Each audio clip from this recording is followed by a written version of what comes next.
movement that we had yesterday. If I like us to join, I don't like to see empty seats.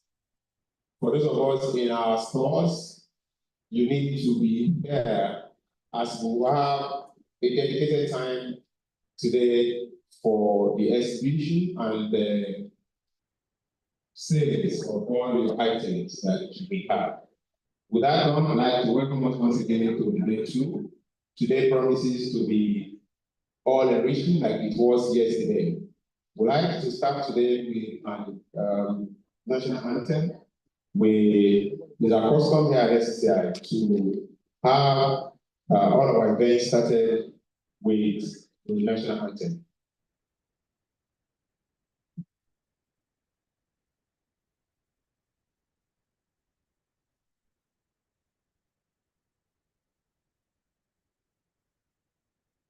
All right, thank you so much. Please let the also associate our national anthem.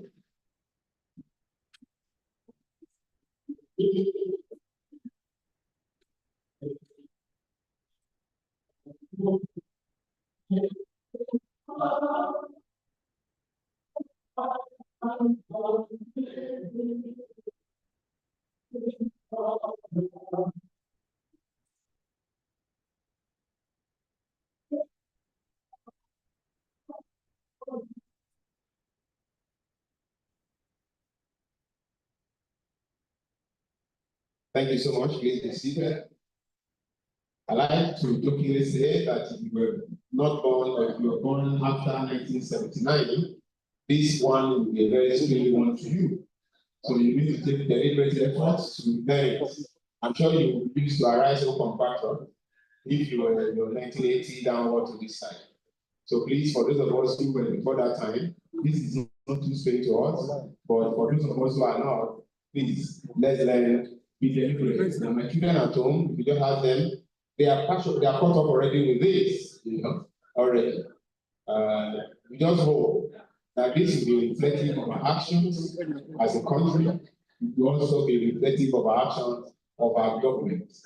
I pray that will be our end results as a nation. Thank you so much. So we are starting right away.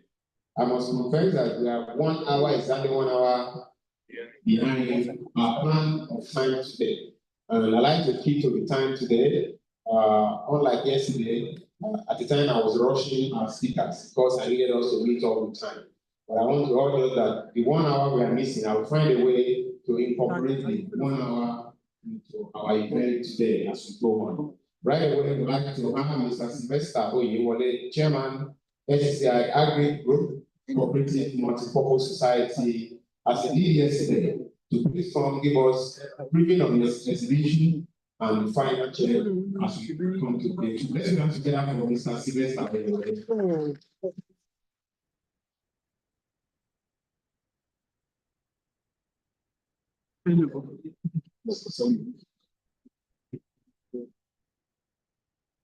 Good morning, everyone. I want to welcome us once again. I want to welcome us once again to today's event, continuation of our 2-day event, 2024 SCI Agric Symposium and Fair. You will all agree with me, for those of us that were here yesterday, that yesterday was loaded. And I believe today being a very special one. I'm going to show the MC will do justice to the protocol, so I will skip protocol for now, but we acknowledge everyone here present to grace this occasion. So, one of the things that we should know yesterday, if you were not here yesterday, you know that the message of our dear governor and the commissioner was a very rich one, charging us to go ahead and be part of the change. And our panelists also were able to do a lot of motivation to what we are doing. So this project the change we are talking about and to operate in a global space need to start right now with us. We cannot operate in a global space if we don't have the right mindset. So I want to especially say that in our midst today, apart from the talk and apart from the various enrichment we'll be receiving from our well-seasoned speakers, we also have in our midst, as part of this event, various professors, exhibitors, farmers, friends of farmers that are there with us. What we encourage you, as you take time during the break, please visit their booth, visit their store, they are inside, they are outside, patronize them, make contact with them so that, because that is part of the event, especially we want to give recognition and appreciation to those among the exhibitors that sponsor this program. So the store that you have to look out for and visit, you need to visit as one of our sponsors, KSP Farms, Bank of Agriculture, Agro Farm, Shepherd Trust, Microfinance, and I think it's Shepherd, I can get the fourth one. So please, and we have a lot of other people there, service provider, please, we encourage you. We encourage you to visit them and pick something for yourself and for your family. And again, we want to remind you that while you are here also, is a time to network. You may be doing something already as a farmer or a farmer-to-be or as a processor. This is the time you need to talk to somebody. Be intentional about networking. Be intentional about meeting the resource people. They are well seasoned in their various rights. You should also be very intentional in meeting me because I'm a very proud farmer. And so we want to say to you that when you live here, that change that is intended, that is needed to operate in the global space, because that's what we are leveraging on. You will now begin to, when this intentionality is there, then that will happen. So once again, we want to say welcome. If you need to ease yourself or you are here, you have not registered, one of the things that we overlook is registration. So please, if you walk in briskly because you feel that you are already late, just take your time, go back and let the registration be done so that if there is anything we are sending out as part of takeaway from this symposium so that you can also receive it. And we also want to remind you, if you need to do number 1 or number 2, as you are coming in, just on your right after the registration, as you are going out on your right after the registration, so you can do it there. And please leave the place very, very clean. So we say, welcome to day 2 of 2024's SCCI Agric Symposium and Fair, which is in Nigeria food production in global space, leveraging our competitive advantage. Let's be part of it. You are welcome. We have to wait for Mr. President. Thank you so much, sir. Thank you so much. I want to just say the man will be very good in introducing politicians. Thank you so much, Mr. Sylvester. Nice one. He's able to capture the summary of what happened yesterday and why we should be here today. There are many occasions people go, they are not present, but they are present. So I need you to be present while you are present. today. You have a lot to gain from the woman that spoke yesterday, Mrs. Sumola Omoro. Again, so we're going to have people like that today come around. We're going to be having people like Samson Obole. We have Africa from Amonga also in that. We also have Mr. Penny Adeli. We have Mr. Sergio Michael and the people called Language and the doing a panel session. So today promises to be what it is, which is exciting and fruitful. I'd like to do quick recognitions before we delve into the first opening remarks today. We have with us this morning, representing the president of the chamber, is Mr. Kola Adeli, chairman, Agric and Agro Group here. Let me answer that for Mr. Chairman, who is representing the president of the chamber today. We also have with us this morning Mr. Chris Kaka. He is the deputy controller of the quarantine system from Abuja, representing the DG. Let's put our hands together for him, please. Please take your seat in the front side. Thank you so much. Later in the program, we will be bringing us the word from the Director General of that organization as we proceed. We also have, if he's here now, we have Mr. Femi Adeni. Is he around now? Okay, on his way, I'm told. Okay. So we bring to the rostrum now to give the opening remarks Mrs. Olamide Ajadi. Olamide Ajadi is the Vice Chairman, SCI, Agric Group, Chairperson, 2024 Planning Committee. Let's give a hand for the woman. You know, gorgeously dressed in Africa attire, yes.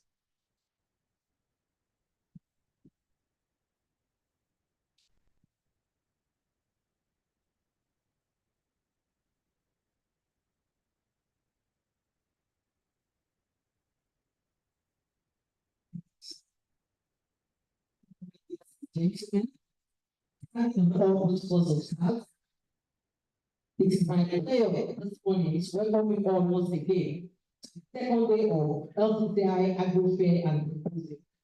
And on behalf of the chairman of Agric, the president, the EXCO members, and the entire Lagos State Chamber of Commerce, we say welcome and we express our gratitude to all the attendees, the exhibitors. We say thank you before and you came. Thank you very much.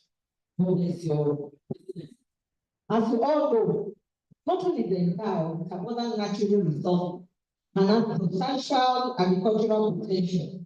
Our country is ranked among the leaders in agriculture, producing nations of the region, and is also the largest importer of stable goods. We need to use our potential to reduce the importation of agriculture so as to save the country from currency. They are all complaining. Everybody says the land is flooded with imported goods. One let us see we do import. So it's now the work for you and I to leverage on the potentials that we have so as to do one or two things so that we can contribute to the development of our nation. The foreigner will not develop it for you and I. It is we that will do the work. Agriculture has remained the largest sector in Nigeria, contributing an average of 24% to the national GDP over a period of 7 years, say 2020, according to the federal statistics. Also, the sector has been employing more than 36% of the country's labor force. So our sector is important to the country. And I can tell you, no farmer, no food. I tell people that farmer is the most important profession that I've seen in life. Because everything and everything we do in life revolves around agriculture. Be the clothes that you are wearing, the chair that is built inside of one, our furniture at home, not to talk of area of food that is needed and benefited to our daily goals. Despite all their goals, Nigeria agriculture has been facing several problems, such as regular flooding, the certification of crops and grazing land extremity, insurgency, and conflicts between herdsmen and local farmers, in which we are heading we had a lot. We all share from the experience of Madam Musmola Oloru. So sympathetic and so emotional. It got to a point at my seat, I was like, wow, this is a big discouragement. But yet, it kept on coming. I think that should be something to look to, an encouragement for you and I. And to tell you that there is space for everyone and every one of us that are in this space. Furthermore, I would like to tell you that all that you are going to take away today, do not just let it slow down today. Just like all that you have had yesterday, I want you to take to all the contacts that you are making, the connections, the network, and I can tell you that the sky cannot even hold you. Ladies and gentlemen, once again, I say welcome, and I also encourage you to do more than what you have been doing before. On this note, I say welcome, have a lovely day, and this is 2024 Agric Symposium and Fair. Thank you.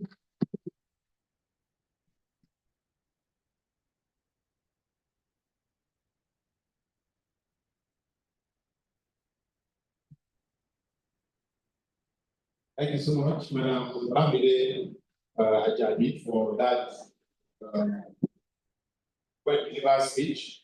I'm supposed to have done this, but I wanted you to finish your task before I bring you to the spotlight. I'd like to invite to join our president, representative, Mr. Paul Adeyemi, on the front row, the former chair of the sector, agro sector, Mrs. Akpabio. Let's go down together for Mr. Akpabio to come to the front row.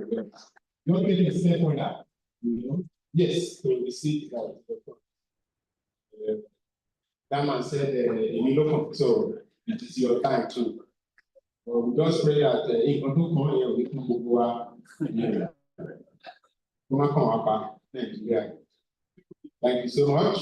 We'd like to bring to the front row as well, Vice Chair of the Agric Group and Chairman 2024 Planning Committee. Put your hands together for Mrs. Olamide Ajadi.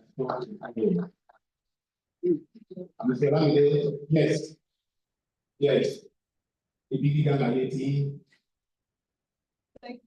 Thank you. Yes. Thank you so much. You know, when you have the past chair, you have current chair, and you have incoming chair. That tells you something. Thank you so much.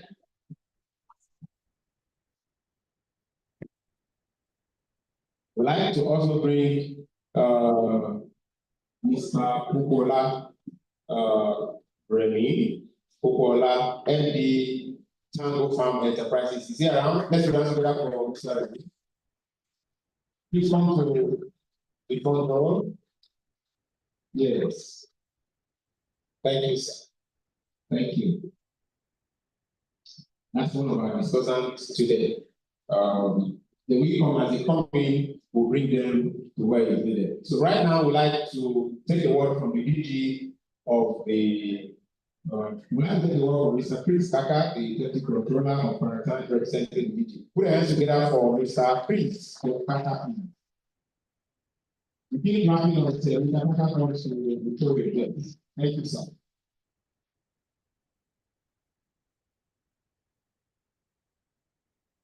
Thank you, sir.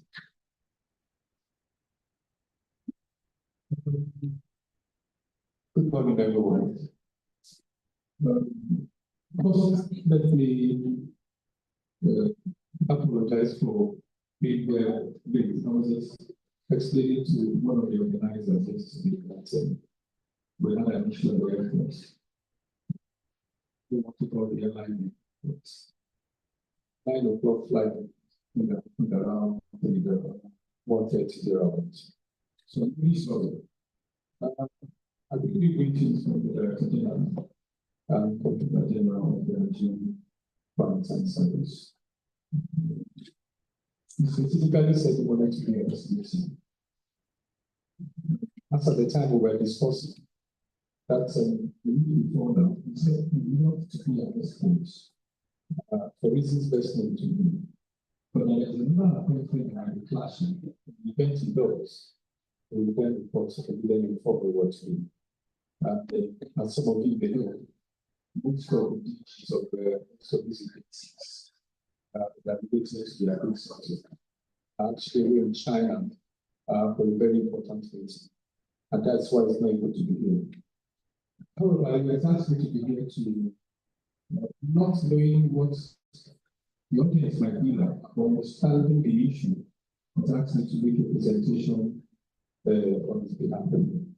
So I'll just might give you what you are thinking to say while with the other interventions, as the conversation goes on, you might be able to make one or two comments about it. Thank you very much. So this is the address by Dr. Vincent Iseli, the Comptroller General and Human and Cultural Community Science, on the occasion of the Labour's Chamber of Commerce and Industry of Cultural and Life Symposium. Food production in global space, leveraging our competitiveness. I think the presented the price of food, present pressure for my local products, which are increased majorly by the supply side constraints and rising prices of energy, coupled with the national high food import bill, evidently justifies discussions around sustainable food production and the revival of Nigerian competitiveness in agricultural export.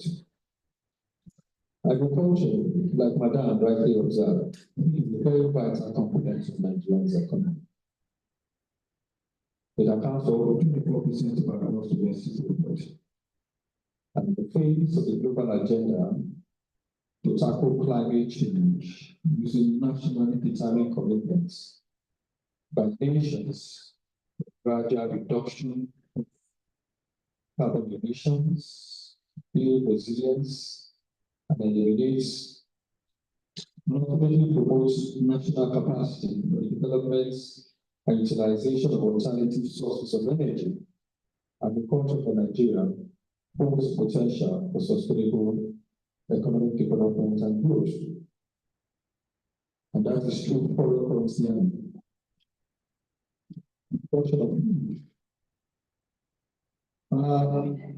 The production supplies, the problems that we have in the agricultural sector, like we said, are supply side constraint related. Majorly dominated by factor undermining the country's capacity to guarantee food security and effectively utilize the enormous export opportunity in the country's disposal. Insecurity in agrarian communities, which has continued to engender factors and displacements of farmers from their homes, is actually no doubt a major reason why we are having challenge with our food prices and food production. But above this is the fact that Nigeria has actually relinquished its position as a world-leading exporter of food. And for this, you are aware that about 70% of Nigerian food exports are actually rejected across the world, essentially not because farmers and herders are fighting, but because the little we can export does not meet sanitary and phytosanitary certifications. You're aware of the exports of beans out of this country, and how it was rejected in Europe. It wasn't the herder farmers clashes that caused that.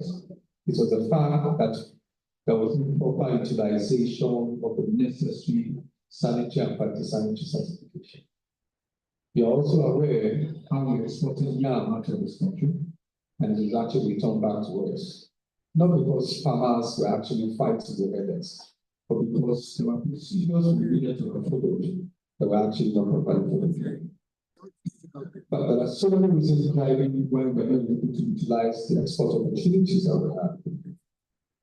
The 2023 Logistic Performance Index reports has ranked Nigeria 88 out of 139 countries, with a 2.6 score out of 5. But South Africa leads a very particular approach, and countries that are leading in that particular area as far as logistic performance index is concerned, logistics you need to actually facilitate through. Nigeria is very, very low in that particular area. And I can tell you that countries as small as Rwanda, country as much as the Republic, are actually ahead of us in terms of that thing. I think leveraging our agricultural endowments, Nigeria has been a major force in agricultural production, ranking among world leading producers of food. Nigeria is the largest producer of yam in the world. We're the second largest producer of ginger in the world. We are the largest producer of cassava in the world. I can count 1,000 things for you that Nigeria is the largest producer of them in the world. The challenge we have, however, is that most of the food that we are major producers, we are also a major consumer of them. And so we need to is actually there for exports. And that is telling us that we really needed to do more in terms of increasing the food that we actually produce. And so, like Madam rightly observed, it's also unfortunate that Nigeria, despite being first in the production of so many agricultural commodities, is also a net food importing nation. And you and I know the statistics of what food import is. I just want to summarize some of those things. And so for us, is that there are challenges that are confronting Nigeria, being able to utilize the opportunity we have in utilizing the export markets, as it were. And most of them are just like I have said, has to do with our logistics. One has to do with producing to meet that international markets. If you export the best of the commodity today, and it does not, you don't have the sanitary and phytosanitary certificates, if it gets to the country, it will return back to base for you. So the exporter has lost money, you, the producer, perhaps may have also lost money. And so what are we saying is that we must produce foods that actually comply with the recipient country's sanitary and phytosanitary certification requirements. But the challenge we are having is that we use a lot of pesticides in the food production. Some 2 years ago, a study was actually conducted. Over 74 of the pesticides that we use in Nigeria. When we say pesticide, we're talking of herbicides, fungicides, and the rest of them. And it was found that 64% of the active ingredients in those particular chemicals, those pesticides, are actually bound in the country where they are being used. They are bound in Europe, they are bound in Canada. Countries like the US are also planning to ban them. So they produce them and send them down to you. If you use them to produce food and sell it back, those foods are actually found as the residue minimum level in them is actually higher than what is required. That's exactly what happened to our beans. The beans quality was not bad. It was that the person who actually had the beans and aggregated them had used a pesticide to preserve them and hurriedly exported them. And when it got to the market there, it was actually rejected because the maximum residue level of the chemical that was supposed to be in it was just higher than what it should have been. So it was returned back for the work. Ladies and gentlemen, I'm saying that we have so many issues where we are not able to utilize the market. And one of them is the fact that, look, public financing of agriculture is at just 4%. I'm saying that the aggregate national budget that is spent on financing agriculture is 4%. While you may blame the government, you also realize that the government is handicapped. We are running a deficit budget today. And I can tell you that we need the private sector to also come and invest in agriculture. Agriculture is a banking project. If you leave it to the government, perhaps we might not get to know where we're going to. So we're saying that it is important to also have the private sector that mobilize resources, including donor organizations, to see how they can support the food production system in Nigeria. Other issues that are affecting us are issues of poor utilization of irrigations, issues of high post-harvest losses. And more important is the fact that there is no value addition to what we produce. I tell you today, if you check the statistics, Nigeria exports whole ginger out of this country. we're the second largest producer of ginger in the world. But you know one interesting thing? Countries we export it to use it to produce ginger oil. Ginger oil is used as a flavor in perfumes and beverages, and they send it back to us and to other countries. So while we are the second largest producer of this thing in the world, unfortunately, we are not able to transform them into ginger oil and other products. And so we get little or nothing for what we export out of this country. And that is a challenge for us to see how we can include value addition to what we are producing. It was interesting to realize that the challenge of food production we have in Nigeria has gotten to a point where you are aware, like I'm aware, that government has also given a 150 days waiver for import duties and VAT exemptions on certain commodities, with the rice, wheat, sorghum, and the rest of it. And these are attempts by government to see how they can shore up the deficit in food production we have in Nigeria. And I can tell you that attempt has got a fiscal implication for us, because the revenue we need to generate from importing those food items for the next 6 months, 5 months is gone. While we observe that, it's important to also tell you that such measure, while people criticize it, it's also an attempt by the fiscal policy authority to support what the central bank is actually doing at the moment to fight inflation. You're aware that inflation rose to as much as 34%, which is the highest in the last 20 years in the history of this country. And they have been trying effortlessly, perhaps not effortlessly, making some progress to use increase in interest rate to actually reduce inflation, but we have not successfully done that. And so this is what the executive is also trying to do to support what the central bank is doing to also fight, help us address the rising food prices that will happen now. Now, to say that the government is not aware of the fact that there are export opportunities for us, we are not utilizing it well, it's not the truth. To also say that government is unaware of the fact that there is a high food import into our country and there is high food inflation.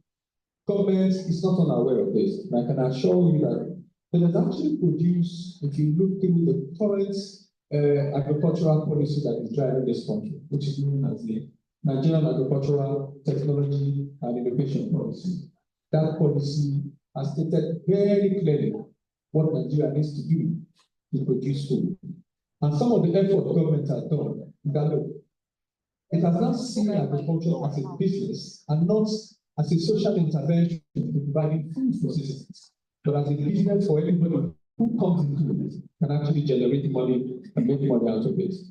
You are also aware that government has created the National Agricultural Development Bank and the National Agricultural Development Fund. That fund is expected to finance agriculture. Before now, people say, before you release the budget for agriculture, this farming season is gone. And so there are arguments that look, you need to create a separate fund for agriculture because it is time bound, it works with season, and government has actually considered to actually produce that. We are also aware that government has also given approval for the establishment of 10 silos and also rice processing mills for Nigeria. All is an attempt to see how we can increase rice productions and also be able to store our food and reduce post-harvest losses. As I begin to conclude, it is important for the strengthening of the logistics infrastructure in all its dimensions. The private sector is also required to also see how they can support government in setting agendas for the development of agriculture. We're saying let's not be reactive. Let's not become reactive alone to what government says. Let's see how we can set agenda as practitioners in the business for the government to say, this is what we want to see done. Can you help us have an intervention in this?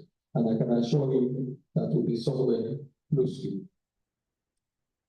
As I conclude, ladies and gentlemen, let me say that Nigeria's agricultural development can be further developed through the construction of agriculture as a foreign policy, where both government and the private sector pursue a holistic production of premium quality food, leveraging and trading partners share ecological experiences and agricultural trade interests that ensures sustainable development, sustainable assistance, and export market opportunity.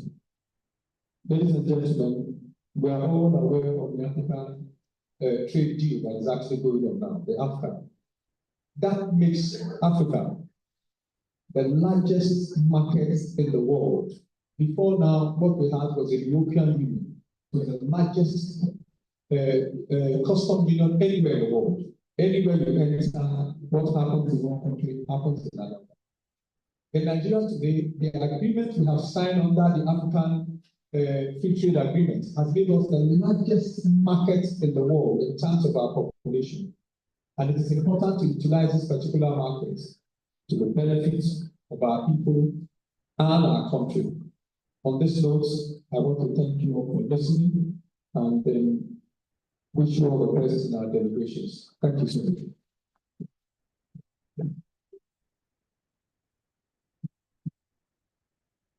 Thank you so much. Let's come together for Mr. Chris. Thank you. Thank you so much. I was going to say that Mr. Chris did justice to the speech of the PG. It is only good, just as the DG has done, to send when people want to represent his location like this. And I must confess that Mr. Kaka has done more than justice to the work, to the justice that he. Let's put together again for Mr. Kaka. Thank you so much, sir. All right, we'd like to move to what is next, which is to talk about agric and suitable financial model. Agric and suitable financial model. We're going to have Mr. Fenadeli, MD, Agro Limited. Is Mr. Agromore, yes. So that's right. Agromore Limited. We have Mr. Fenadeli around now. Is he around? No. Not in yet. Okay. Therefore, we'll move to what is next. Do we have Mr. Samson Ogoni around? Okay, that's fine. So we're going to have, while we wait for Mr. Femi Adeniyi, we'll proceed to have our brother, Mr. Samson Ogoni, MD. You first here, right? Please, Limited. We'll be talking about greenhouse urban farming. Let's get down together for Mr. Samson. Thank you, sir. Mr. Samson. Greenhouse urban farming. Thank you, sir.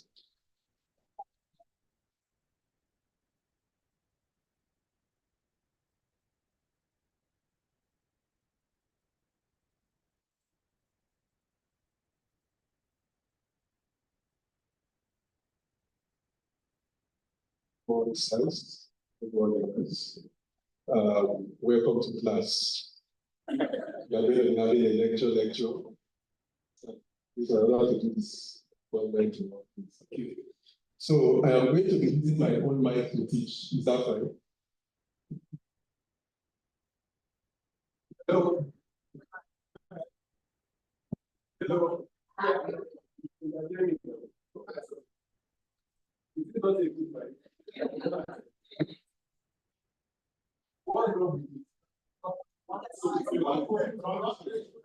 But it's a tool now. This one, what of this one? You can use greenhouse and fail if you don't understand the function. The fact that everybody is using greenhouse does not mean if you use it, it will work. This is a tool, this is another tool. Both of them comes from a boss. But the fact that this came from a boss does not mean this will do the job of this. Am I correct? Can I take audio from you? What is the function of a greenhouse? Huh? Why are we trying to build a house for a plant? From there, direct. Are we together? We need to first understand it before we start saying, I want to build a greenhouse. Now, for a plant, there are two things that can affect this. There are living things that can affect the plants, In biology or agri, we call those living things biotic factors. Are we together? Then there are non-living things that can also affect that plant. We call those things abiotic factors. Am I talking too fast? Are we still together? Now, biotic factors can be pests, disease, rodents, insects, any living thing, even human beings. They can affect the plants. Non-living things or abiotic things are things like rain, heat, humidity, sun, and so on and so forth. All of these things have an impact on the plants. Are we together? So before I make a decision of whether I need a house or not, it is not a question of how much I have. It is first a question of what does this plant need? Are we together? So I want to grow tomatoes in Ikeja. The first question I need to ask is, what does tomatoes plant need to survive? What are the living factors? What are the living things that need to be available for this plant to thrive? One, what are the non-living factors that need to be around for it to thrive? Two, now, if I look at the environment and I now say, they said tomatoes does not like too much rain, but Ikeja experiences too much rain during rainy season. I now have an idea, right? That maybe I need a house that will stop too much rain. Are we together? So the decision of whether I need a greenhouse or not is the plant, not my pockets. Are we together? Am I talking too fast? We are still together, are we? Now, in trying to build the house, there are 3 different levels. Sorry, sir. I'm not able to use the mic, so there are 3 different levels. Now, there is the level where I understand that where I want to grow these plants is fine, naturally. But the issue is there are some diseases around.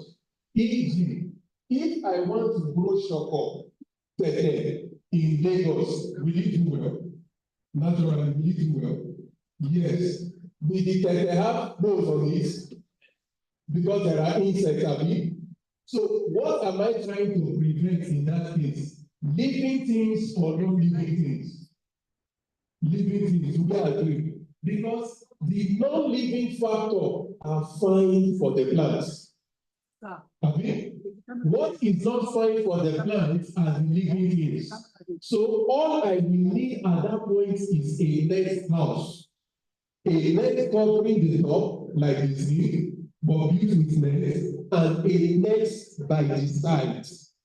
Now, in choosing the net, I now need to identify which kind of insects is affecting these plants.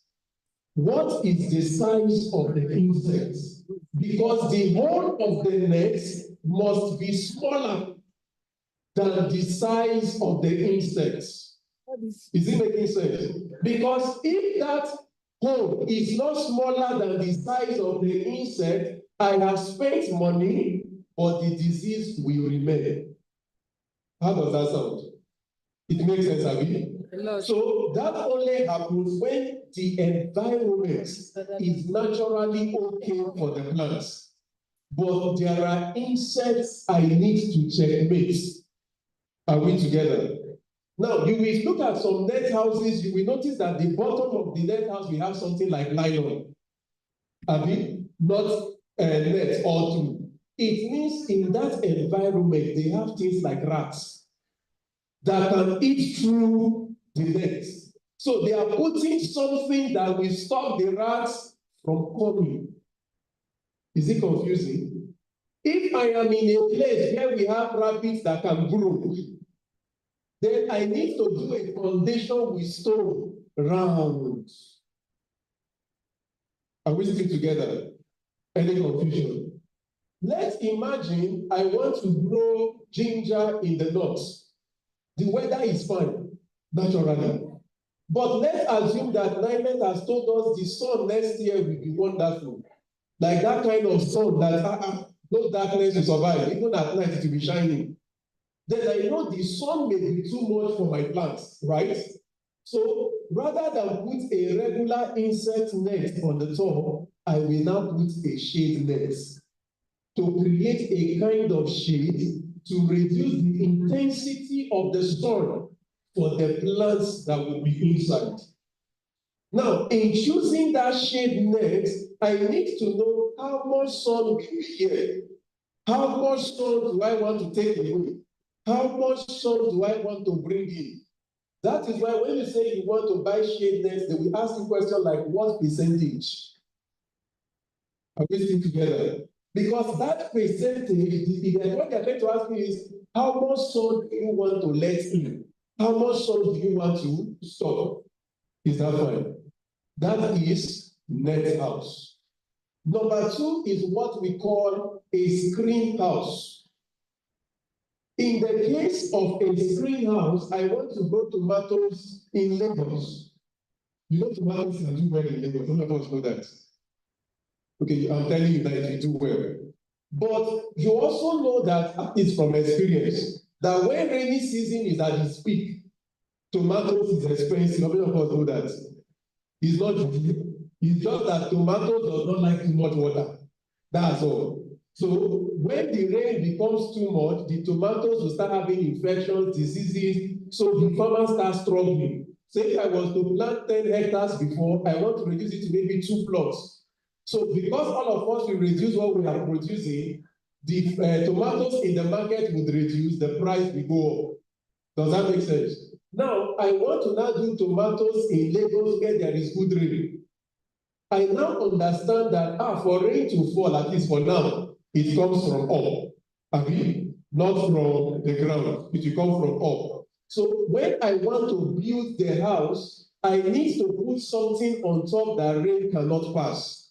Does that make sense? But the side will still have what? Nets.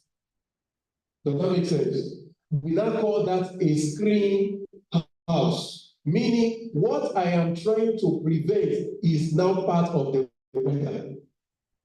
Does that make any sense? The net will deal with the biotic, the screen, that's the nylon on top, or solar, whatever you choose to use, is now dealing with a part of the abiotic. Does that make any sense? Any confusion so far? Now, the next question then becomes, what should be the height of the nylon? Because you know by default, if I put nylon over something, heat will be much during dry season, isn't it? I then need to understand how much heat can this plant survive. Because if this plant cannot survive well in heat and the nylon is low, it means in rainy season I will produce well, in dry season I will struggle. That is why, remember, in primary school it was called agricultural science. It's not agricultural religion. It's not that you finish building and back it with prayer. If you don't understand the science, prayer will work. You will pray, God will answer that you fail fast. Does that make sense? That is a screen house. Then we have the one we now call greenhouse. Imagine I want to grow strawberry. Can strawberry grow in Lagos normally? Why? So, notice in a class, Sorry. why? The weather or the soil? Sorry. What's wrong with the soil? Soil. No, let that be. That is soil. That is soil. Why? It's not soil, it's the weather. The place is not cold. It needs a cool place, not heat. That is why it will grow in Jos. Now, if I now say I want to grow strawberry in Lagos, I get coconut head, it must grow. All I need to do is build a house with either nylon or through, glass all through. When I am done, I bring in air condition. What will the AC do? It makes the place cold. What am I controlling? Weather. But I know if I bring AC and lock everywhere, over time the CO2 here will go down. So I bring a CO2 producer machine. I bring an oxygen extractor machine because plant will take in CO2, breathe out oxygen. To bring CO2 is not hard, but people like CO2. How do you do that? Bring fire. Once fire dey burn, CO2 jáde by default. I'm not making any sense. When you now do that with strawberry growing, yes. How? We have been able to change the weather for what the plant needs. I'm not making any sense. So now let's do the quick test. When do I use a greenhouse? Okay, when I use a greenhouse, what am I controlling? A, biotic factor. B, abiotic factor. C, none of the above. E, abiotic and biotic. Which one? Biotic. Clap for yourselves. You are awesome. I said that school we go. We understand this so far. This makes sense to this point. But we want to take it to the next level. We can move on. Somebody will then ask, when you say you are growing plants at times indoor, we were taught that plants require sun. None of us were taught that. You were taught that, and they called it what? Now let's break it down. What is the meaning of photo? What does photo mean? Is it light or sunlight? Sunlight. Somebody said sunlight. Pause. Photograph. What is the meaning of the photograph? Light. Do we agree? Photocopy machine. What is the meaning of that photo? Light. Synthesis means to manufacture. Photosynthesis is just production of food in the presence of light. It is Nigerian mind that added sun. If you have gone to some banking halls, you will see plants, real plants growing inside. Is there sun? Is the plant growing? All the plant needs is light, not sun. Light. Are we still together? What color of light does plant need? Well, see if you don't know, just pay attention. Somebody is calling you. Just go. What color of light? Is it white? No. The color of light plants need is red and blue. You know that time you were small. When you were small, you know that time you used to look into sun. Nobody did that. I live in a bad child for this. Did you notice that if you look at white light for long, you see other colors? Remember what you were taught in physics. There is nothing like white light. You have spectrums of light, red, orange, yellow, green, blue, indigo, and violet, which are the primary colors, isn't it? Now, this white light, when this thing hits your plants, whether it is from sun or from your bulb or anywhere, the color that the plant is looking for inside is the red and blue, not everything. Am I making any sense? So if I want to grow inside here and I need the plant to grow faster, I will not give it white. I will bring red and blue. So blue light was not made for this one. Red light was not. I want to just say red like red light district. That is important. But are we still together? Any confusion so far? Now we move to the other part, urban farming. Urban farming. Urban farming is farming in the city. Farming in the city. you want to farm not inside village. In urban farming, you can choose to do greenhouse. You can choose not to do greenhouse. Because now you understand what the greenhouse is for, Abi. If I know that nothing here will affect it, do I need to build it? No. I can also choose to plant with soil, and I can choose to plant without soil. So now let's go to planting without soil. Because I'm looking at me like, so let's explain. What is soilless farming? What is soilless farming? So let's look at a way to explain it. What is the function of soil? Let's start from there. Soil. What is the function?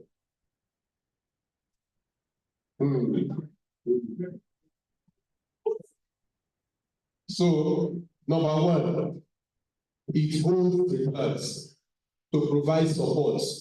That's number one, Abi. Number two, it will hold water.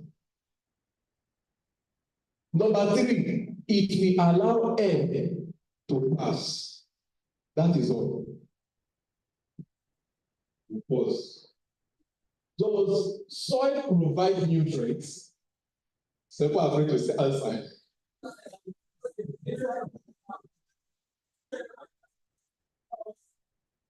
Let's take it we'll take it step by step. Don't worry, we'll take it together. We'll take it step by step. If I go, my time is not yet. Almost, okay. I'll try and rush. If I go to the desert and I take soil from there, that soil in that desert, does it have any nutrients? No, do not have any. If I bring the soil into this place and I leave it under here for the next 10 years, will it get nutrients? I just let the soil cover there for 10 years, will it get nutrients? No, do you agree? Which means the soil itself cannot produce nutrients.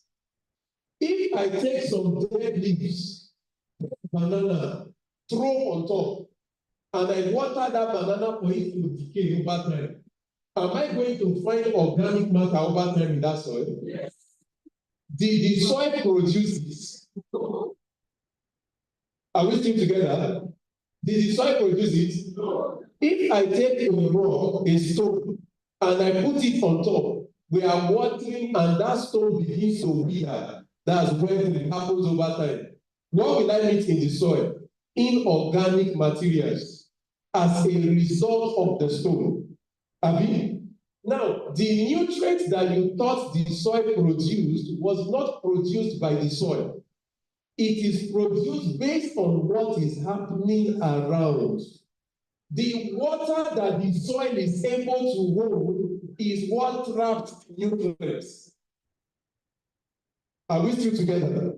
So that is why there is something in soil called cation exchange capacity, CEC.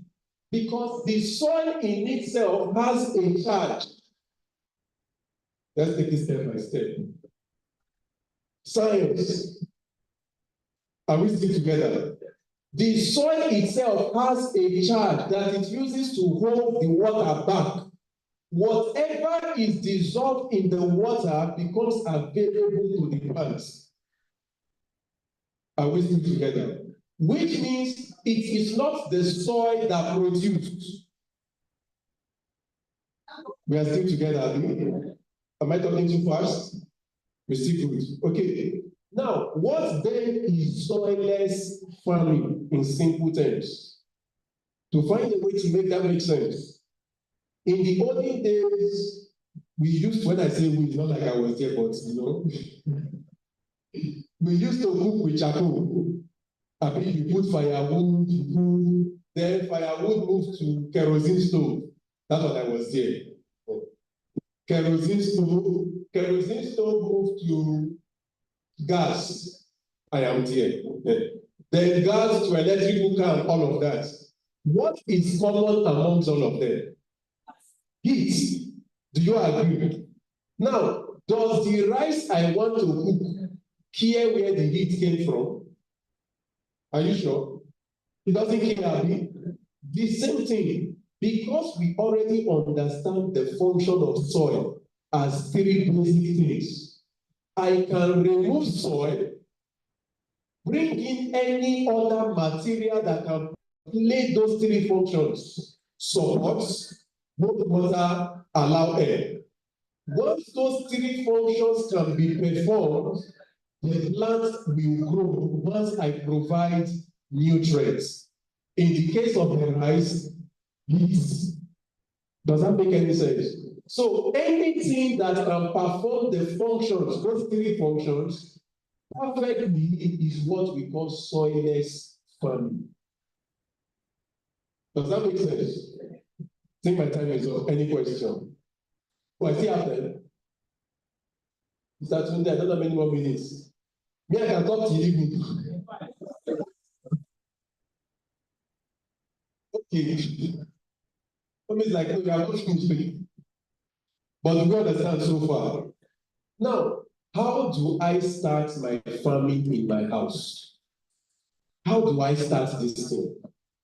The beautiful thing about urban farming is everything. Is that my daddy? This is celebrate Africa from America. Daddy. Welcome, sir. But I didn't see daddy coming, my apology. Now, how do I start soilless or urban farming in my house? The first thing is understand your space. So let me start with a simple soilless farming kit you have in your house for free. Maybe not for free, you bought it or took neighbors support with your house. Mop buckets. How many of us have mop bucket at home? If it's your neighbor's home, pretend and still raise your hand. How many of us have mop bucket? Do you know that your mop bucket can be your farm? Let's explain how. What are the three functions of soil? Can we remember? Number one, support. Number two, number three. Wow, good. Like everybody here go first class. Okay, now imagine there is a, in our university, they tell us to imagine the practical. So let's do it now. Imagine there is a mop bucket here. You know your mop bucket has a cover. That cover is like a bucket in one side, like a bucket. Who knows what I'm talking about? One side that you put the that net. I take my seedling. That space that looks like a hole, I will put my seedling. I can get my flip-flop slippers, not what was that thing called? Clay pebbles, to hold the plant in place inside that hole. I just need something to balance the plants. The bucket will hold the water. Now you know that because that hole is big, regardless of what I try to use to hold the plants, there will be space, because of the space that is available, it allows for air to come and air to go, which means that whole bucket can perform the three functions of soil. All I need to introduce is nutrients into the water. Once I bring in nutrients, what I have is hydroponic system complete. So it's so simple that people are like, no, that cannot be all. That's all. Okay, any questions so far? Because there are confusions like, I should come again. How do I bring nutrients?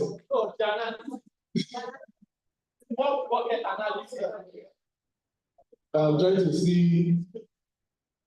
Please, do we have any bucket, any more buckets? Anybody that brought more buckets in their car that they are not using? Oh, there is one.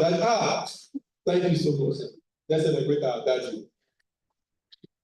So, this bucket normally we have in the cover. Those of us that have not seen more bucket, just pretend you don't see. Now, if this is where the cover is, here we have like a hole, right? The plant I want to grow, I want to put it here, the seedling. I am putting it here.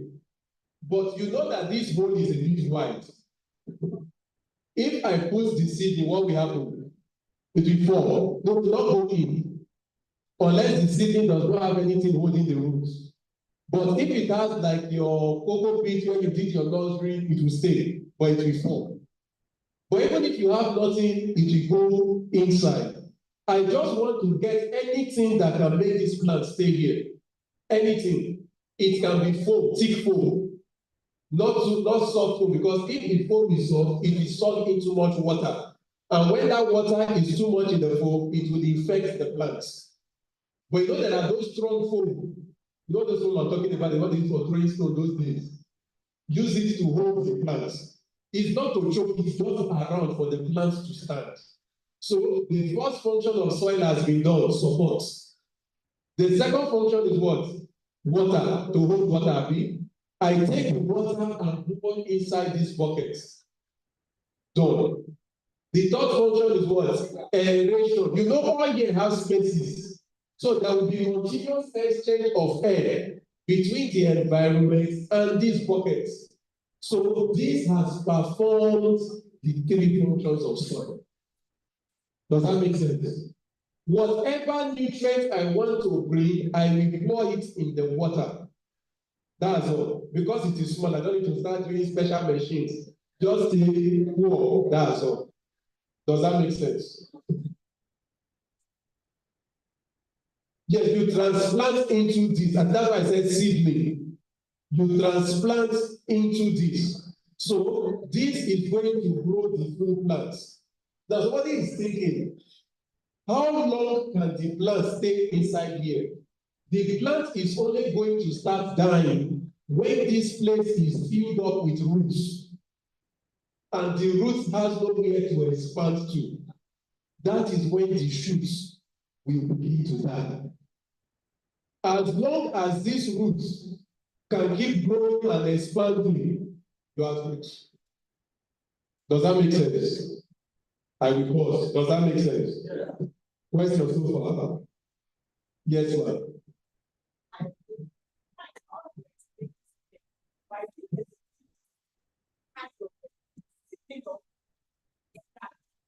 Yes, I've told you already. The limit is if I put a cocoa tree inside here, what will happen? This is not good enough for the roots. Does that make any sense? Because this will limit the root size. So, yes, Daddy, we'll take one last question. For vegetables, tomatoes, pepper, also. Yeah, thank you very much. That is mine. Yeah. So, please have your seat, sir. Please have your seat. What I want to ask is continuity of this lecture. How do some of us who are interested get to continue this class? That's above my pay grade. It shouldn't be like that. You say we should ask any question. Maybe you have an academy. You understand? Maybe you have an academy, you have a contact, maybe through YouTube or whatever. Please, there should be continuity. Don't just whet our appetite, but rather help us to continue and then become mature in order for us to get the results. Thank you so much for listening. Panel session, I'm still around.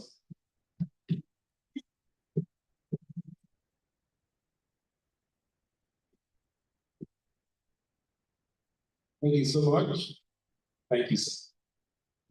I was going to say that, don't worry, sir. Continuity, we still have the panel session where he's going to say so much, then we can get to know him more. Right? We are moving fast to that panel session, but I'd like to bring one of our panelists who has been deliberate in hiding his face. I'm also committed and being deliberate in bringing his face to the fore. I'd like us to welcome my brother and friend. We go so much together. My brother and friend, Africa Farmer Morgan, we mind everything well. We get your contact place. Please, let's be clapping on the comes. Thank you so much. Wants to hide his face somewhere at the back. And I'm committed to bringing his face, so where we'll see him. He's one of our discussants today. It will take his time when that comes. All right? I'd like to move very fast to, do we have Mr. Femi Adini in-house now? Is he around? Mr. Femi is around. All right. The first time we skipped this time, we wanted him to arrive because we told he was on his way. Now that he's here, I'd like to have Mr. Femi Adeni, MD Agromall Limited. He will be talking to us for the next 40 minutes. Agric Suitable Financial Model. Let's put hands together for Mr. Femi Adeni. No need. All right. Okay. Do we have Mr. Sejiro Michael? He's around. Okay. We'll move to Mr. Fejira. This is Mr. Femi. He will pay me specially for announcing him twice. And he's not present. Only the traffic, I mean, it's terrible in town. A liter of a fuel goes between 1 to 1.5 in my area. Now, we live around in K2 side. You understand what I'm saying? It's about 1 to 1.5. I don't know why he's not here. I'm trying to make an excuse for him. That would be. All right, we'd like to have Mr. Fejiro Michael. You'll be talking to us about running successful aquaculture banking. Let's get together for Mr. Fejiro. The President, Lagos Catfish Farmer Association of Nigeria. I will take enough catfish away here today. Okay, sir. Great farmers. Great farmers. My name is Olatoye Faji. I'm the Vice President for the Lagos State Catfish and Allied Farmers Association. I'm standing in for my president, Mr. Sejiro Michael, who is unavoidably absent. He's away for a conference at Kigali right now, representing big farmers in Nigeria at an international convention. He therefore asked me to stand in for him. I'd like to acknowledge the leadership of the LCCI for putting together such a wonderful program like this. Food security has become a challenge for us as a nation, and I hope that we would be able to overcome the challenges that we have. I also like to acknowledge in the House this morning the President for the Catfish Farmers Association for your state, Mr. Deji Adenugba. Thank you for coming around. Okay. I'll be using the slides.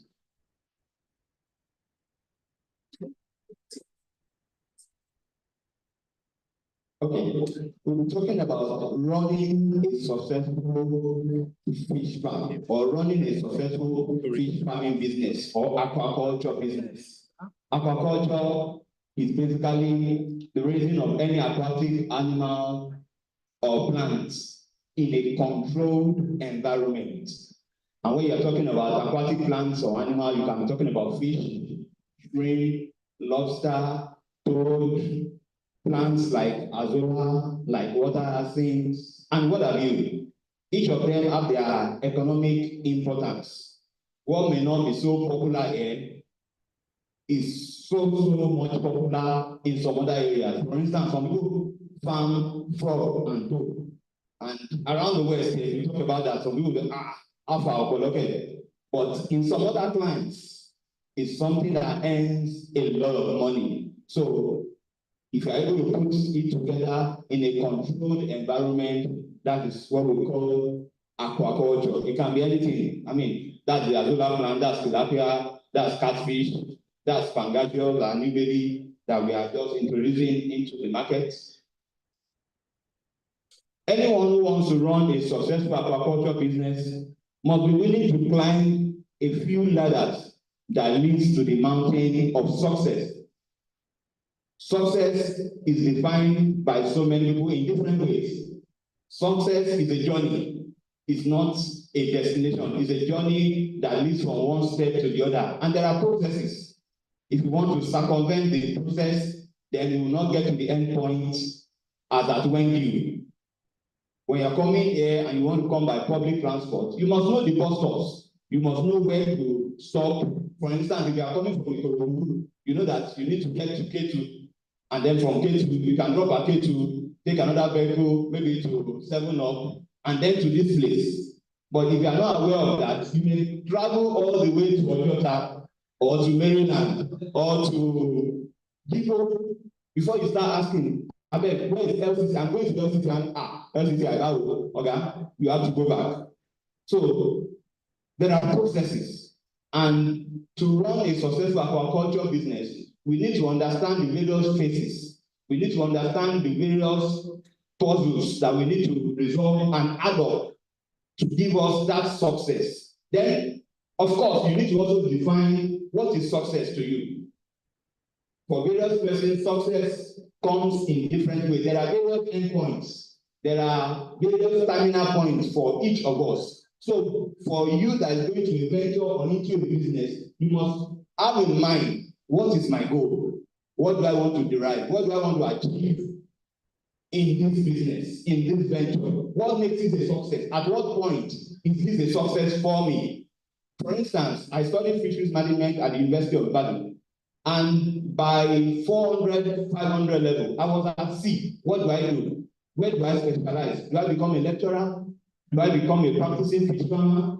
Do I go into IT? Because a lot of my classmates were already chartered accountants by the time we got to final year. Because they didn't, what we were studying didn't make any sense to them. So I was trying to make up my mind. Do I go to IT? Do I go to accounting? Or do I stay in the agricultural space? Then I went on an excursion someday with some of my colleagues. And when we got to Zaket Farm at Ibadan, I saw what they were doing. I asked a few questions and I got clarity. As at that time, Zaket was producing about 5 tons of fish 4 days a week. Monday, Tuesday, Wednesday, and Friday. That means Zaket was selling about 20 tons of fish every week. None of my lecturers ever told me that was possible. So when I saw that big farm, I felt like, wow, if I could start something like this and be selling about 20 tons of fish on a weekly basis, I should be a great man. So for me, at that point, that was my definition of success. But of course, the story has not been exactly that way. I got into Zatek as a staff later after service, and I got to know that 20 tons weekly did not just come as a mincemeat. There are things that hard up to make that a reality. So those are some of the ladders we want to look at this morning. So we want to look at what do we need to put together to have what we call a successful aquaculture venture. Ladder 1 is knowledge. There's a lot of knowledge gap in the agricultural space in Nigeria today. Yes or no? Yes or no? Yes. I can tell you categorically, I studied fisheries, that 90% of people who practice agriculture in Nigeria do not have any background, at least up to tertiary education level, in agricultural study. And that 90% of people who study agriculture do not practice agriculture. Hello? Is there anyone here who studied agriculture at any university? Can you identify yourself? My organizer, I'm a loyal too. How many of your classmates are practicing? I'm telling you, I graduated from a class of 40 students, 2002. Yeah, 2002 at UI. And I can tell you categorically that less than 5 of us are into fish farming business today. Why? Because even while we were in school, the functional knowledge gap was still there. We were not seeing it. No lecturer brought a piece of fish to my class in 5 years.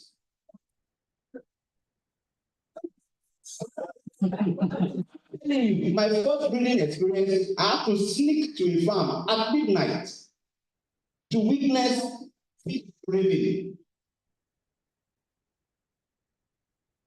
The best student in my class, when we graduated, after we graduated, she became my partner and she invested with me. And after a few years, she came out to the farm to see what we were doing. She saw a fish of about 200 grams. She said, "Oh, it should be like 1.2 kilos."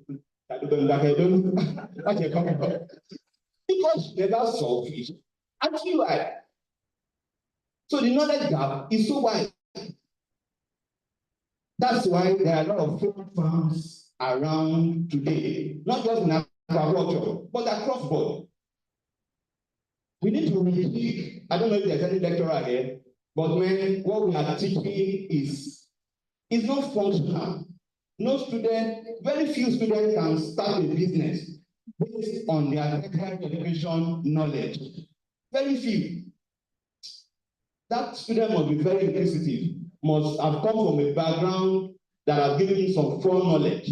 Or maybe he was fortunate to have his IT at a place like Sedge Farm or Great Young Farms, or a functional place that really took him through the rudiments of fish farming. And then he saw the light at the end of the tunnel and he felt, okay, yeah, I can do this. Very few students, while going through the classes, wishes to continue after school.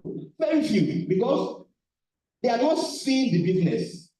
They are not being made to see how this can translate to fish or to yam or to potato or to snail or to whatever. The knowledge gap is wide. So if you want to start a successful aquacultural business, the first thing you need to do is to get knowledge, hands-on training. I'm not saying go back to UI or go back to Neoma College of Fisheries. No. I went through in 5 years, I didn't learn anything. So don't go back there. Look for hands-on. Get better. Look for a mentor, a sincere mentor, someone who is willing to take you through, someone who is willing to replicate himself. A lot of Nigerians, especially in agriculture, wants to keep what they call trade secrets. Namisabi, I'm the only one that knows this. And they want to keep it so much that they don't replicate themselves and they don't go beyond where they are. At Ikorodu, I can see some of my members last time in Ikorodu here. We say, let's grow together. At last time in Ikorodu, we open the space. I can't grow alone. One hand cannot carry a bucket full of water to the earth successfully. You'll be struggling. You need 2-3 more hands to make the job easier. So our mantra has been, let's grow together.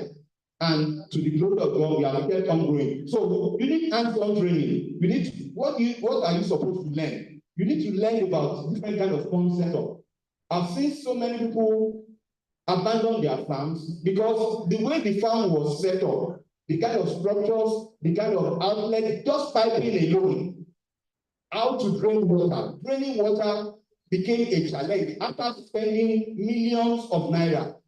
Because when they were setting up, they engaged a bricklayer and a plumber without a fisheries expert, without a farmer, a functional farmer to guide them.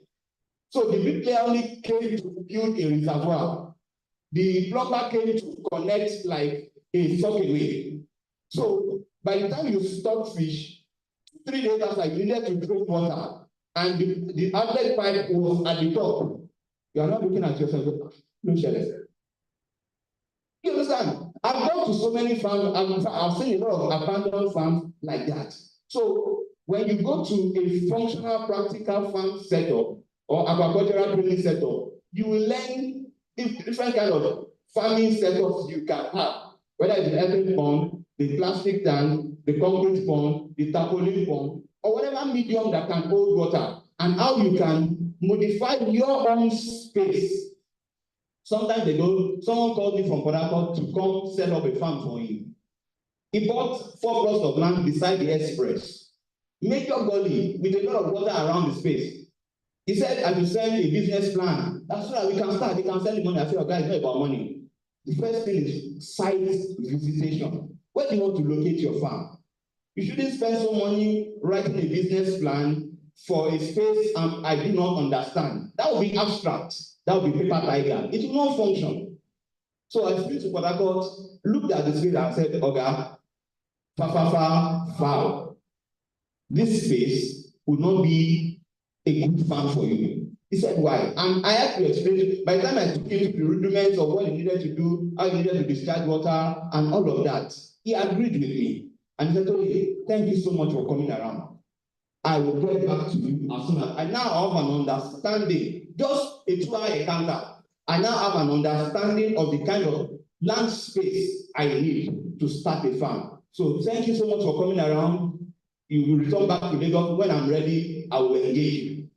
You understand what I'm saying? So you need to learn that. You need to learn about water quality management. Fish farming is aquaculture. It's the culture of water.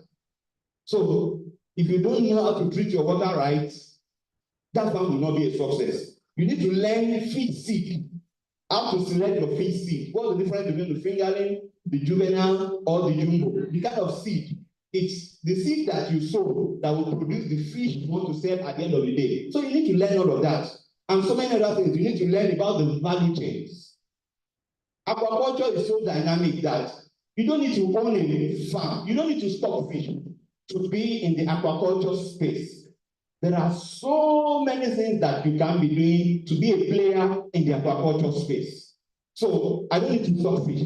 For instance, I have a partner who works with me. Of course, my wife, when we get to the house, at the office, she's a business partner. She doesn't stock fish. She doesn't process fish, but she sells a lot of fish on a daily basis.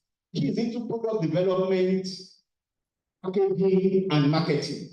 And she does it so well that she has been able to grow her business from processing 20 kilograms of fish about 4 or 5 years ago to processing about 2,000 kilograms of fish on a monthly basis as of last week. From 20 kg when she left the bank about 4 or 5 years ago to now about 2,000 kilograms. She was a marketer at the bank. So when she came to join the family business, we looked at the picture and said, this is your strength. Stay on that. Product development, marketing. So she stayed on it. And as an agricultural company, we produce at the farm, pass it on to a processor who passes it on to her. And each person in the chain makes their money, derives value.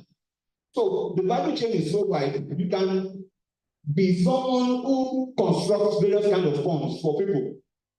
The person who constructs one at my settlement right now used to be a bricklayer. But after doing the first, second, and third earthen pond, he dumped his bricklaying work. And today he specializes and moves all over the country constructing fish ponds. There's a whole world of difference between constructing an earthen pond, constructing a water reservoir, constructing a building, and doing a fish pond. The difference, you have to learn the rudiments, you have to know what it requires. And he got the knowledge, he has built up on it, and he moves all around the country today doing that. I know people who are in the logistics value chain for fish farmers.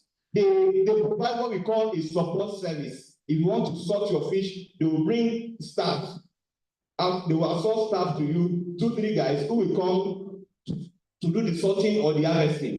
If you need maybe holding tanks, you want to transport your fish live, they will make a vehicle available that is customized to move your fish either live or frozen. If you want to outsource feed or net or whatever, it's a logistics service. It's called farm support. He operates in that space.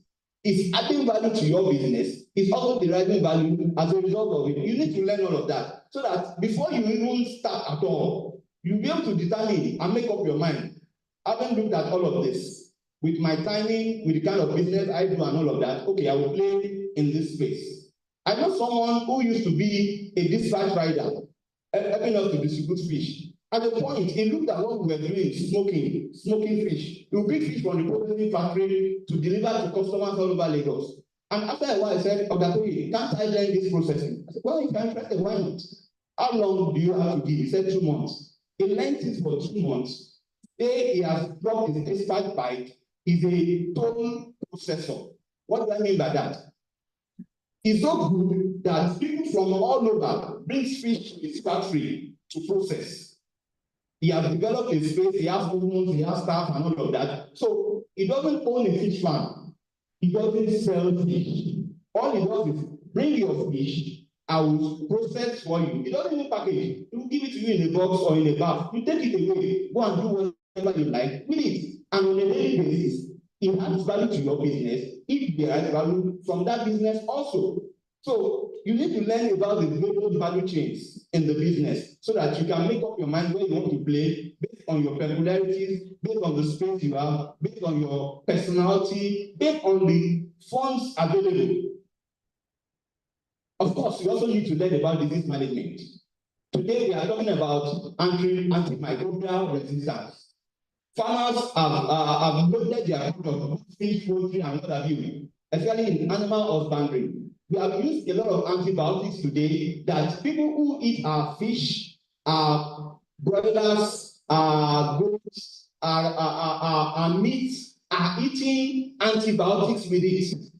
We now have antibiotics building up in the flesh of human beings to the extent that when you are now sick and the doctor recommends an antibiotic, the regular dosage that you are supposed to use is no longer applicable. You need to use more because there's now a lot of antibiotics in what you are eating. But today, by the grace of God, we have been able to develop some herbs and plants that we use in place of synthesized drugs. You need to learn all of that. How do you combine milk of olive with bitter leaf, with the ash from the oven, with siam leaf, ewe akintola, ewe oruwo, green melon, and all of that. How do you combine them to treat your fish? How do you determine the symptoms? How do you prevent infections from coming to your space? All of that you learn by seeing it, by being part of a process that identifies the infection, that has treated it, and has observed the required withdrawal period, so that you don't pass on the antibiotics that have been used from human being to, from the animal to the human being that will consume them. So knowledge is important. And like I said, hands-on knowledge. I wish tertiary institutions could have short-term courses where people can go and run some crash courses before they start their farming businesses. A lot of farming businesses are failing today because the investors lack required knowledge. Farming requires proactive decision making. You need to understand the challenge for you to take a decision. For instance, when I was working with a farmer, the first time I came to Lagos and I was engaged on a farm, there are times we needed water. NEPA have taken light and we needed water on the farm. I will call the investor, the owner of the farm, sir, we need to buy diesel. We need to pump water. It was a circulatory system. The man will tell me, I told you, those fish do not need recirculator 24/7. Just recirculate for a while. Then, in the morning, you start it up again. You know what? We lost the investment because there was ammonia buildup. We were stocking fish at about 300 fish per meter square.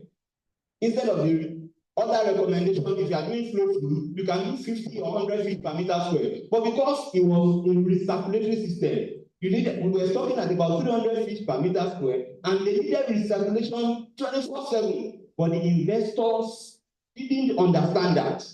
I kept emphasizing, I kept hammering it, but they thought they needed some extra cash to line his pocket. No, I was only trying to protect their investment. But because the knowledge gap was there, they didn't understand the nitrogen cycle that we were dealing with. And the carbon cycle, it was an interchange. The recirculatory system is an interface of the nitrogen cycle and the carbon cycle that takes care of nitrosomonas and some other bacteria that are being cultured in the system. They didn't understand how they function. So they were saying, manage until a 20 million naira investment. When I saw it was going down the drain, I said, sorry, I have to leave this place. So I left. A year or two after, I saw the farm. I saw an advert in Punch newspaper, farm for sale. How much? 8 million naira. I went. Wow.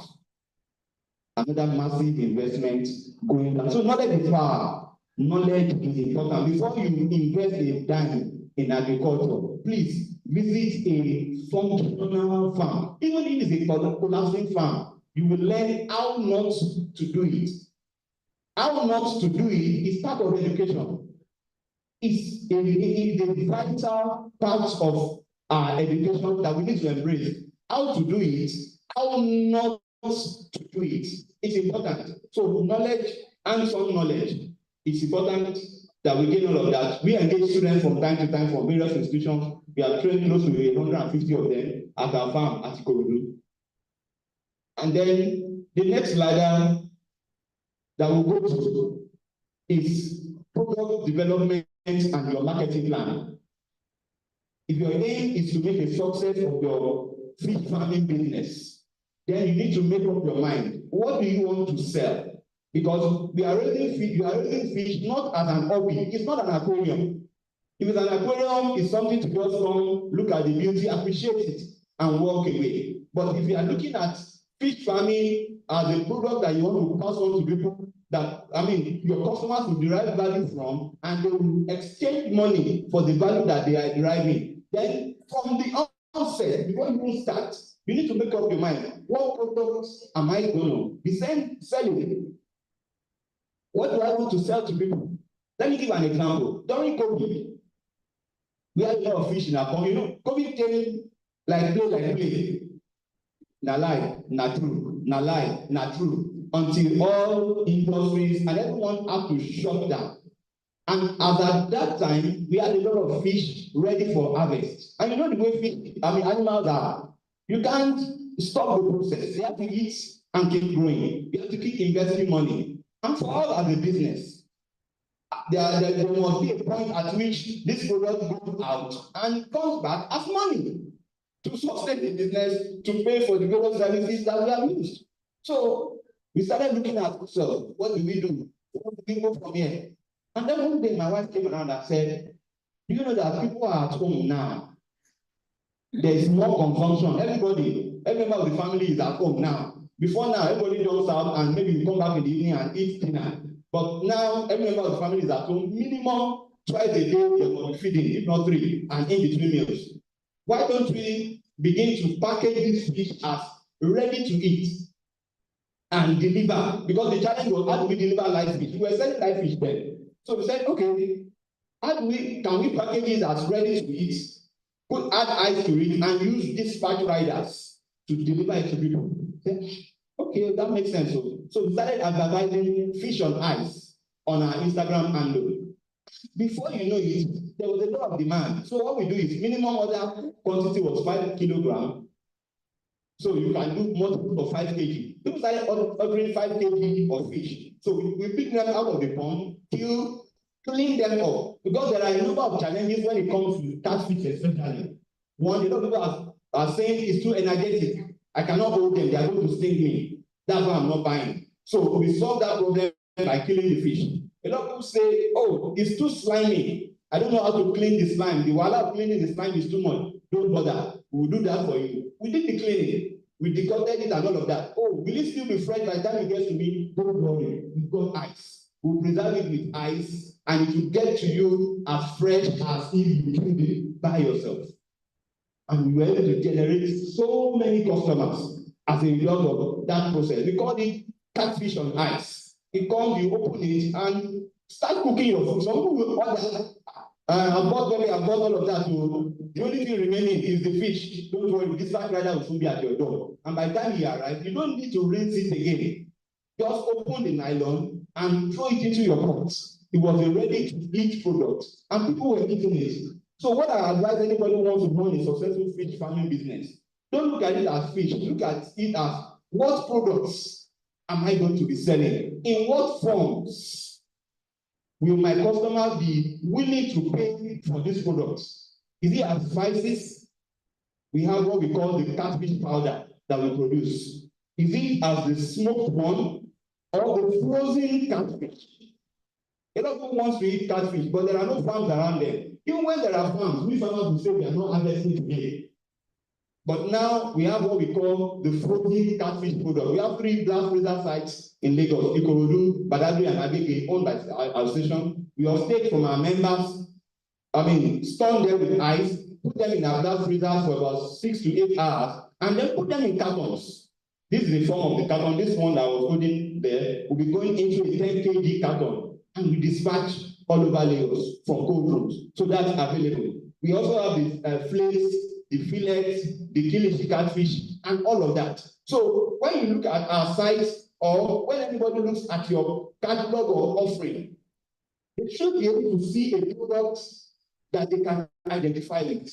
They should be able to see something that attracts their attention and say, yeah, I'm willing to pay for this. I can pay for that. So if you begin to look at the end result of your farming exercise as what products am I offering?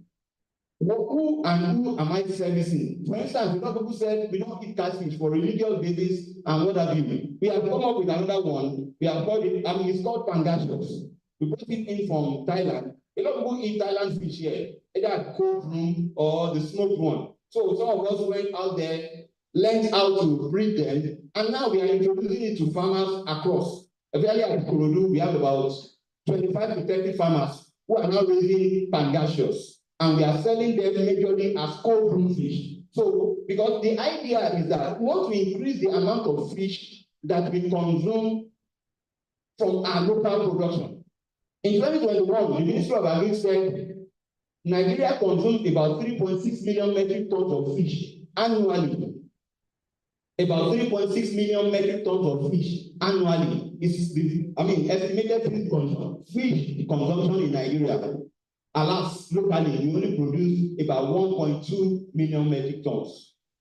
So that means about almost 2.5 million is imported into Nigeria. And you know, when you go across our streets and localities, you see cold rooms, one shop, two shops, where fish is being sold. But you really get the fish produced in Nigeria in any of those cold rooms. We want to change the narrative. We want fish farmers to prosper by selling on a daily basis. And that's how we came up with products like the frozen catfish, the smoked fish, the kilishi, the fillet, and what have you. So that from the beginning, you make up your mind. I was discussing with one of my interns this morning, and we were looking at, okay, you are an IT student, you are in 400 level from Makurdi. By the time you go back to Makurdi, what do you see? In what value chain do you see yourself playing among all of this? And by the time we analyze it, we said, okay, I will raise fish, I will process, I will only sell smoked fish. I said, why now? And we began to analyze. If you raise 1,000 pieces of fish, in about 3 months, they are ready for processing. When you sell currently at between 2,300 and 2,500 per kilo, from that 300 kg of fish, the farmer will make between 60 and 90,000 naira. By processing the fish, he will be able to increase his profit margin in a period of a month to about 300,000 naira. By selling fresh, he's going to make a profit of about 90,000 naira max. But by taking it through the processing factory and bringing up products from it, from 300 kg fish, he can increase his profit margin from 90K to 300K. And I asked him, if you earn an income of 300,000 naira monthly, would that be okay to sustain you? He said, of course, sir. But now, as a student, he has been through various value chains. He has seen all of it in the hands-on training. So, without starting his farm, he has to spend about 2 months with me, 6 months in Lagos, but 2 months at the grower farm. He's now seeing himself starting the business in a way that is profitable, so that his product at the end of the day will be the smoked fish and not the fresh fish, where he's going to earn 90K. So he had the option of earning 90K every 3 months or adding some more value so that he can earn 300K within a period of about a month on a continuous basis. That's very important. Then your marketing plan. One of the major challenges that agriculture and aquaculture has in Nigeria today is the marketing end of the value chain. The farmers produce, but some other people come to offtake from them and sell. And most often than not, the farmers are price takers. The farmers don't determine their price as a result of the cost of their input. In fact, a lot of farmers don't earn a monthly salary from their farming operations. They only wait till the end of 4, 5, 6 months to earn a profit, which they are hoping will last them for another 4, 5, 6 months. And I'm telling you, what they earn at the end of that process cannot last them beyond a month or two, because of the kind of marketing models that we currently have. We have run the exercise severally. If a woman comes to, most often than not, it's the women with bath that come to buy from us. When they come to the farm to buy, and they have bought a 1 kg fish from your farm at 2,500 naira per kilo, wait another 1 hour, send someone that they do not know to the box shop, 10, 15 minutes drive away from your farm to go and price that same fish. You'll be amazed at how much the consumer pays for that fish. You'll be amazed at how much the consumer has to pay for that same kind of fish. This is happening because a lot of people come into farming, only learn about the culture of fish. They do not learn the act of selling their products. Did you get that? About 90% of people who come into agricultural value chain is a fish, tree, crop, only learn the act of growing the products. It doesn't end there. In fact, I tell you that that's just about 20% of the work. The work is not completed until the product is sold. And most of us are only running subsistence enterprises from hand to mouth. We are not completing the value chain. We are not developing the products further. We are not playing at the other ends of the business. Personally, my role model when I came into business was Dangote. Ask me why. Product Dangote produces today, he started with a marketing company. Virtually every one of them, cement, sugar, salt, even petroleum. He started with a marketing outfit. The first thing we knew about Dangote were Dangote trucks that were moving goods around. Different kinds of trucks over the years. And you add this marketing product playing in the marketing value chain. It wasn't until he had conquered the marketing value chain of most of these products that he now does a backward integration into production. That's the data that has become too tall for so many people in the agricultural value chain, especially in aquaculture. It's become a ladder that has become too tall to climb. We need to begin to think out of the box, to begin to develop community shops, cooperative shops, or marketing systems that allows the farmer to have full benefits from his sweat. It's a lot of work, I'm telling you. It's a lot of work to run a farm, more so to run a fish farm. It's a lot of work. It's a lot of ups and downs. And then to finish selling it, someone has taken those products away and you are only pressing calculator. Did they steal the fish? Did they steal my money? Someone begins to ask himself all kinds of questions. Did someone steal my fish? Did someone steal my money? And all of that. Your marketing plan must be in place. Who do you want to sell to? Are you selling to food sensation? Are you selling to restaurants? Are you customizing your product to sell to people who are selling barbecue? Most of the barbecue that is sold around the world, especially point and kill, pepper soup, is catfish pepper soup. Check out the persons who supply to the restaurant that sell catfish pepper soup. It's not the farmer. It's not the farmer. It's one middleman there. It's not the farmer who is selling it, who is organizing, who is starting up that catfish pepper soup plant. It's not the farmer. We need to begin to have synergies, begin to leverage on existing systems that can allow the farmer to earn more benefit from his production exercise. And like one of my brothers would say, we need to derive a product that is an industrial product. At Great Level Farms, we are working on our catfish powder so that it can become a product that is included in several confectionaries that a lot of people can begin to use. Imagine we have a demand for 5 tons of catfish powder on a monthly basis. What would that sound like? It will sound good. It will sound good. Or catfish oil, or catfish egg. There must be something that is an industrial raw material that is needed. Today we eat this fish from Norway, pala, the dry one. It comes in volumes from Norway, and if you have watched the documentary, it's like the one industry that the whole company plays in the value chain of that fish, and then they have acknowledged that the major consumer of that fish is Nigeria. We should cover our own. A country produces a particular kind of fish, and the major destination is Nigeria. And then the Nigerian farmer is suffering, is crying of glut. There must be something wrong with this.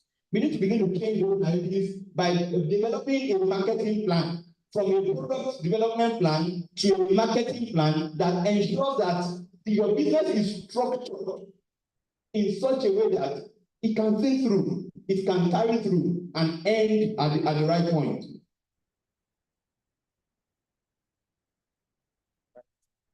The next one. Sorry, I'm trying to go to the next ladder. Okay, the next ladder is think big, start small. Think big, start small. I will never encourage anybody to start with a 10-acre fish farm. It will all face flats. Even if you have a 10-acre space, if you have the capacity to buy 10 acres of land and you can put in all the infrastructures, sir, I will never be part of such a system to start with 100 fish ponds, agric that can produce 1 million juveniles and all of that. No two farms are exactly the same. The principles may be the same, but the method of operations, you have to develop them organically. Because you are dealing with water, you are dealing with fish, which is a living organism. Therefore, you need to start gradually. Learn the roads through the farm, have someone guiding you, and build it up. So, I will advise anyone who wants to go to the business of fish farming, start small. Start with 500 pieces of fish. Start with 1,000 pieces of fish. Go through the rudiments. It's easier said than done. No matter how long you have gone for training, until you have started, you have not started. Because that successful farm where you are training and gone through its ropes. When I went to Zatek, I saw them selling 20 tons of fish daily. By the time that was for excursion. By the time I got into Zatek as a staff, I discovered that they only started with 3 ponds. And at that time, they had about 120 ponds. When I went there for excursion, when I went in as a staff, I got to learn the story of Zatek farm. They started with just 3 ponds in 1983, and they were only selling fish once a year. Hello? They had failed severally. They had failed severally. In fact, as I'm speaking with you, Zatek farm is no longer producing fish. Yeah. I was the staff of Zatek. We used to work in Zatek together. As of today, Zatek farm that used to produce 20 tons of fish weekly is no longer producing fish.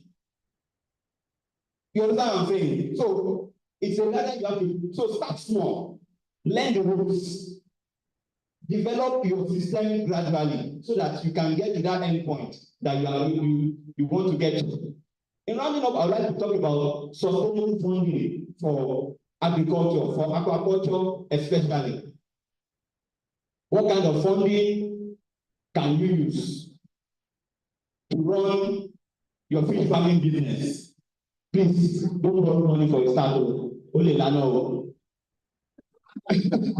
Only Lano. Yeah, it can crumble and you have to gather the pieces and turn your ashes into a castle. I've thought of giving up severally, but by the grace of God, we sell about between 1.5 and 2 tons of fish on a monthly basis today. Floods have taken away my fish severally. I've lost a lot of fish to infections severally. Boys have stolen my fish severally, but we're growing through the rubbles. And Great Young Farm is starting today. So start with personal savings. That's why it's good to start small. Start at an experimental level and then grow it. Start with funding from family and friends. They want to support you. They have seen what you are doing and they feel you can scale, you can improve beyond where you are right now. Start with a cooperative loan. Yeah, belong to the cooperative, contribute something. Let them add something to what you have so that you can scale with it. microfinance bank? Yes, you can. Yes, you can. I've taken microfinance bank loans before. There could be short-term gaps. In fact, some of them are now repackaging agri funding in such a way that they are now getting to understand agriculture.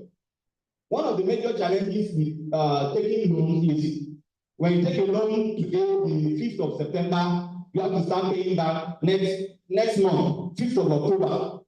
Agriculture does not work, especially production does not work that way. So now a lot of financing companies are getting to understand agriculture, and they are giving us products that give you some moratorium. That they are even designing products such that they are not giving you the cash. They are financing your inputs. They are now financing inputs so that you take your major inputs from a distributor, you use it, and then you pay back over a period of time. So it's getting better. Then you can also use investors' funds. You can bring a number of people together who wants to be passive farmer, who have come to realize that you understand what you are doing. You have demonstrated that there is market for the products that you have, and that when we scale, it can be merrier for everybody. I've seen a lot of investor funding schemes in Nigeria crash and collapse. I've not studied them so well. I don't know why it's happening that way. Of course, the level of inflation and what have you also affects agriculture so much. Nevertheless, if you are a sincere hands-on farmer, you can grow gradually, and if you are taking investors' fund, never chew beyond what you can swallow. A lot of people have been greedy. If you need 5 million to expand your farm, you are getting investment of 15 million. Money is fleeting, it's enticing. It's enticing. You start spending on things that will not bring immediate returns. And when your investors, are supposed to earn their returns, you start telling stories, actually, you see. So these funds are available. By the grace of God, I've used each and every one of them, and they have their places in business. Without money, ideas may perish. But when you have the right funds and you have the right ideas to back it up, you will fly. So funding is very, very important. I'll prepare myself, I will go through the training, and when my opportunity comes, I will be readily available. Of course, success is a journey. Are you ready? Let's go together. Thank you.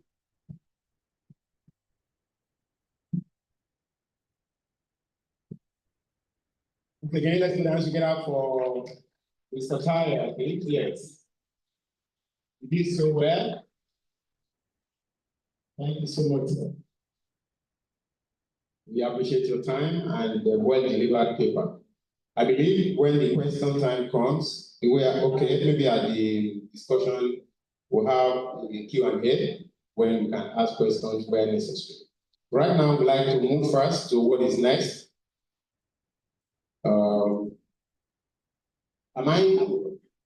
we have Mr. Remy Popola in the house now? Right, that's good. So we'd like to have Mr. Remy Popola, head the Tango Farm Enterprises. For the next 40 minutes, he will be talking to us about engaging in productive poultry farming and animal husbandry business. Let's put hands together for Mr. Remy Popola.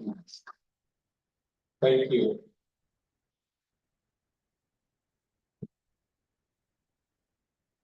Yes. Okay, that's it. Good afternoon, everyone.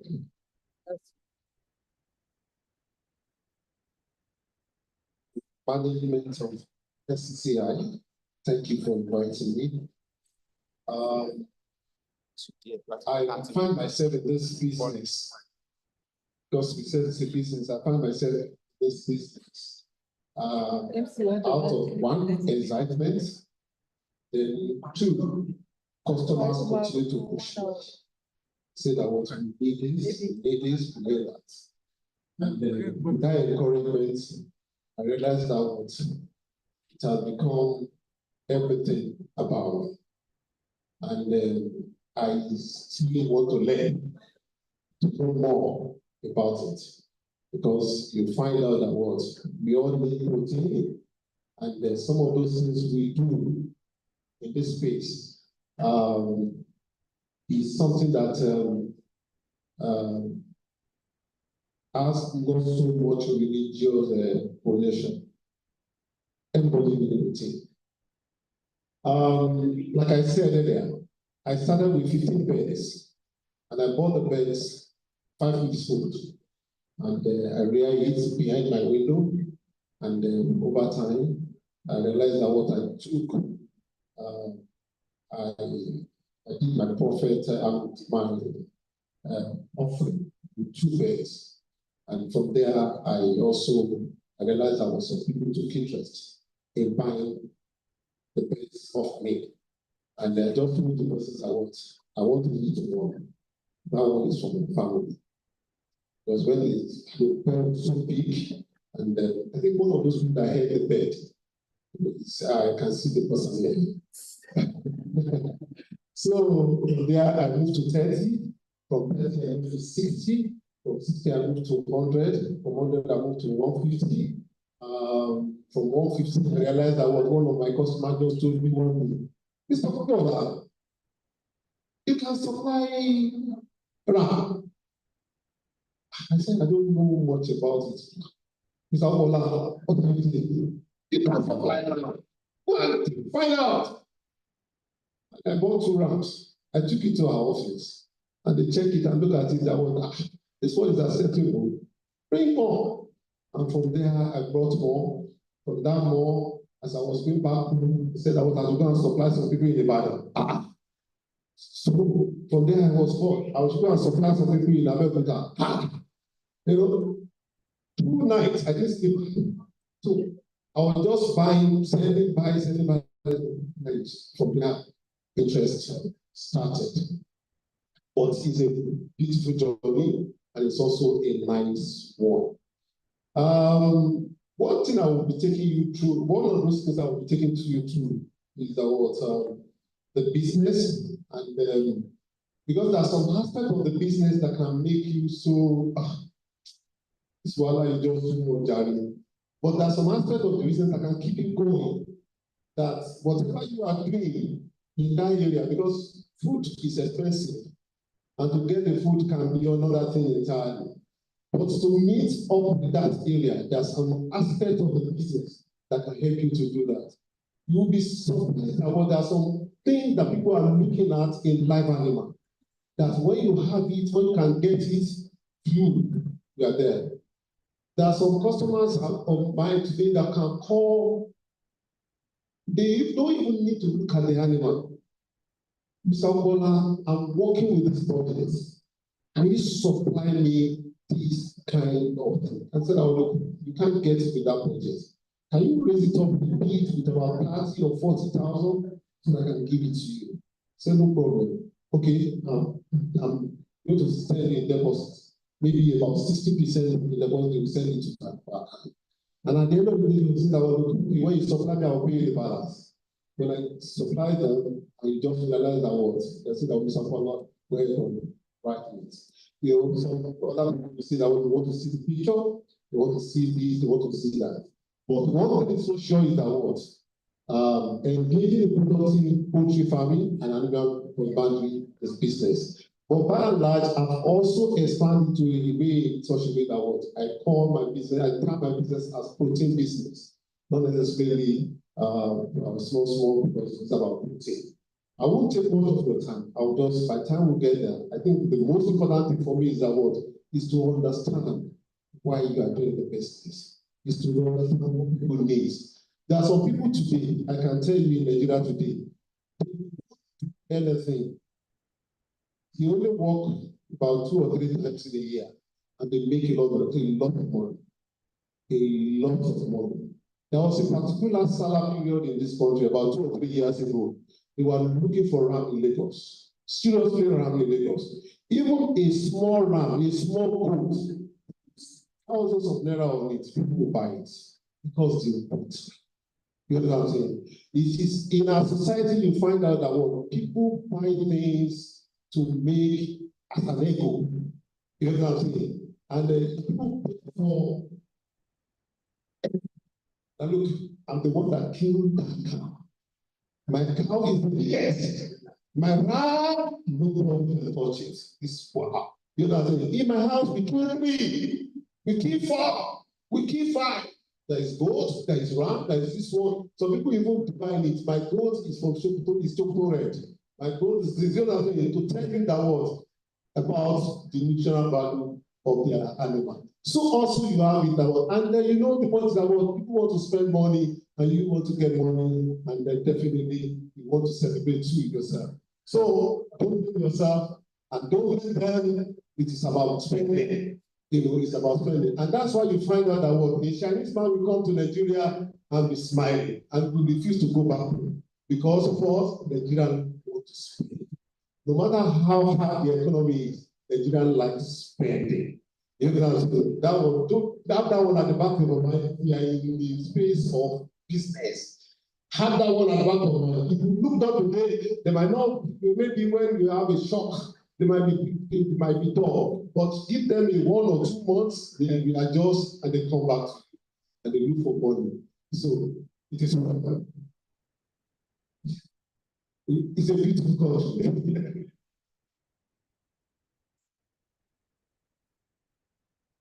Sorry, okay. I'm going too far. Okay. Okay. Okay, second. Okay, the most important thing I want you to understand about this business is about what's your intention? You have to be carefully planned and know where you are going to. You have to don't be everywhere. Don't do everything. You understand what I'm saying? If you don't have capacity to do everything, don't do everything. Don't go to the market and say that which one is selling? Let me go into it. You find out that by the time you go to TA, selling, and you realize that you were in B before, and B is now selling, go back. And you realize that C is selling, you have to just kill yourself. Concentrate on that area. And you find out that if you need to expand along the line, your good customers will be sending that salt to you, and you can pick it up from there and you develop it. And the more you develop it, the better for you. You see, rams, let's say a particular whatever, even chicken or broiler, they can be big, right? But you will find out that you have some that are fattening, you have some that are full of rust, flesh. So they can be big, they can weigh the same thing. But you know that if your customer knows that you are using that is more fleshy, they will patronize it. So just make sure that you stick to that level, and the rest is history. Now, the key thing for me is that like I said, I want careful planning. Then the intention as the owner. What I'm talking about intention is about poultry. We talk about egg, talk about flesh. For me, I don't do egg. I don't do egg because I can't manage some of the workers. Eggs is a big thing. If you are not there by 5:30 or 6 a.m. to pack your egg, you will need 50% of it. That one is late. They will dig the ground, they will dig your walls, they will dig everything. In fact, they have some people that will come to them in the middle of the night, and they will wake up to settle them, even like animals. They can deliberately kill your animals for the purpose of selling to another people. They have told you that will buy the mortality animals or mortality, big goats. They will clear it from you. I've seen a situation whereby I called a worker in my farm called, and she didn't know I was very close to the farm.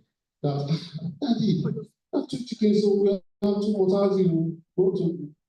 Normally, I'll tell them that I will come and bury it. I now realize but most of the time, she won't bury them. She would leave them till closing time.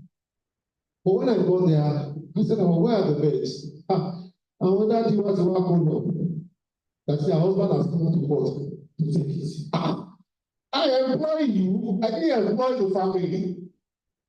That you was. And then later on, I was told that was they used to eat chicken every day.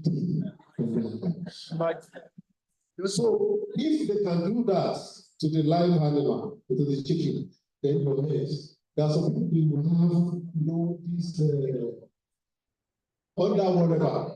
You know, they will package it in such a way that what 24 eggs, 12.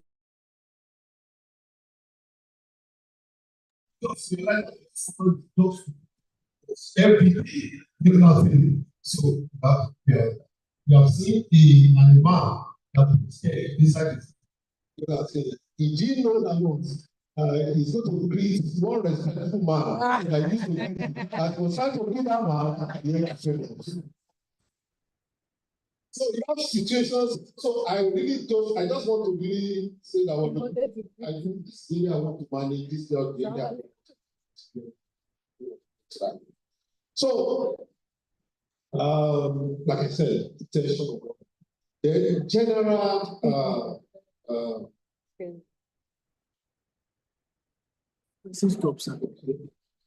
I need to move back. Okay. I will tell you. First page, after the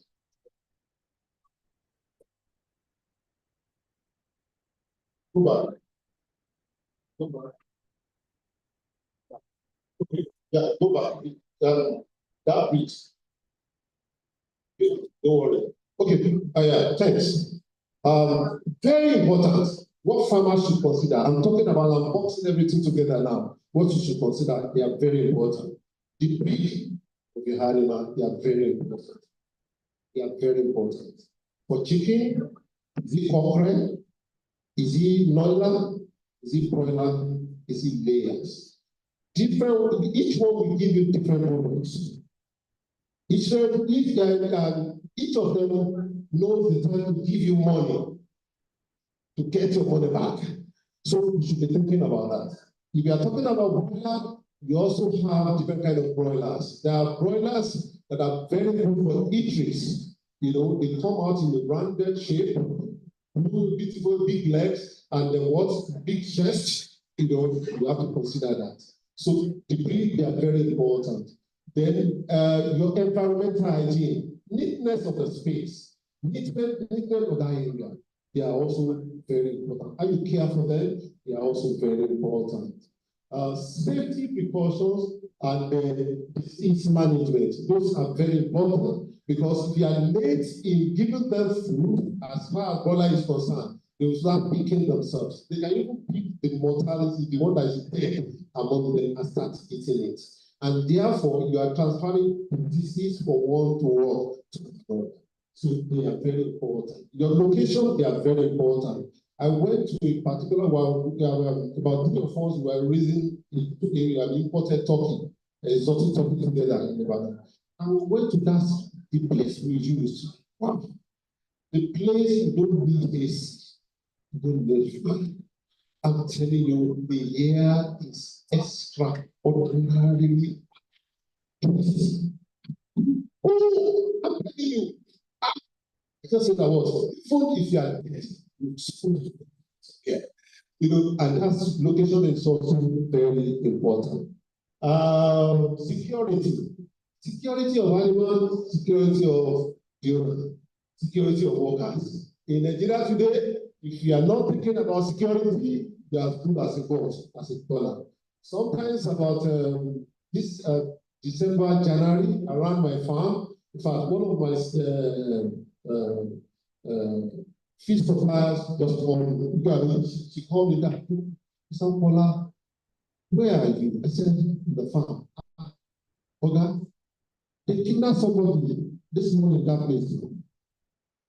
Yeah, that means I have to do what? So safety of life and safety of your security of your life and everything, they are very important. Healthy stock. Why are we talking about healthy stock? when you talk about healthy stock, you are talking about the ones that are really that a little adjustment, a little feeling, a little quality thing has made them work very well. So you don't go to the market, you don't go to Ashley to go and report a stock that is very weak. Now you know that what you have to drop them, you have to give them vaccine. My brother was talking about antibiotics, that you just have to depend on antibiotics. You don't have to do that. Then the next one is about access to quality feed and water. You know, if you say you want to mix your feed, there are so many people that mix different feeds today. You know what I'm saying? They will just use one thing or the other to make the feed. And by the time you look at it, it's not giving you the right fruits. It's not making you the better that you should have within 2 or 3 months. I mean, within 2 or 3 months, you have gone out of your stock, but you still find struggling to go to the sizes you expected it to. So they are very important. Staff, your quality staff, personnel, trusted, loyal, not necessarily religious. You know what I'm saying? Don't say you go and bring your pastor in the church to work with you, or your imam in your mosque to work with you. You are only looking for problem. You know what I'm saying? You'll be shocked that the level of trust you place on them, they can't justify it. They are beautiful rules in what? In a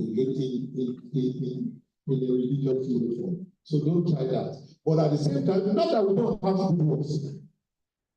We have good ones. But the point is that what? Look for somebody that you can trust, that is loyal, that you can build your business with him. And I pray.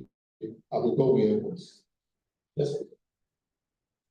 Annika was wondering, you know, I tried to really box them because I realized that Okochi and all that kind of stuff, they are the same. Just they are all branches of. He said, this is the controlled cultivation and management and production of domestic animals, including improvement of qualities considered desirable in the human by means of breeding.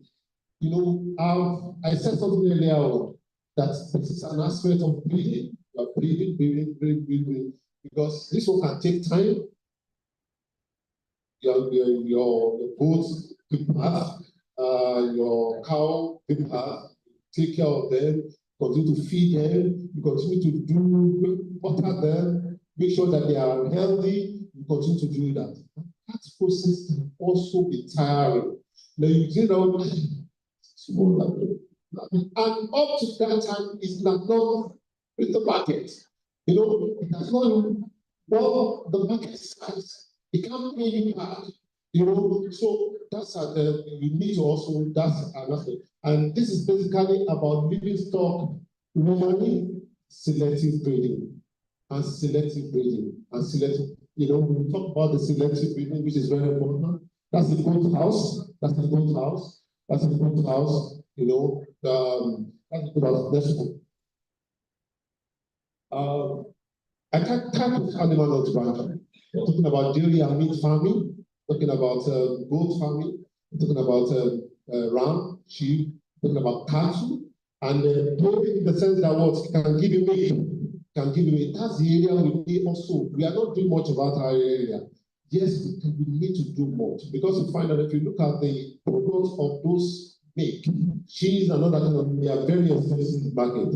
It's not something you can call. And then to get that milk itself is also very expensive, because points are what you need every possible carefulness for you to be able to get the right return. Then in terms of meat, you know, and this is where you will know that what quality means attract quality payers. You know, if you have, you know, when you go to the market during salad period, you find out that people say that well, the meat is what. You know, there's some meat that even when the price is and it's expensive, and the person walks away, and you still come back, you still look at the meat that the meat is there. You know what I'm saying? Once you know that the meat is there, you just say that that meat is what. So it's very important. You have fish farming, our brother are talking about it. We have bee farming, you know what I'm saying? These are the things that look people can go into, you know what I'm saying? It's money making too, you know. money making too. Productive poultry farming. Poultry business is a big business. It's a big business and cut across so many interested people. Just like our brother said, so many value chains that are involved. So many value chains is very important. You have to know that it's a big business. It's a big business. It's a big business in the sense that what, if you find out that what, even if you want to do your own on seasonal basis, is it Christmas time you want to do, you want to make sure that what you harvest, is it against Easter, is it during Muslim fasting? Exactly. Your big business, you can have a target market in that area, you find that you are going to go. It's a series of activities of rearing birds, live chicken, turkey, all that kind of stuff. You find out that what everything that we are talking about here has its own customer. And you have to do that. If you want to face an everyday customer, you can face an everyday customer. If you want to face a season, by way that you have identified your target market, you are good to go. You always watch.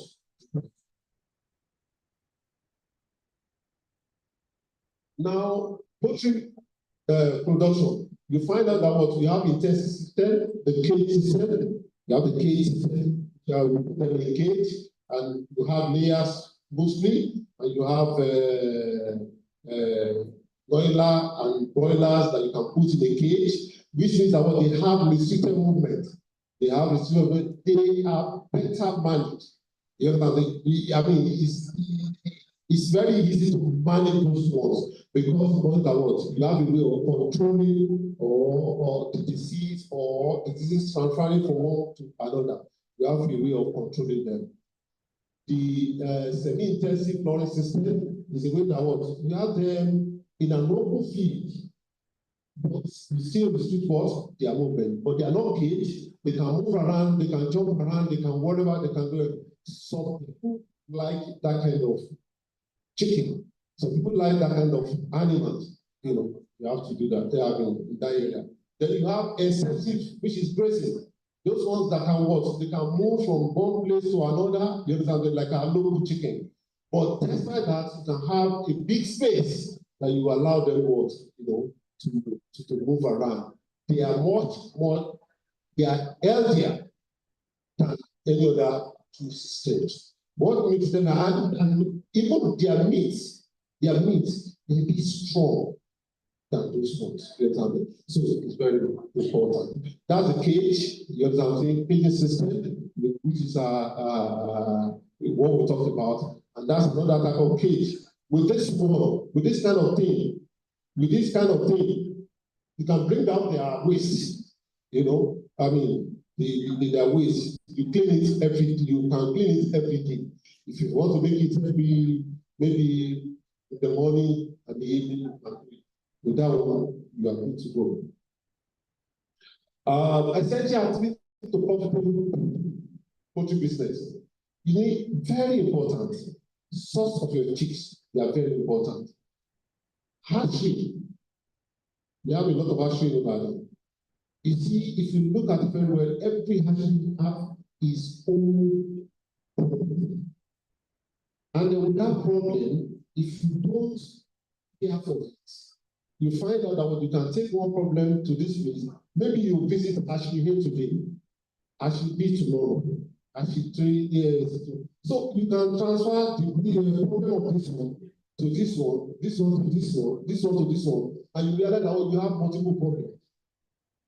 Instead of looking for one drug here to take care of this, you'll be looking for a drug that will take care of this, drug that will take care of this, drug that will take care of this. Indirectly, by way, you find out you will be spending so much money to ensure that what you take care of all the things. So if you are going to your source of chicks, they are very important. Don't look with it. Then quality brooding. Brooding is what? Is an enclosed place where you take the chicks to and gradually brood them up, strengthen them. They will heat. They will under a very good condition in terms of light, in terms of heat, they are better managed. And gradually, as they are growing up, you are reducing the light, because before, when you put them in, you can allow them to have 24 hours light. But as they grow, you now reduce the light. And also, as they grow, the heat that you introduce at the beginning, you gradually reduce. Then the kind of food you give them, that's what you have starter match, that's what you have all those things. Gradually what? You start eating solid food, just like the baby together. So that's what we put. Then flux management. Flux management talks about how to manage the flux. Sometimes you find out that what is sometimes you see a farmer, a very good farmer. You see, you can't do the rush when you visit your farm, especially with the live animals. You just have to sit down and look at them. Their reaction to food, their reaction to water, the way they stretch their leg when they finish eating. You know what I'm saying? The way they relax. Some will even sleep and look at him and say, is there any problem? You know what I'm saying? The way you have to be patient, you have to look at them. You have to don't be in a hurry. Don't say, don't tell somebody I'm coming. Tell the person that should be with you. In fact, we can, God forbid, you won't have a situation that will keep you in the farm for more than for your whole day. Because you see, you will say, you can go to our name. You know what I'm saying? It is you that will be able to assess. What I said, your hair is not the same thing as other people. What you receive, you are the one that make money, that spend the money, you are the one that want to make the money. So you should be able to what? To pay attention, look at it very, very well. See that what don't put your body in your place. So it's very important, attention to details. Details are very important. Attention to details. Don't say that what. Don't go to the guy to buy a bike truck and tell them that what. Give it to you. Okay. Take it first 3 days. 2 days off. Then the last 2 days. Making 5 days. You will still have the 5 days, but it's not 5 days like that. There is a gap of 2 days that you won't be done. So details are very important. The moment you miss out on the details, just have routine, just have a waste. So details are very, very important. You know what I'm saying? If you are not getting it, ask again. Ask and ask and ask and ask until you are sure of how to use it. Even if you are going organic, you have to ask again. You have to ask again and be sure that look, you are getting it right. I mentioned communicating. You are getting it, you must make sure you get it right. Because if you fail, you fail. You're nothing. That's all. Because some of them, they will speak back to you, but the point of it will be too late. Stick out for biosecurity. Biosecurity are protocols. There are some protocols. There are protocols you put in place. Just like some houses, before you enter place, you know what I'm saying? All forever. They have protocols. The animals, everything have protocols. They have the way you do things, the way you do things to keep them secure, to keep them healthy. You know what I'm saying? To keep them healthy. Some of us have protocols too. All the protocols we have, before we get home, leave home in the morning, some people have to go to the toilet and evaluate what they have. You know, the moment they miss it, they become a problem on the road. So that protocol is very good. Keep to that protocol and don't ever joke with it. Don't say that I will do it tomorrow. Don't say that, okay, it's our visitor. Let him call me. You know what I'm saying? So don't try that. They are very important. Then the target market. Target market is very key. What are you going to sell to? Let's say if you are raising broilers. Broilers is the one that you might say that I want to be selling my broilers to individual like this that want to raise it to completion. So, and you just make sure that you raise good broilers, that when they see it will come attractive. If the person want to buy 10, he will buy 10. That's all. So people layers, Some people raise the broilers to 8 weeks, 12 weeks. I have some of my customers, they just have big, even if you call it 25,000, 30,000 for them, they don't mind. In as much as it's excessively what they are ready to pay. So you have people that corporate for broilers, you have people like that. So that will determine your target market. It is that target market you take to the production center and what, and you raise what they need. Then commitment to air quality. You know, ammonia production by the chicken waste, they are very strong. If you keep it too long, you pollute the air. And what? It serves an attraction to other disease, other ailments to come in. And by the time you know what's going on, if you want to try it, let them pack chicken waste. Try it, leave it there for 2 days, for 1 day. Put your hand in it. So clear your hand to remove the skin. They are very solid and very, I mean, it's terrible. Then the commitment to, I mean, I've said that one. Then good litter management. How to manage your litter is very important. Don't leave them. Litters are money now. You know what I'm saying? They are not just anything. Find out they are money, good money. You see, if you have good litters, if you have them packaged, they will come and bring truck and take it to the north. Litters are what? Mechanical skills. You'll be wondering, do I want you to be a carpenter? Do I want to? You don't need to be a carpenter. But when you want to do small mainly, you need to call carpenter. Want to change the bulb? Go and call carpenter, electrician. Want to do small scale? Go and call. The more you introduce those people to your farm, the more you want to bring the protocol of your farm, and that shouldn't be. I'll move fast now. Goats and sheep farming, we are branch of animal husbandry. It is a profitable business within a short time. In the market, if the market is right. And I told you about the target market, very important. And I also told you about for requirement for policy poultry, the good pasture, fresh water, vaccination, all those things, they are very important in goat farming. And the goat is a good source of animal protein. If you raise goats very well, in fact, one of the good things about goats is that what? Without religious taboo, everybody eats goats. Everybody eats goats. Roast it. And so, originally, you roast it.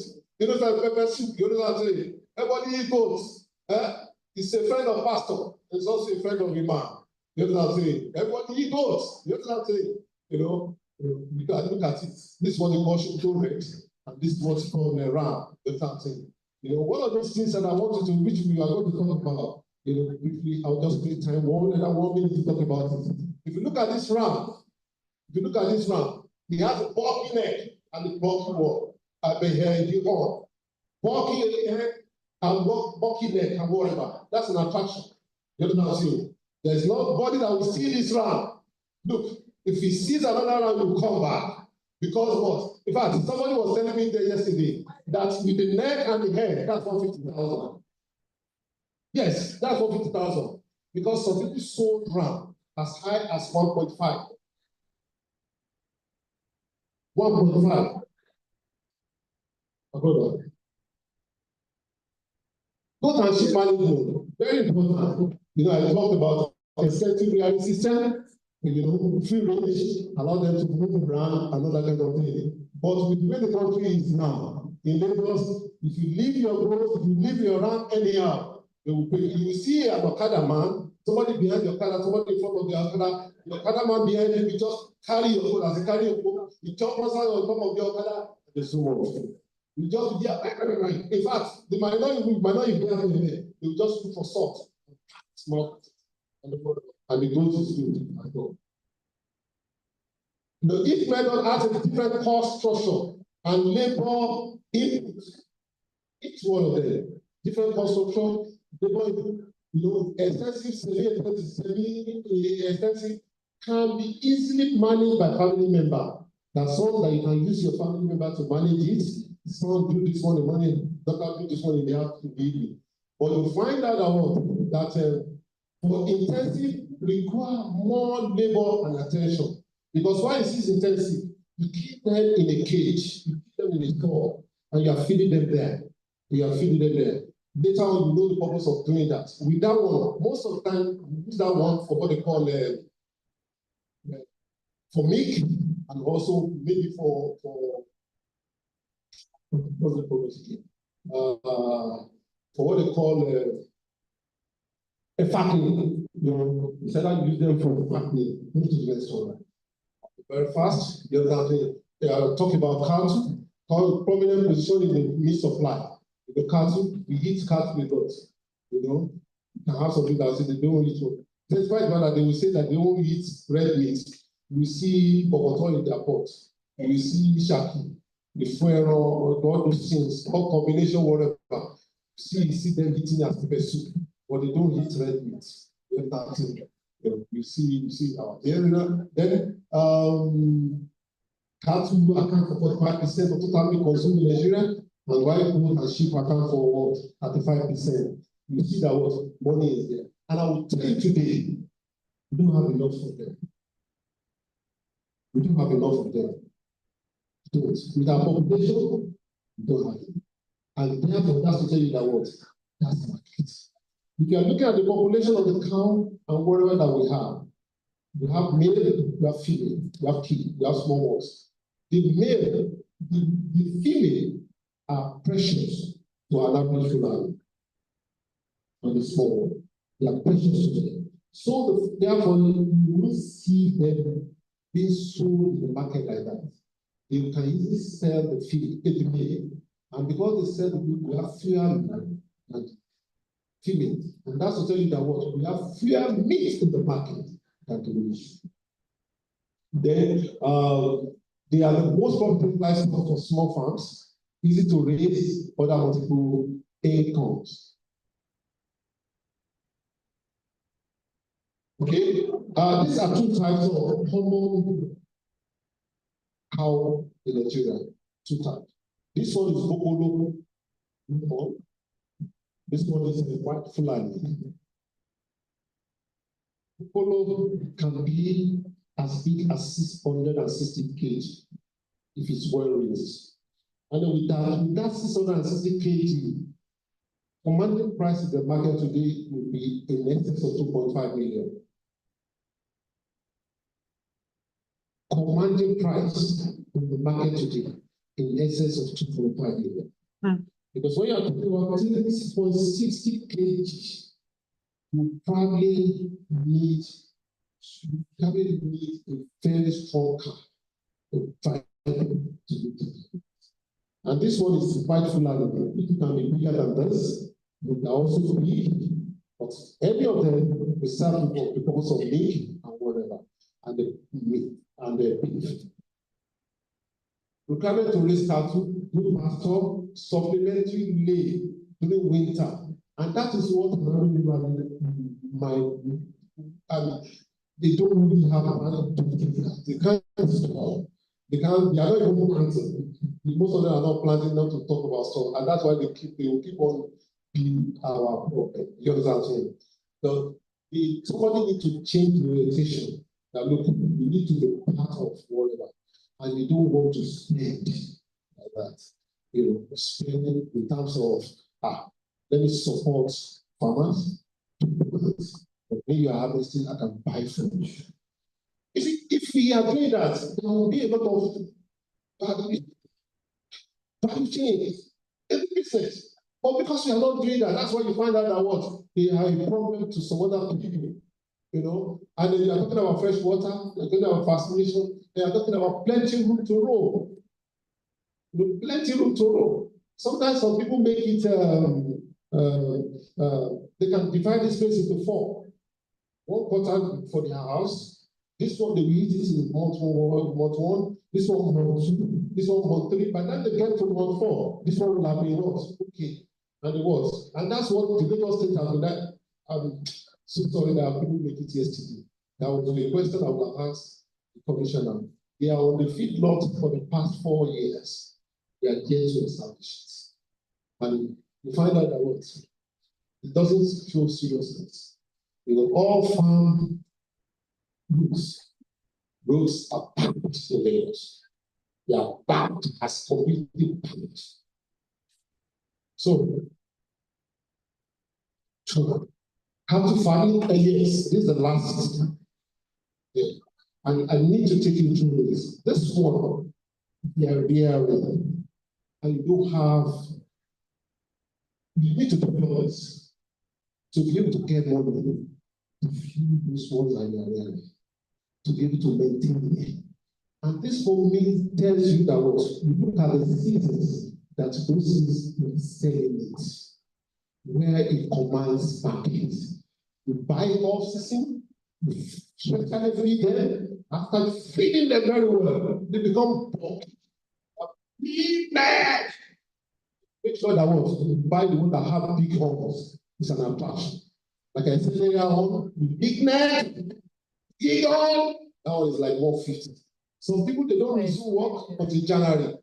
Between January and the day they want to do salad, I'm telling you, feed them and feed them and feed them in the night, in the morning. By the time you see them at the time, whatever, see that was this is the ram, and this is what I want to buy.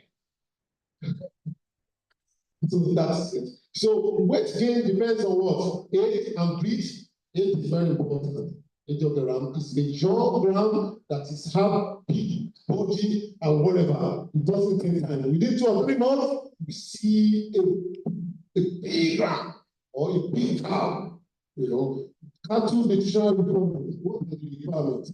The nutritional requirements can be expensive. That's together. He has protein, he has minerals, he has vitamin, he has carbohydrates, he has everything, you know, and then you allow them to do a bit of pasture. Or you introduce it to them. Sometimes some of them can be fattening, but sometimes if you now structure yourself to less fat, you find out that what you can get gain. Availability of feed, very important. Other economical considerations. Okay.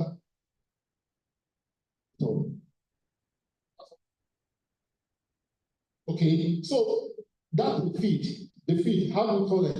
High quality forage, you know what I'm saying? They are very important. High quality, even in the grass that you are giving them to eat, there are precious grass, there are grass that are useless, there are grass that doesn't have value. You know what I'm saying? It's grass to be grass.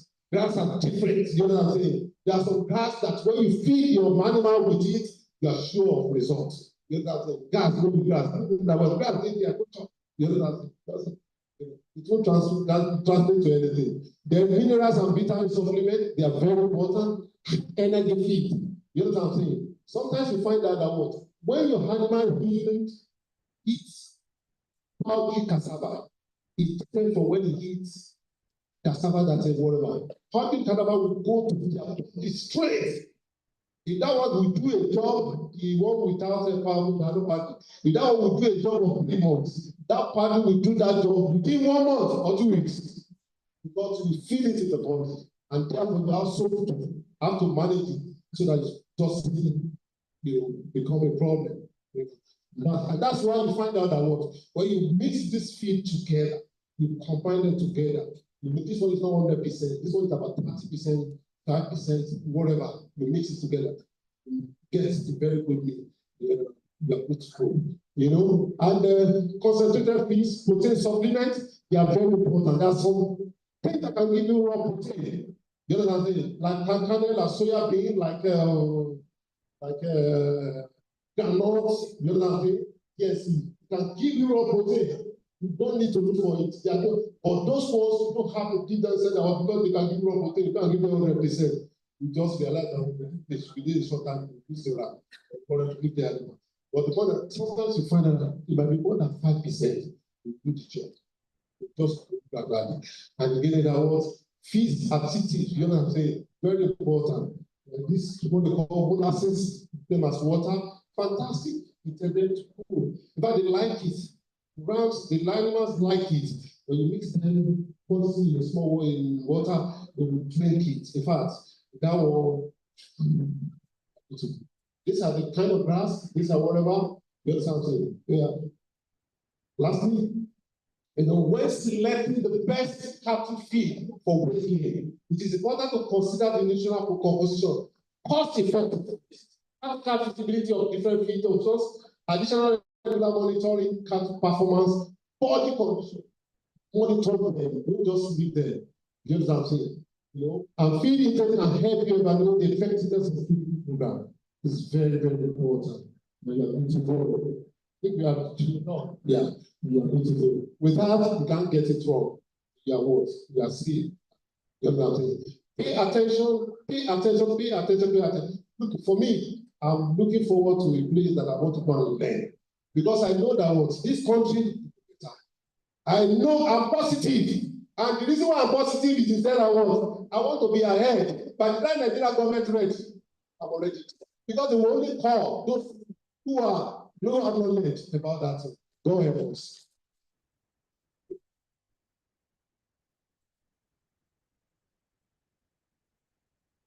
Thank you so much, sir. Thank you, thank you, thank you. I am tempted to say you are either a pastor or an evangelist or bishop or somewhere. I don't know. It's becoming difficult for me to get the microphone from the man. I keep saying this is the last slide. Honestly, I saw thank you. I thought this is now the last slide. Our pastors, it is well. Right, thank you so much, Mr. Remy Kokola, for a job well done. I now know that you are the MD Tango Farm Enterprises. Thank you, sir. I'd like to recognize the presence of a demand from the top. People will say Abuja and Leobe. We have Obiora Isidore Nkele, Federal Ministry of Agriculture and Food Security, Lagos. He is the Chief Agric Officer here in Lagos. Let's do that together for Mr. Obiora. Thank you, sir. No. All right. I'm told we have to go for what we skipped earlier, which is the tour of the exhibition. We'll do that right away for about a few minutes. That will be led by a representative of the president here today, chair of the Agric Group, supported by past chair and the incoming ones. Yesterday, we followed this route. We will follow this route today. So that we begin from here, then come out of this place in about 10, 15, 20 minute marks. And we'll be back to have the next presentation and then go to the discussion. Mr. Chair, with your permission, we have the tour now in 20 minutes. Come back to continue what we have for today. Thank you so much. Femi, please. You have the microphone with you? You have the microphone already, that's fine.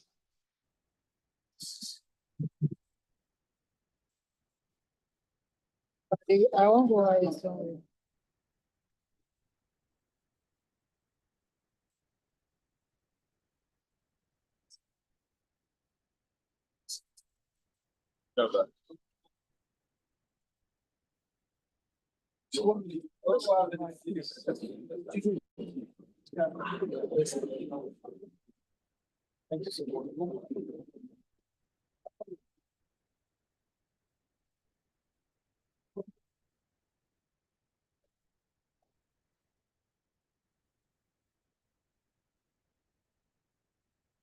So please be advised to please take care of our personal belongings as we take the tour. Our chairman and the Chamber of Commerce.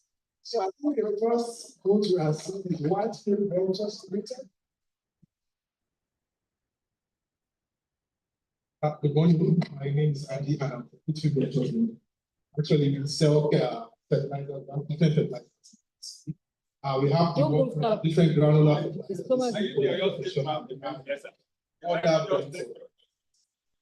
liquid fertilizers. Have this one. Poultry farmers. So what's So go first. Go first. Yes.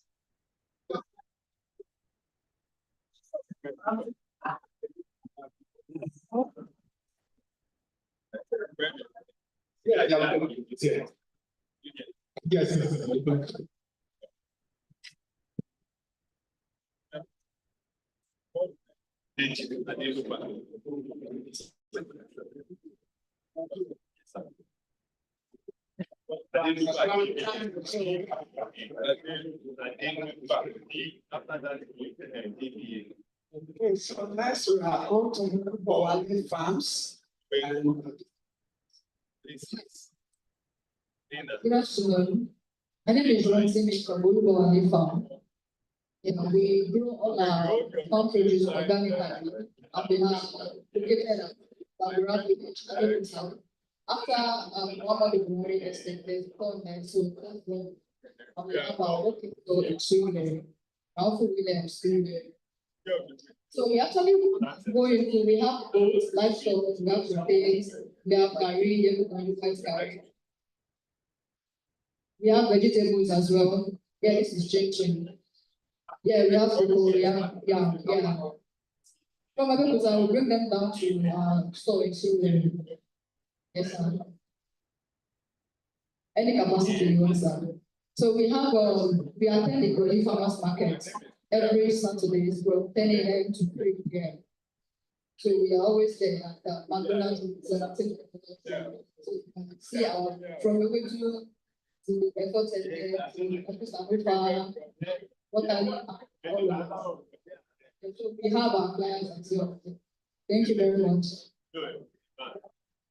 so next we come to Agric Classic Yes. So next we want to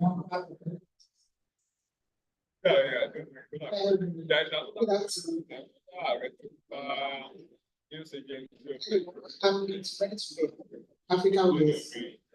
That's what I think African West for women and men order. I make most people. Yes, most people like the bonus for men. Strictly of women. Others. They do, but no men. We have to know their sizes and all, but these ones are just free years to the women. These are dry cover.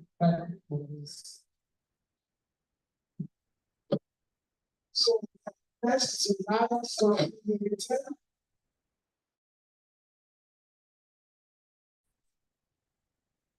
Okay, yes, sir. We have our curry powder and thyme leaves. They are 100% natural. 100% natural. We do it as or do the processing and then it as the 100%. Curry powder for sizes, and we have it in various sizes.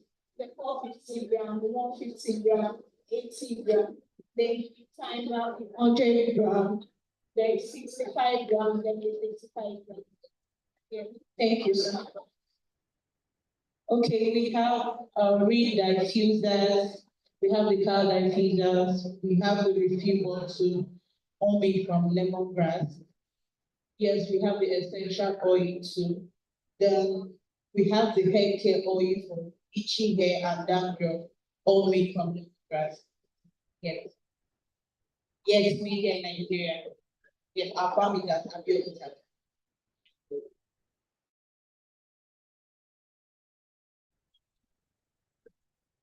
So, okay, excuse me, Chairman, sir, like few cents. Saint and what they really say just for.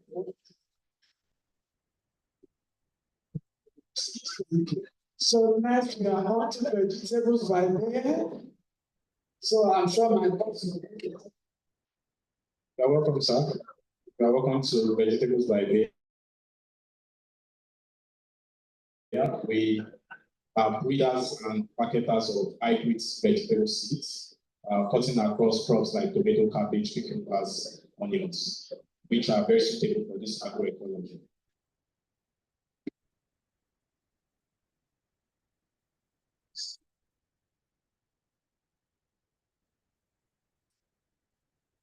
So that's agriculturalist innovation center. It's not agriculture. There are a lot of things don't take that. And that's what it means.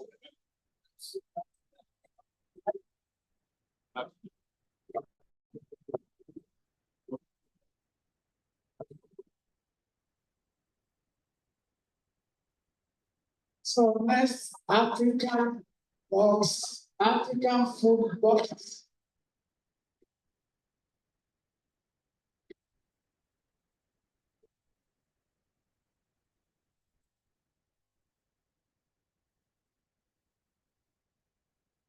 Okay, we are into the export of African food. We also sell locally, sell to retails for now. Customer order. We have a plant in Canada that we export to through air cargo. For now, just air cargo. We are thinking of going to sea cargo very soon and also our plans to do that. So that's what we do. We have food too. Very kind of about Gary fish farm food.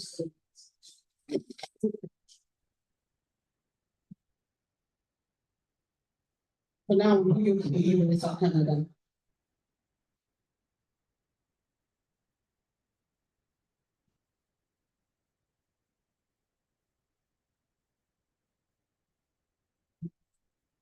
No, we have we have one of our customers, we have one of our customers outside. So when we order them, we package it and send to her, she distributes.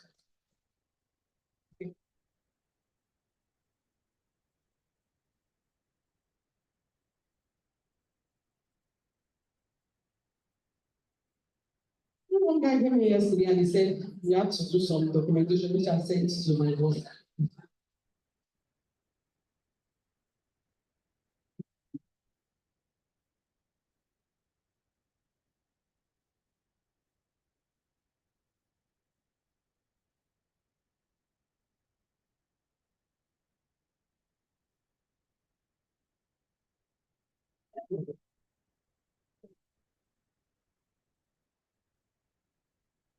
So Aura by Lola and Lema's Beauty Palace.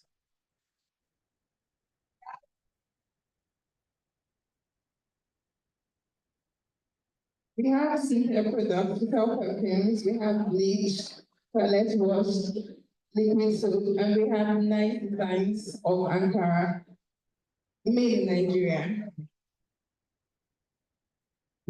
So you are making only for women and not women.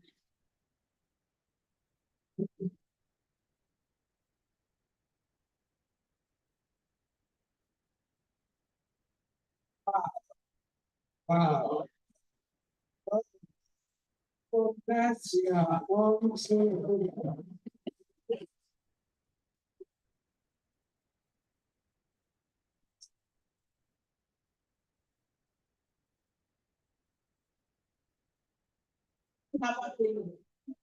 Natural remedy, organic, purely our own eggs. We use it to formulate eggs, any kind of thing. We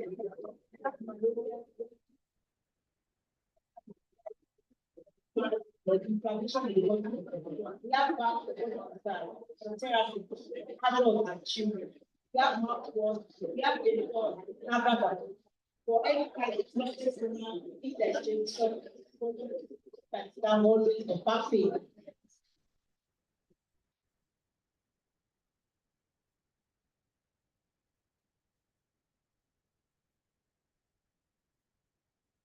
So since I think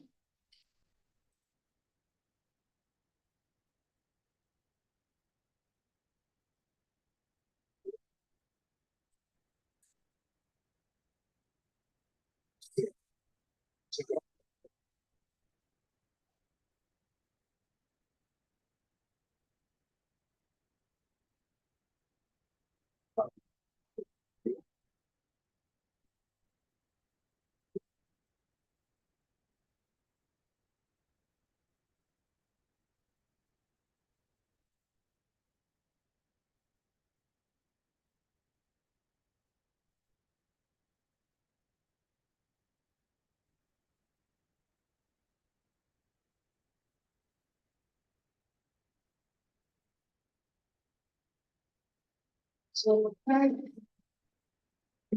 everyone. Okay, good afternoon, everyone. This is Molosh and KPK Fashion World. We are into footwear for children, for adults, and we are ready to wear for ladies as well. We have some that are actually unisex, this Agbada, and our products are actually quality with 2 years guarantee. Yes, you get value for your money and you will not regret the from outside. So,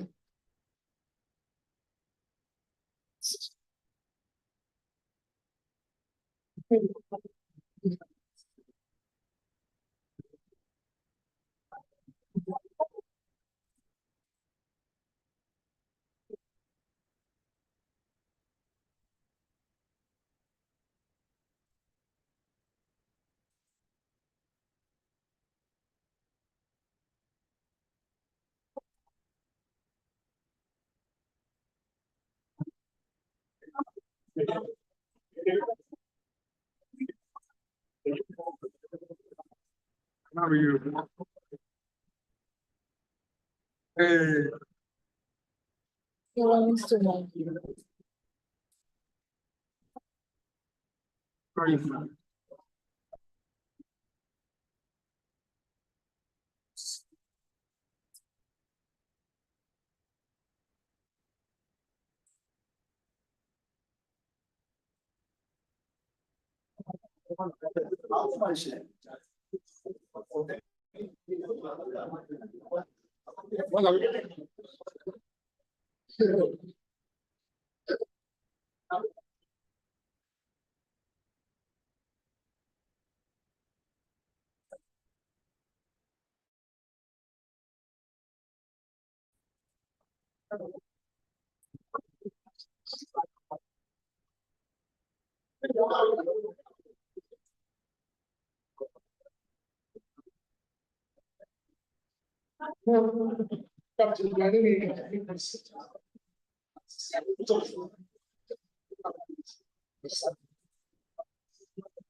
Not from China, locally produced.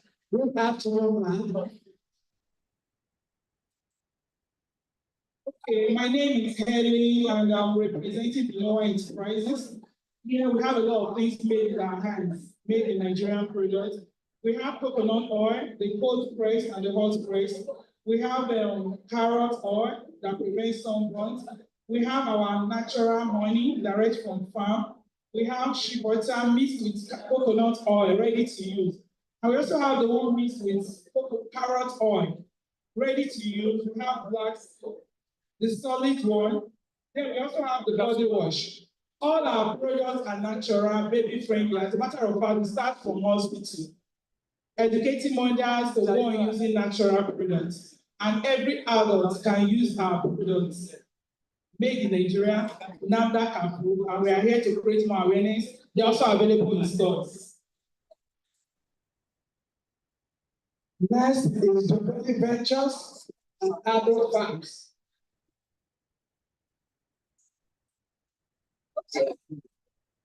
We start.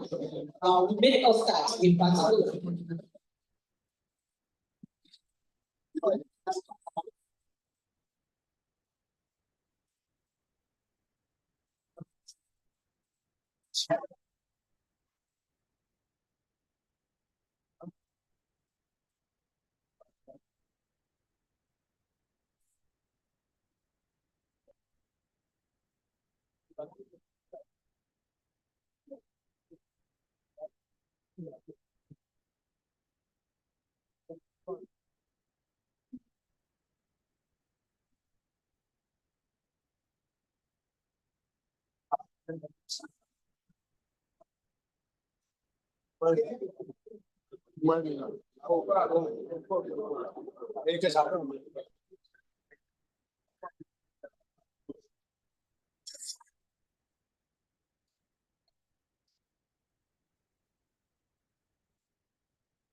Certainly.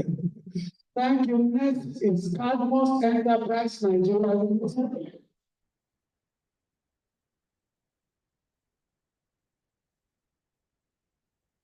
That's all. My name is Rhoda, the staff of Cosmos Enterprise Nigeria Limited. So I'm doing at this family hotel. Yeah, the farm over there, tomatoes, yam, and orange flesh sweet potato.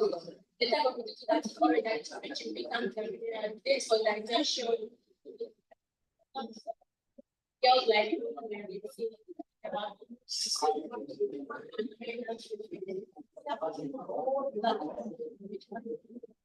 for baby it helps your soup, like all I can if you want to.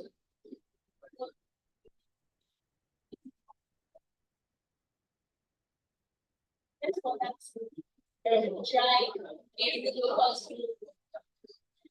hydrate.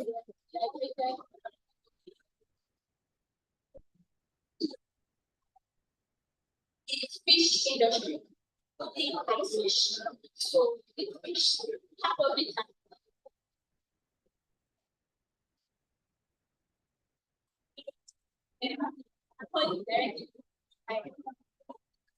Just see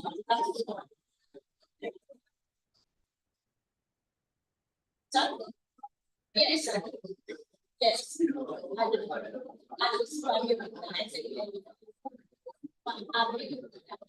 like our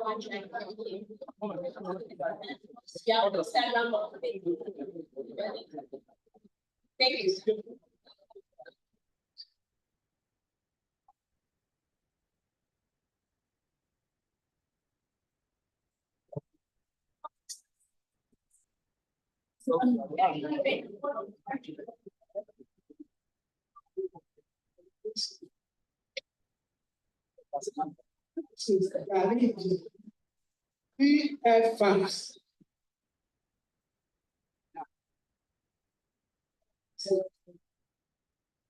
We have our garlic with 2 kg.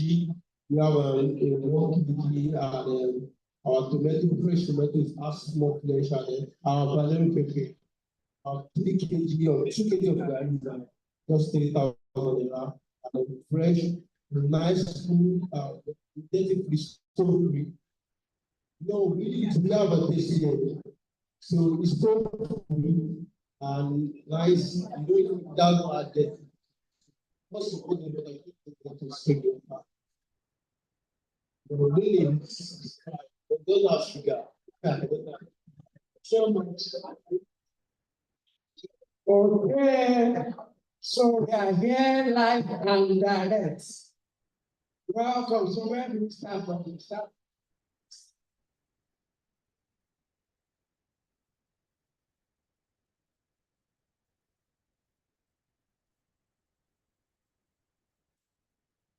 Good afternoon. My name is Olayinka from Kampala Hub, where you have varieties, starting from food, agro, processed food, or further rice. Our further rice is only processed food. If you buy it, it's not processed pages. We have unadulterated palm oil, We have clean processed peanuts, clean like no other. They can testify to that. They can testify to that. They're going to your fabrics. They have ready to wear. They have handmade Ankara bags. These ones are all with a difference. This one is so unique that we can attach it to your trolley when we travel. Our fabrics are all affordable. I'll show you. Thank you very much.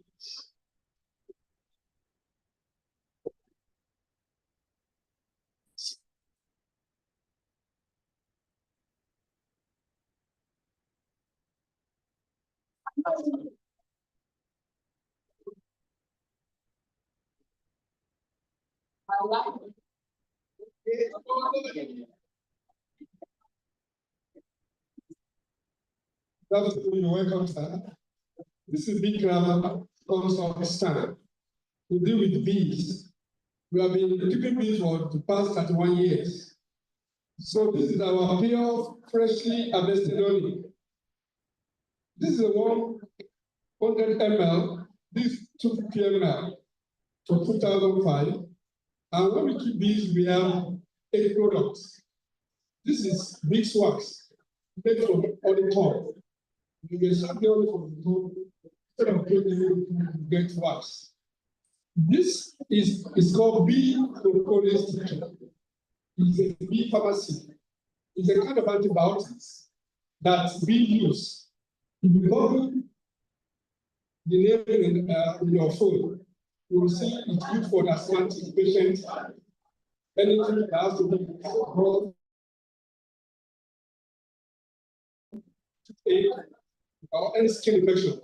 So this is only the freshly harvested honey is light. And that's the golden color. Like we put the honey with black color. So, and as I've said, we have been on this for a long time. We train people to do it the right way. I'm based in the United States, but I came back home last year just to help our people. This is a book I published in the United States. Sorry.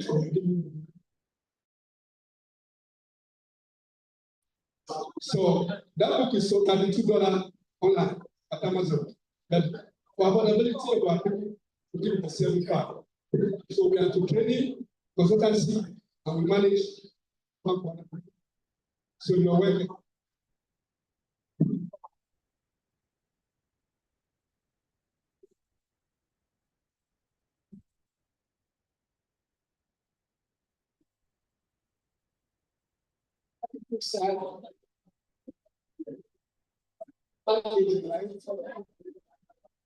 Afternoon, ma.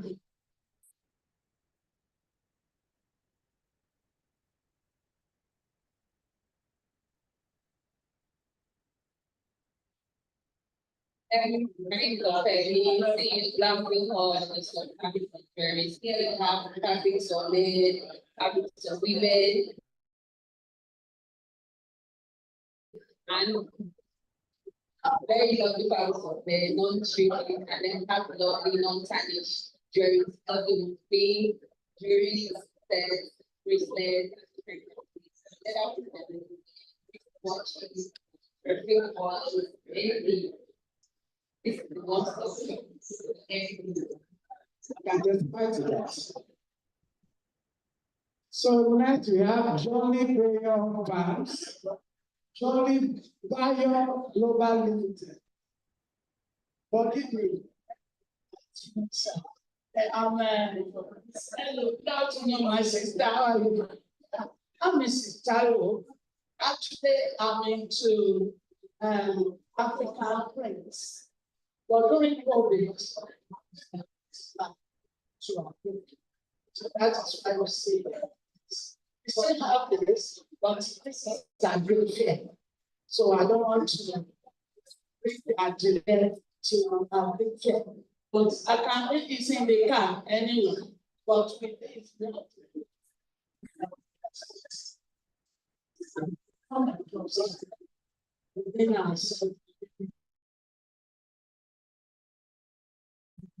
So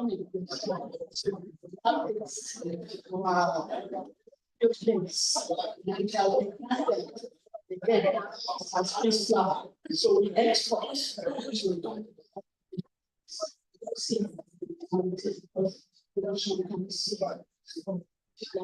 What we can fish, our farmers export.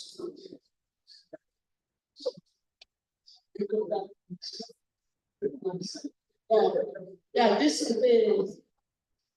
Yes, yes, so this one just 5 minutes, then some then you put from that. Yeah, that's the yeah, but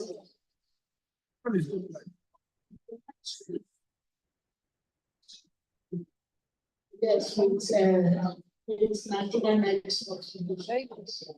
Yes, I mean. About that, then I'm gonna say this. membership director. Say you should make her an admin on the PPG. I'll be meeting. Yes. You know, the boss said I was standing. Yeah. We've been to airport, the first place. Yes. They gave us training, then all the certification. Yes. They shall message you about it.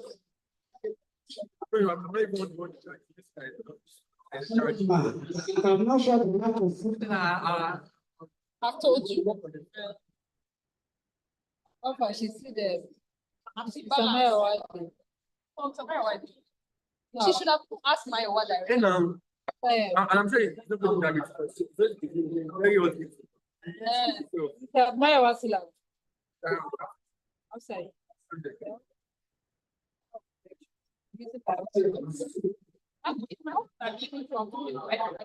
For in case of, you know why we don't need to be getting like so that next time you want to have a meeting, not start calling connected.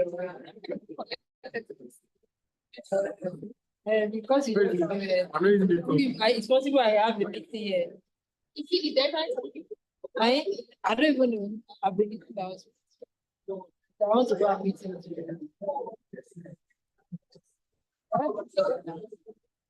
After this, we'll come back from the church. Doing that for doesn't. No, so it's all over.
Laptop that they gave me. Happy to I'm opening something about what can somebody do? I have to appreciate. We don't have any stuff. We don't have any strength. Okay, she audio all the time. We don't. Audio body she from morning to night. You don't audio. Sorry. What are you? Browser. I've tried Firefox, I've tried Chrome. Mr. Mayor was been working on it for one day, almost 1 day. Worked on it. So I made him to check it. I said, okay now. And when I talked about it, Mr. Mayor just said, you cannot get what you have. Wow, okay. Here and you don't do it. Just be quiet and use what you have quietly. Nothing one can do.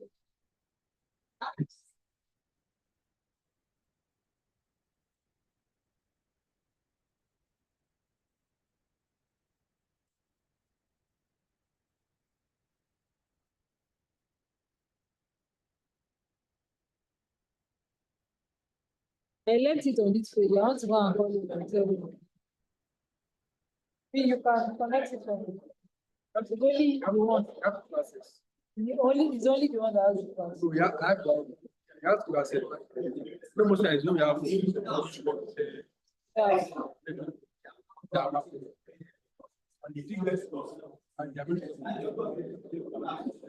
Maybe I will talk to you.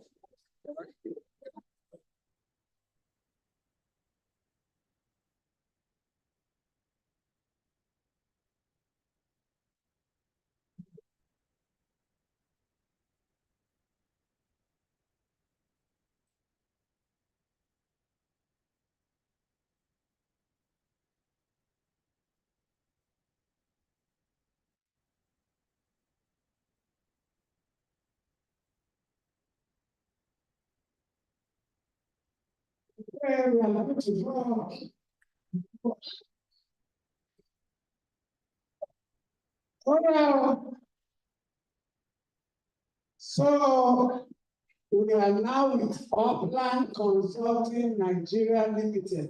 Can we get to meet you, sir? This is Upland Consulting Nigeria Limited. Upland Consulting is a technology company to provide technology in different areas, telecoms, IoT, and the likes. So we have a technology that has been deployed in the oil and gas industry, has been deployed in the power industry. Presently, we have a one that's dedicated to agric industry. So we have a technology where we have a probe that is installed at farms. So here's an example, just one example of the probe. So the whole essence of the probe is that it is installed at the farm, so get on the ground, where crops are planted. So it collects the moisture, the temperature, other soil condition of condition, collects it in the real time, send it to the network that's a farmer. So this collect data to the back end and provide opportunity to the farm to monitor the soil condition in real time. So they can monitor it on the laptops, on the phone, so they can collect the data, store it for processing, for analysis, and it allows for proactive farming such that the dashboard will be able to show that this particular moisture for this crop, this is the minimum market that's expected for high yield. So it's going below that, it gives the information, it allows the farmer to adjust so that you don't wait till the end of farming season and be seeing that the crop is not provide value. So as a result of that, you adjust with that information and you provide the right nutrient and the moisture to have a total harvest. So these are the same across the world. Nigeria will deploy at a farm in Ogun State just last month. We completed deployment. So it's actually a pilot where we deployed about 14 of these But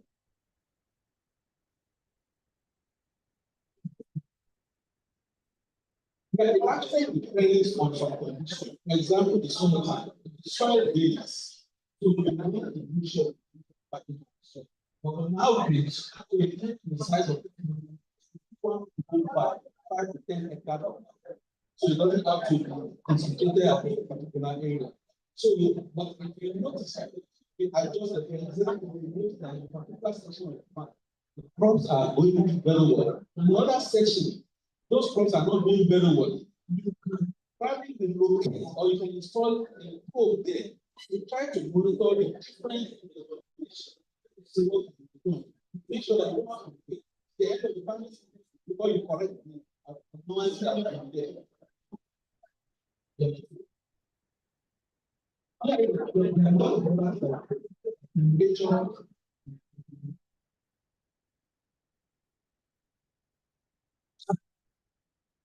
So one of the addition on the dashboard of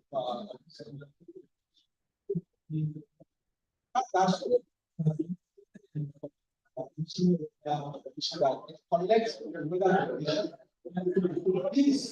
whether it will rain and percent the possibility of the next 1 to 3 days. So it will predict when you log into it, it predict that okay, the next 3 days, because each of the sensors that are there are coordinated information of that particular location. So based on those information, it's able to predict that there's going to be rain. So what's going to be the temperature over the next few days? So as a result of that, it gives the farmer ample information to plan ahead to adjust based on the data that we collected. And the data that are collected can also be stored so that it can be used to project for farming season, plan ahead. So there's application and different information that we can. Thank you so much.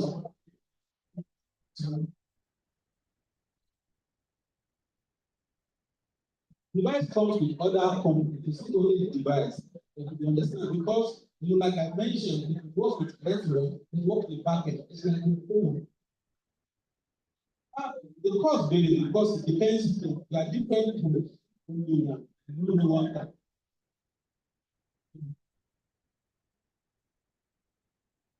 Exactly. So the network is something. Well, I'm this.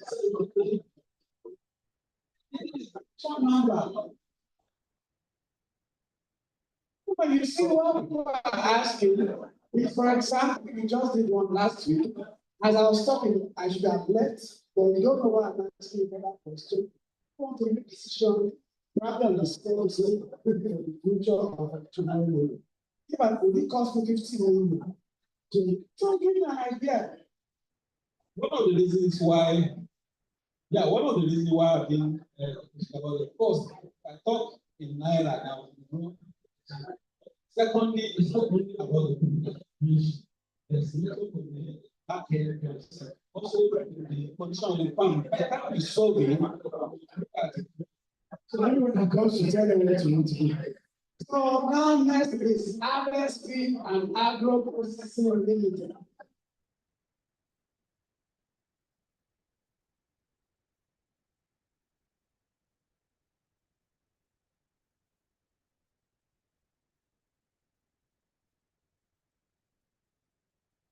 She said something around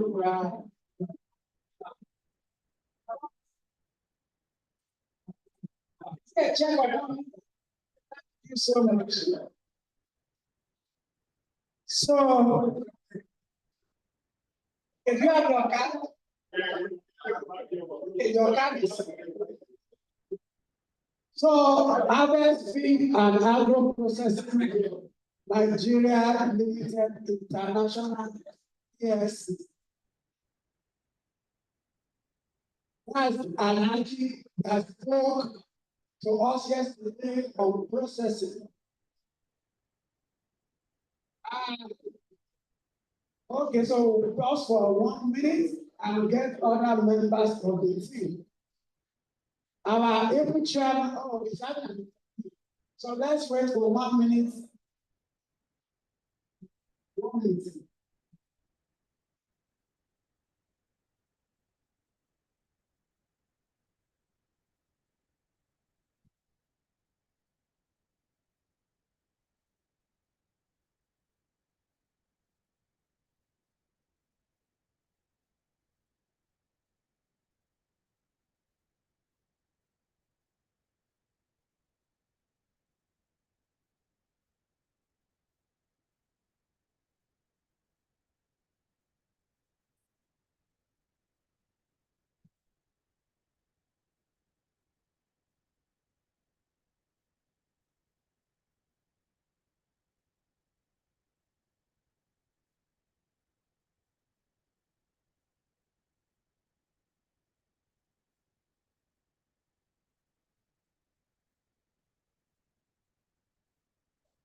So harvest field and agro processing.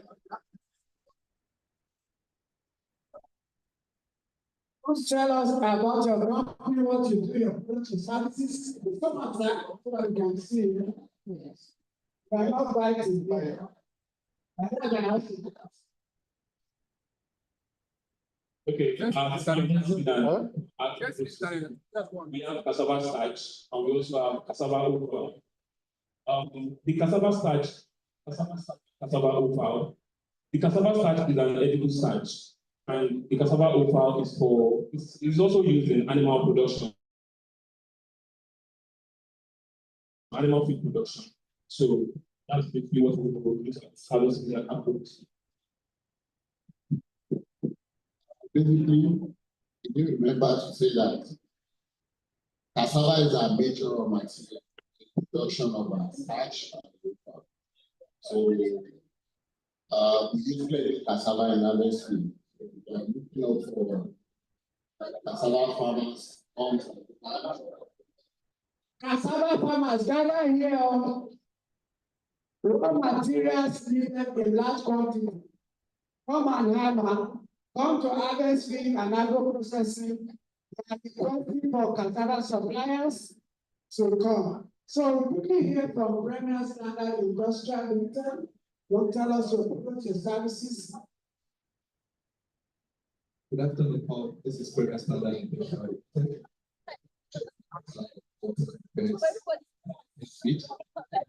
Best I think so far, we also have our office. Okay.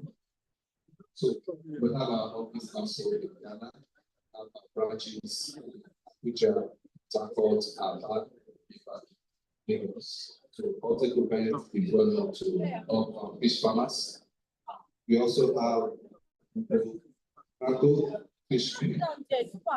Rango fish cream is from Argentina, 60% fish. It's used in production of fish meal and fish feed, also locally. We also have Premier Feed, which is a poultry aspect. So this one is produced in Nigeria.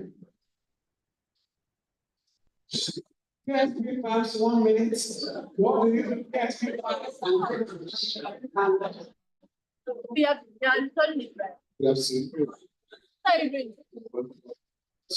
and logistics and shipping and logistics.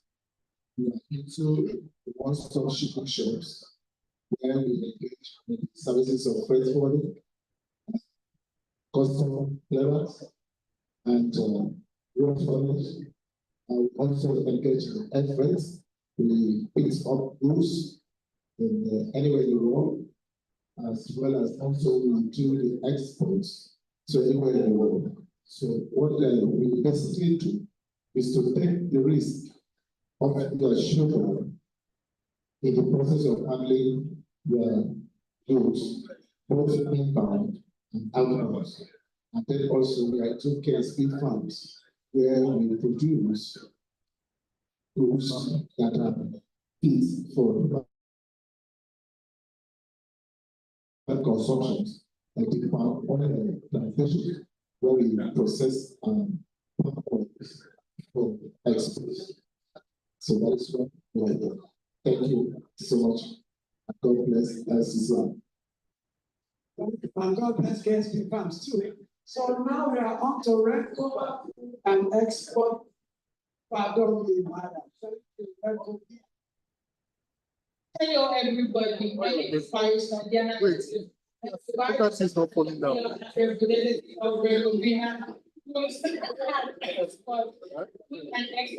So now we introduce you to the brand. We all types of items for interstate export and international export. So far, we've exported to over 20 countries. And it is important to mention that we have our oil mill in Akwa Ibom State. We produce and refine our oil undiluted, no coloring added, natural. We have our snail farm in Akwa Ibom too, where we source all our snails that are there. Right here, we have the frozen snails that are packed for sale right now. But in case of exports, we try it according to export standard and we send to various countries according to their specifications.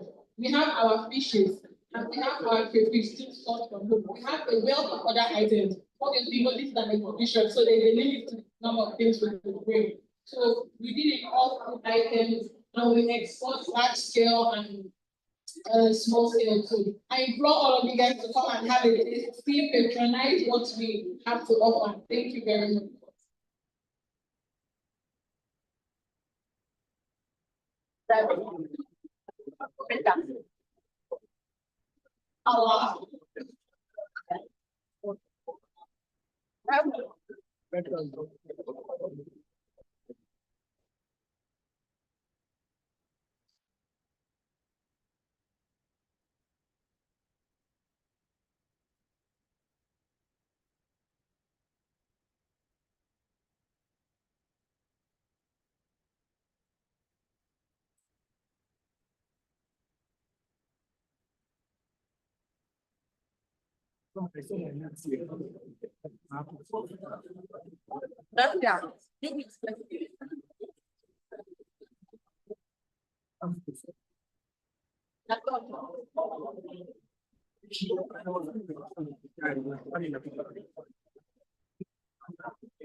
Welcome. You are earning dollars. Say your title. Good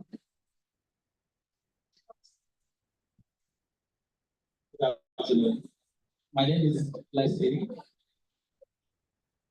And this is Shepherd Trust Microfinance Fund. We've been in existence for over 14 years. Yes, and we offer financial services to all businesses. But our management team sat and felt it was possible for us to venture into support those in the agricultural sector. And that's why we are also here to let farmers and everybody that's into processing can finance their business. So the Shepherd Trust Agro Support is a scheme that will be able to help farmers who do not have enough financial capacity to have access to loan at affordable rates and at flexible repayment pattern. This is a type of loan that a lot of banks do not usually want to earn because of the supposed involvement. But we are ready to take that risk with the farmers and those into the food processing industry. And so we're here to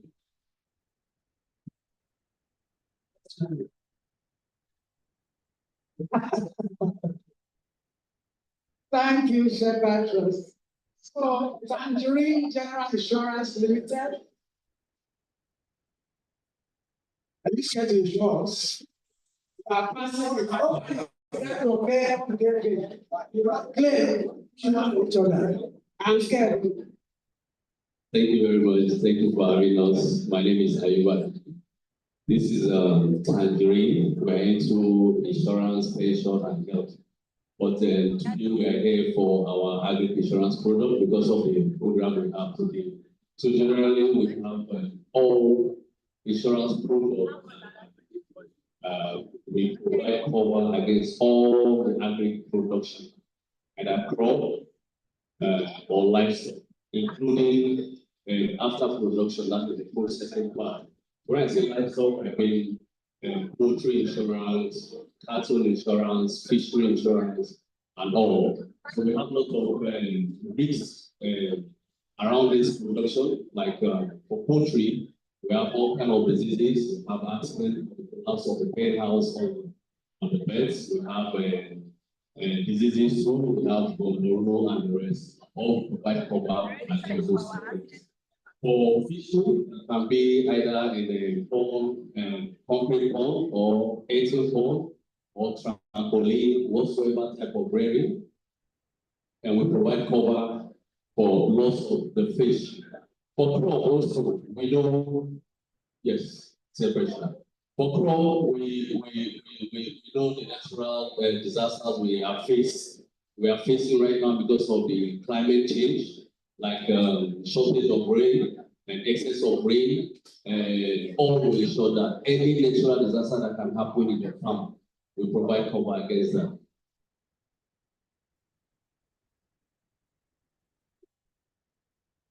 Yes, now we can have an arrangement in the course of that, but as I'm talking to right now, we don't have any insurance company that is covering, because the social risk. Agric insurance is specifically for natural disaster, but because of the need for people, you understand, we can actually make an arrangement where we provide that cover. As long as you have a security guard on your farm, where you can raise an alarm, such, yeah, you can make an arrangement and have it covered.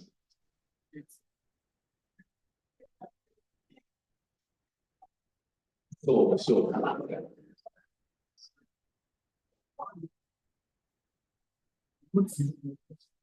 Yes, thank you, sir. Yes, thank you, sir. Not unlike us now, NAIC is doing for poultry insurance or livestock insurance, NAIC do 2.5%. Am I right? On crop, they do 2%, expecting that the government will give them the additional 2%, making 4%. On livestock, NAIC do 2.5%, expecting that the government will give them 2.5%. But when you meet me today as a private company, I will give you direct 2.5%. We are not expecting anything from the government. Yes, on crop, I do the same. I give you 2% without expecting any subsidy from the government. Unlike the government, we have a lot of supervisory agencies. We have the NIFOM, we have to deal with, we have the NIA to deal with. So, of course, there is no private company that will want to be published for a lack of claims. Thank you very much. Thank you, thank you, insurance. So now we are on to Lawrence Nature. So my name is Olua. So we are into natural food. All our products are natural. And all our products are grown in local farm in Nigeria, the Northern. So we are into some of our products are ginger powder. So we have these powders, some are sweeteners to replace sugar. We also have the resources that contain almost 28 ingredients. We have the grind ingredients like we have sugar, we have sherry, we have cinnamon, and some other. We also have ginger, ginseng powder. Ginseng powder is helps the inflammation of the liver. Everything that's in the liver is helps to reduce it. And it's an oxidant agent. And also one of the things that antioxidant does is reduce the risk of many diseases in the body. So ginseng powder is very. We also have lower cholesterol and it's rich in omega-3. We also have white sausage. So we have only hacha. Two hacha heads from diabetes. We have only hacha and diabetes. Malaria and so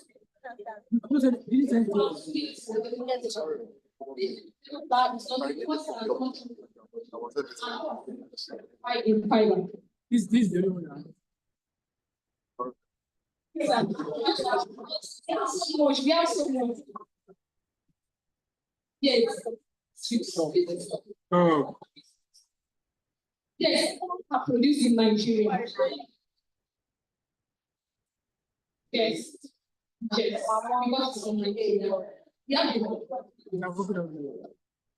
Wow, that's nice. Really. Now, optimal Turkey, Nigeria. Let me give every account. It's not my data. As I'm still using it. So it's a trusted company. It's a trusted group.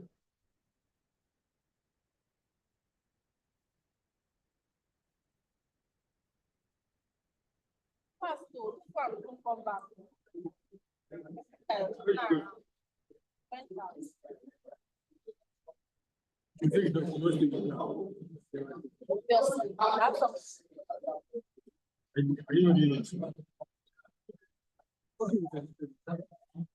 Okay, thank you very much. My name is Dayo Afolabi. I'm the CEO of Optimal Techy. We are an engineering company that specializes in renewable energy, biomass, solar solutions, and so on and so forth. So for the purpose of this exhibition, we have products for the agric sector. Especially, we have solar pumps that are powered by solar, both surface and submersible pumps. If you have your existing conventional pumps, we have products that will also work for you. We have other products like the security camera solutions that are either by Wi-Fi or by 4G network. So what you need to do is to put a SIM card, and you need about 1 gig of data every month. Anywhere you are in, be able to monitor your farm, see what's going on. So you can provide security for human being, can also prevent theft. Ensure that one of the major challenges of agriculture is theft. For external intruders and people within. So we have various lights powered by solar street lights, solar floodlights, and so on and so forth. We have innovative solutions for farms, like if birds invade your farm, for example, we have products that can prevent, that can chase away birds. We have products that can chase away rodents, and so on. And if intruder is a problem, we have products that when there's an intrusion, then it makes an alarm. So we know that there's an intrusion. And so on and so forth. For the farmers, we have the road mats that help you control it. We have a spraying blanket that you can use to do irrigation and fumigation and all of that. We have drinkers for birds. We have sprinkler units for, and so on and so forth. We have an array of products that can add value to the That's about it. Thank you. And if you want to do a complete solar solution for your home, for your offices, for that's what we do also. Thank you. Okay, so now we are not going to be fishes and foods. Oh my God. Yes. That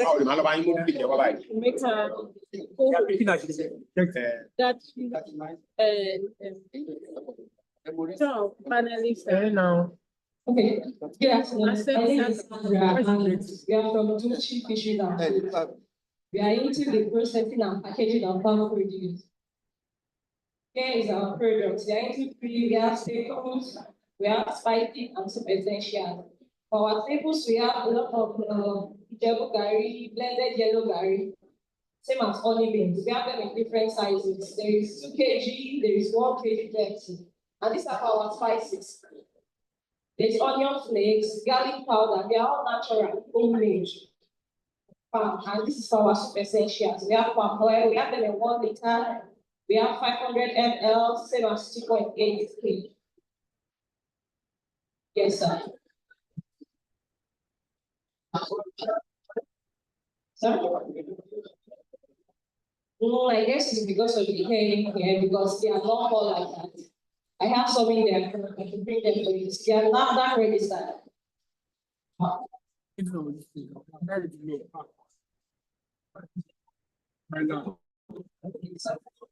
Thank you. Okay, thank you, everyone. Let's get back to the stage where we're going to have the next speaker that is speaking to us. Thank you so much.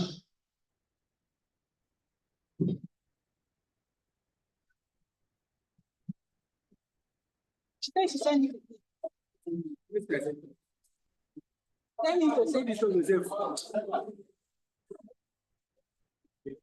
you so much, Mr. Chair. Now we are back to the next. I can see our next speaker on his stage. Africa Farmer Mogaji, where is he? He needs to be here for the next set of activity. We are practically not doing well with our time.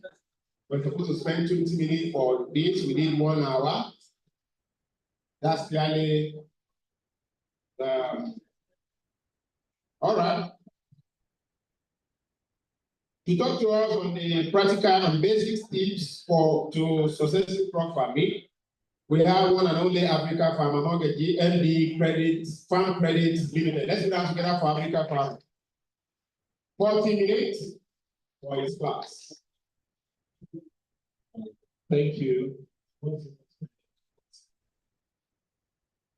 Okay.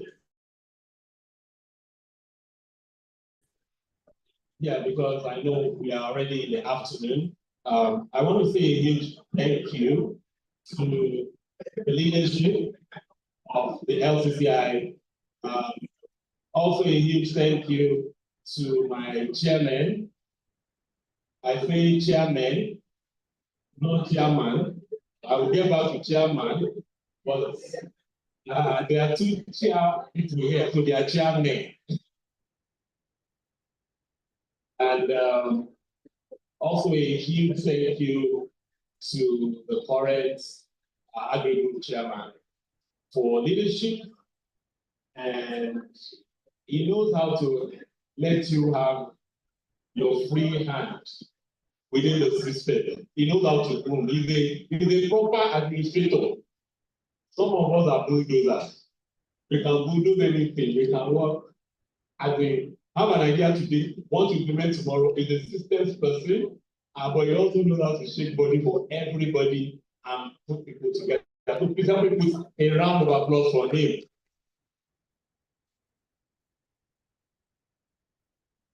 Okay, thank you. That round of applause was for the former chairman. Please help me put a resounding round of applause for the current chairman. Thank you, please be down. And I say that because, you know, when you are chairman of Agric Group, everybody thinks that the chamber is funding you.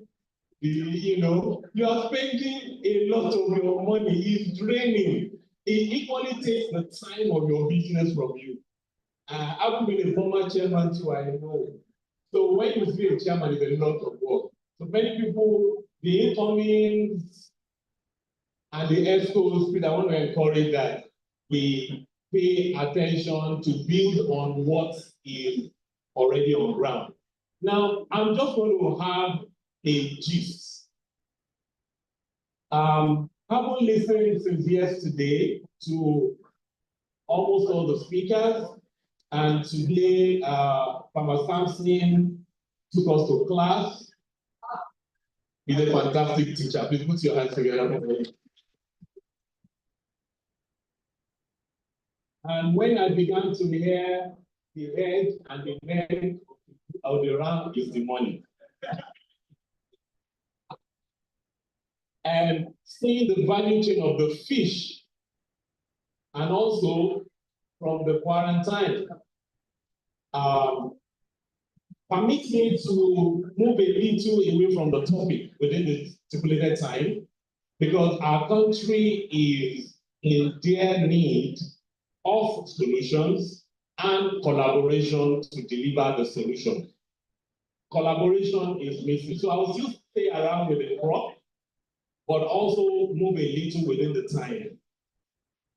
And so my first question, to talk on practical and basic tips to successful crop farming. I'm not sure if many people know that my background is in livestock. People think I'm a crop person. I love crops, I love livestock, but my background is in livestock. And why did I say that? You can be whatever you want to be in the agri sector if you are just willing to commit. That's the fundamental thing you need to understand. You can be whatever you want to be if you're only willing to commit to the process. And so I would say, why do you want to come into agribusiness? I always ask why. Why do you want to produce crops? Why? I want to make it a little interactive within the time. Why? What is your why? Because your why is important and your why will shift. Your why will change as you navigate the system. Your why will change. So what is your why? Some are thinking, oh, Nigeria does not have food. I want to feed the country. So if you want to feed the country, that is a why, but not a strong enough business case for why. Because we are having, so I always say this, and this is one of the tips. The moment you hear tomato is expensive, it is too late for you to start planting tomato. Anytime anything is expensive, it is too late. You either pre-plan or post-plan. Because right now, the amount of tomato farms we have in this country, wow. By October now, tomatoes will be coming out from left, right. Niger will be releasing the windows of tomatoes and go very soon. As they all push it into the market, all the people who thought there was money in it, they are about to meet a major challenge. But the bottom line also is that with knowledge and association, you can navigate to escape. With knowledge and association, which is information, to have a successful crop or livestock, the thing you invest in is information. You don't invest in tomato, you don't invest in watermelon, you don't invest in ram. You invest in information that will deliver results. If you miss that, you have missed it. Information is what you invest in, that you put into the business that will give you the outcomes that you are looking at. If you don't value information, you may crash quick. The crash is inevitable, but it may be fast. So what is your why? Then two, I hear a lot of, I'm a farmer, I'm a farmer, I'm a farmer. Are you really a farmer or an investor? There are two different things. Investors that call themselves farmers are putting money as an investor and now thinking as farmers. Wrong business model. If you are an investor, stay as an investor. And as an investor, you are looking at it from a best view. You are looking at everything. You are bringing your strength, not money. Money is just representing your strength. So when an investor begins to think and act like a farmer, the money will be lost. Why? Because you are not a farmer. And a farmer stays on the farm. An investor invests money or is doing other things while they are spending the money on errand. So it's very crucial we differentiate. In fact, we want younger farmers, not older farmers. And I was saying this back end. If you are about to retire, or you know somebody who is about to retire, we don't want retired farmers because you retire very fast. Agric is when people are about to retire and they now retire into Agric, they lose the money. No matter what, if you retire into Agric, you lose the money. You must retire with agriculture. Two different things.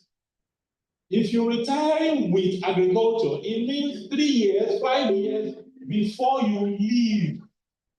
You have paid your dues, trying a lot of things, and you know what will work for you, and you retire with it. But when you retire into it, I'm sure the people you know, they would have told you that they retire into a 9 to 12 business. The job you were doing before was 9 to 5. Now it's 9 to 12 because there's no stop time. So it's very crucial we understand these are fundamentals. Then, knowing what to plant is crucial. Knowing what to plant. Two, how to plant it. I hear a lot of people saying, oh, like, I'm a corn major. People say, oh, fresh corn does not sell. Fresh corn does not sell. Fresh corn does not sell. For me, the one that sells the most is fresh corn. Especially if you are not selling like others are selling. You must create a market for the products. So what seed, like right now, a few people have come to me, they want to plant corn now. As of today, except for a miracle, the corn you will plant that will deliver results for the end of the year has finished since May, June. The producers, they are finished selling the corn. People have planted it since May, June. So the corn available now are not the ones that will meet. It cannot mature because it's like 90 days. 90 days from now, dry season has set in. So then also, you see, that 90 days, you can also manipulate the corn to also come out a little faster. So that even when it's going to dry up or the rain stops, you will still be able to deliver.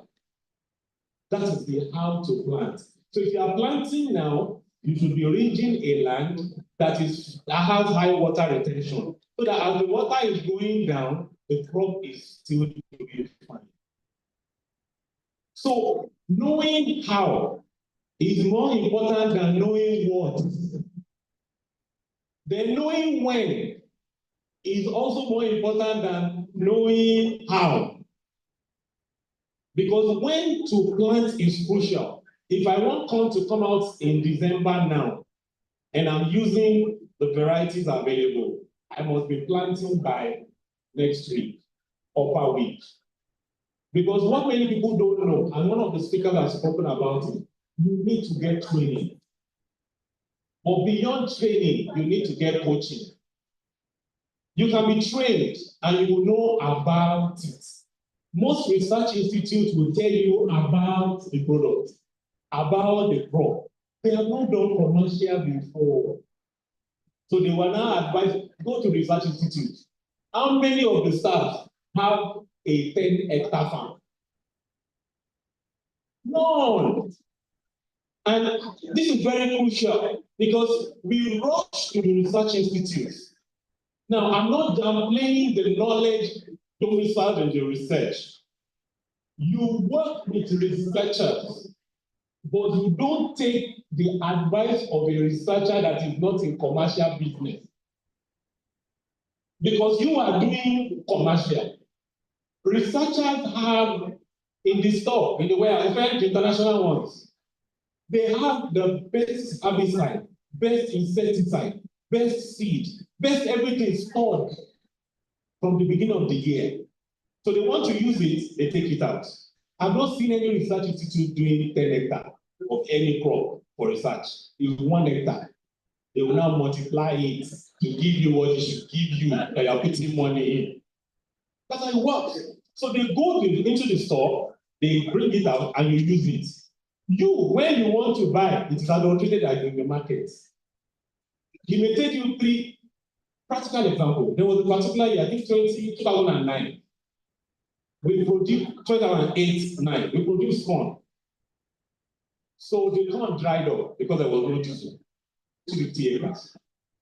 While I was still praying, when fire doesn't help you and Nigeria happens to you, pray. While I was still praying and saying, hey, Lord, help me, you see. One of my lecturers, teacher, back in Ibadan, there, will say, what is liability?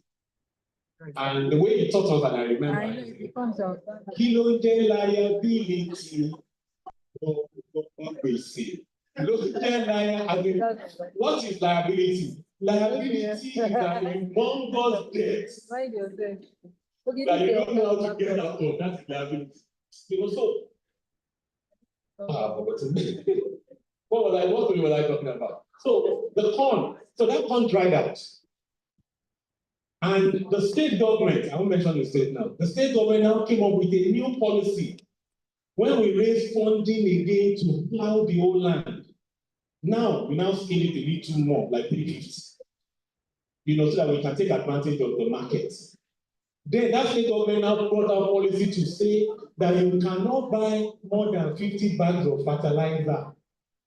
If you are buying more than 50, the state government must come and check your farm. When they check your farm, so how does that happen? You will come and book for a date. And so there are many people on that queue. So when it's your turn, they will now come. When they now see your farm, they will now go back and write reports. And don't forget, maybe you are number 10 or 15 on the queue. So they will now write the report. By the time they were writing the report, don't forget, they didn't consult us before they brought out the policy. So our corn was already planted. So when policies change, knowing the way, every new agriculture is politics with agriculture. Because you can go to the training, that's why I emphasize on coaching. A coach and the player are always in the field together. Mentoring is different from coaching. If you go to like Soilers Farm Lab where something is, they are there with the people, they are coaching. If they call, it can say, okay, do this. But when you are doing what they tell you to do, the student can change tomorrow. That's why you need association, you need to be coached. In fact, if you stay with a coach, you will excel. Because the mistakes can be avoided. So when by the time they were writing their reports, our corn could not use the fertilizer again. So don't forget, 250, 350, same year. So I'm always passionate about coaching, talking, giving my time, because there are challenges that we have gone through. And you know the most constant thing in Nigeria, recycling mistakes, is constant. The same mistake that they made in 1960 something, everybody is still making it till date. Nothing has primarily changed. Thank God for Samson. Thank God for myself. Mr. Fabio was right. No, you see, it is books that help. Right now, no seminar can give all. I wrote a book also, Farming by Revelation, the spiritual side of farming. But even if you don't understand that, we are dealing with municipalities in Nigeria. Let's forget yes. See, please, this is very serious. In fact, I just spent the last few minutes. Okay, well, then market what you plant before you plant. Hello? Market what you plant before you plant. That is the business of agriculture. The business of agriculture is for you to market what you want to plant or pre-sell what you want to plant. And I'm not saying go and get a contract signed. No. No, if this does not work. If you want to take it to market A and they say, Babaloja guys, which market are you going to put it to? Market B. If they are fighting in market B, where is your third alternative? If you are able to do scenario planning very well, meaning looking at the alternatives before you go and plant or before you go and invest, the speaker on livestock, if you heard him properly, it was the market telling him what to do, not him wanting to go to different places. Know the market, explore alternative markets. Never sit with one market, because one market, if you plan to go to this area or I want to sell to the chairman, and the chairman wants to buy, an astute businessman and somebody else wants to buy from me at, let's say, 10 naira per kg, and somebody offers him 5 naira per kg. In this current economy, what do you think he will tell me? He will manage the relationship, but he will buy that. Or if he wants to buy one trailer, he will now buy quarter of the trailer from me and buy the plenty from another person. And that is what happens when economy is challenged. Everybody will think the grass is green on the other side. You will rush into it. But the people with relationship, if you don't, when I do seminars, I call something market amputation. The market will amputate your works. Because you must understand that every market has cabals. The oil cabal are exposed. They go to school. They travel abroad. The Agric cabal have not traveled abroad. They've not entered plane before. They only see plane there. So they are brutal. They are brutal. And people as Mount 12 is. I spent about 4 years. Every Monday, I will spend 4 hours minimum. I will be training the farmers that came to bring products. So when I bring my produce, I bring my cucumber, you will now hear that, oh, in the morning it was 15,000 per bag. That was what you were selling, you were there, you now left. By the time you want to come and collect your money, they will now say, it was 3,500 we ended it with. But they are not lying. But what happened is that people who have developed relationships like me, when we bring our product, they stop selling yours. The value of your relationship with them is transactional, is money. After that, you are gone. But they know that I'm still coming to lecture on modern ways of doing things, new chemical, new herbicide. So they keep me as an asset, because the more the farmers are bringing good produce to them, the more they sell faster, the more the farmer gets productivity, the more the farmer brings quantity and the more they make money. So I'm an asset more than you who will just sell in and go in. That investment in that relationship, that is the business of agriculture. Production is not agriculture. Productivity is agribusiness. And productivity is not just yield. Productivity, relationship also, there's productivity in it, which is very, very crucial for us to pay attention to. Right now, I want to appeal to you. If you have access to any government land, any abandoned project or underutilized project, now is the time to become friends with government at local, state, and federal. Why? There is a challenge in the economy. More than ever, the leaders are willing now to just say, let something just work. So on a platter of gold, anything you ask for, you are likely to be getting it now.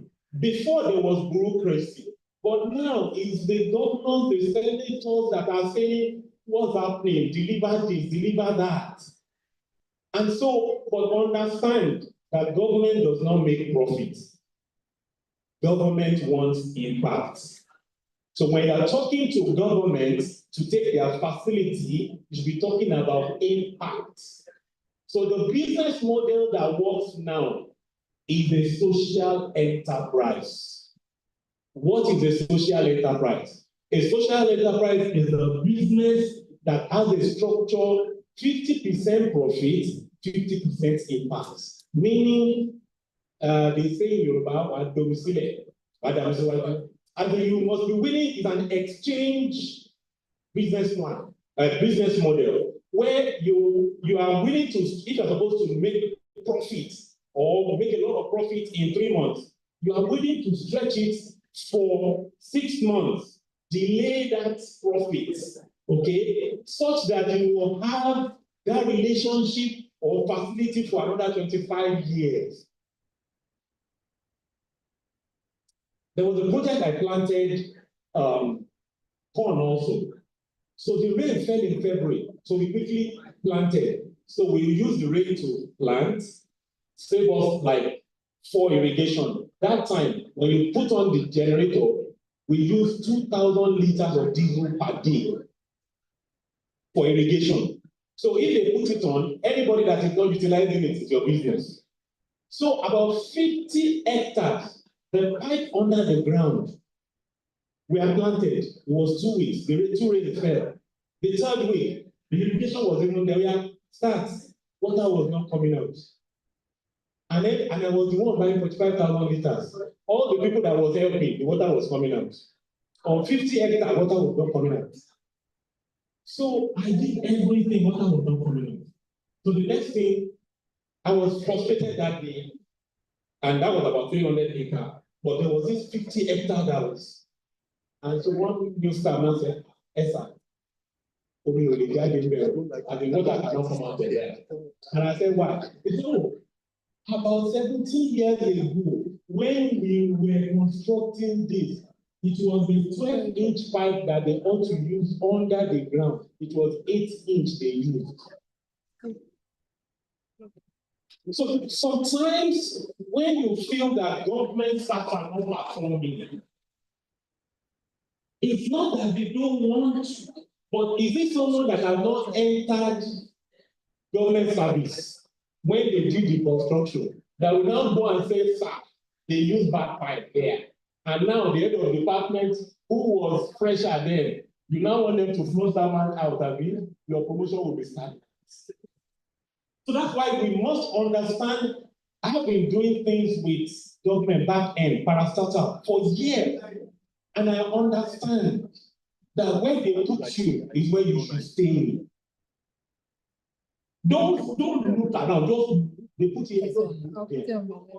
No problem. Don't, especially social media, now don't go and take picture and do video. These things are just wasting there. In fact, I understand that the equipment they bought is not what they bought it 15 years ago.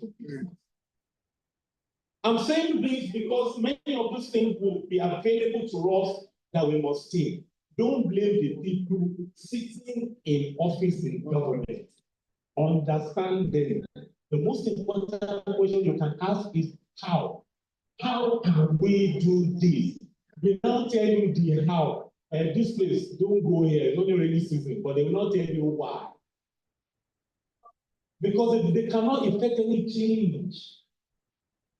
So private sector more than ever now needs to collaborate with government. Just like the last speaker said before I came up. See, Nigeria is going to get better. Feeding 200 million people, from either we feed them or foreigners feed them. Somebody must feed them. Either we riot or strike, somebody must feed. If whoever feeds them that makes the money, not the people shouting about it. So it's very crucial that we understand that government lands, government facilities, all these things are readily available for the asking now.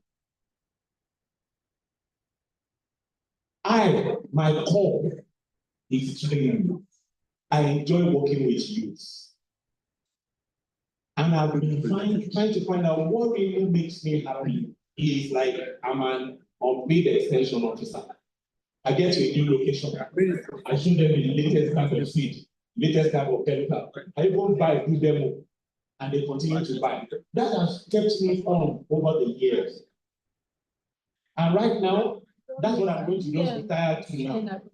Youth. Very few people started as a youth. But very people started, I started, I can't remember the month, but it was 1987. Yeah, I was June, May, June, when Awolowo was buried. That was when I started from one. And I've stayed there. So I understand the youth more than a lot of people today because I grew in that. I've only not done it for 1 year. So when it comes to irrigation, I've done it for 29 years. I've lost money more than 70% of that 29 years. It's just that you remain the latter end of that. And guess what? Nigeria is still happening to us along the way. For some of us, the way I put it is, I don't know how to say that in English. That, we're failing consistently without losing enthusiasm. Yeah, that is until the role. We're still doing it, challenges are showing up, but the mindset matters. My mindset is whatever I go through is not for me. It's for people that will come and meet me. So advisory and consulting and teaching is the key for me. Now, so I ask you, what is your core? What makes you happy that you can bring into a value chain in agriculture? That is where you will make money. Because almost everything we need, we don't have enough of anything. So what is your strength? What have you learned? What do you know that you can bring into a value chain in agri? That is where the lasting money will be. Thank you.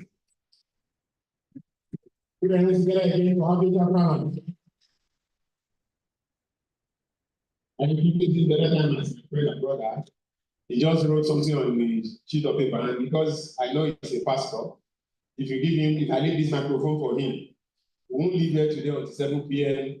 and all. So, but he's going to be part of the discussion. So I know we have questions we will ask all of them, and that is the session we are now, the panel session and Q&A.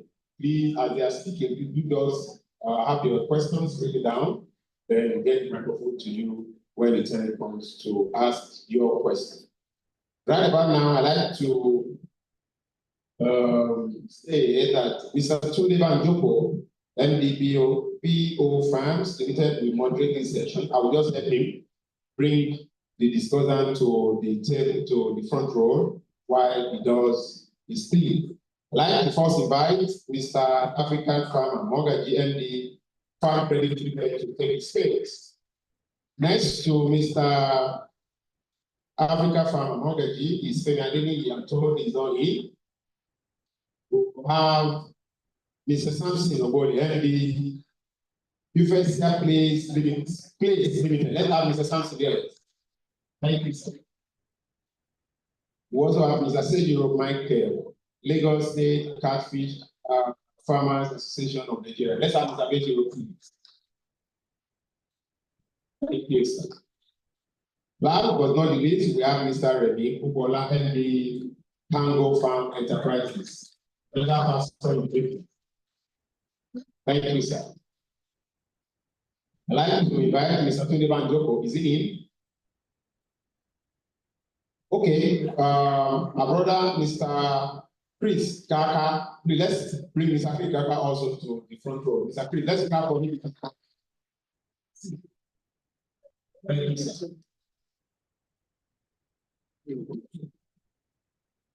Yes. Mr. Tunde Banjoko is here. Now your time. I think I should sit in the right.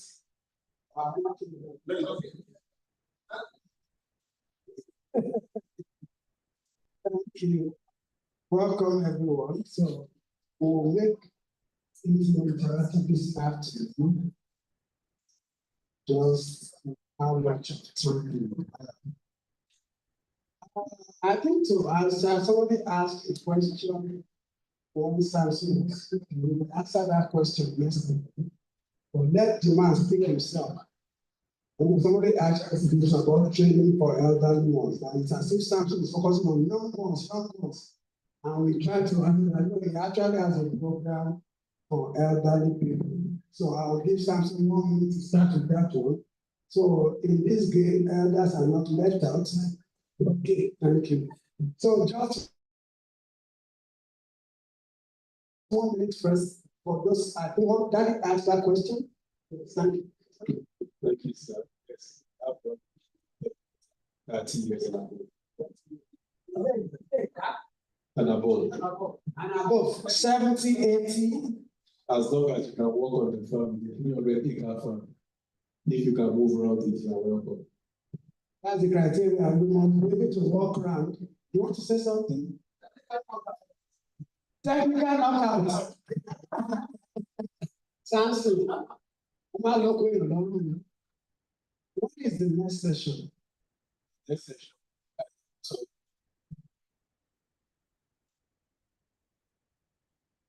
okay. That's the first. Well, I think from commercial, he spoke lightly about markets. So I think my first question is, should I ask a question or because you've spoken about it? Why are farmers not making? He spoke about the fact that it's those who supplement the last person that make the money. But look at it, it's like you're all making money, so I'm getting the money from. It's packaged. No, it's not packaged. So the first question is, how do we change these narratives? How can farmers start making money? Thank you for the opportunity. What I would say is, farmers should now begin to think farmers should begin to think end to end. Don't just stop with production. Like I said, the value chain of any agricultural enterprise is wide. So break your operation into value chains. It's either you are picking a particular value chain or you are picking a network of value chains. Let me give you this example.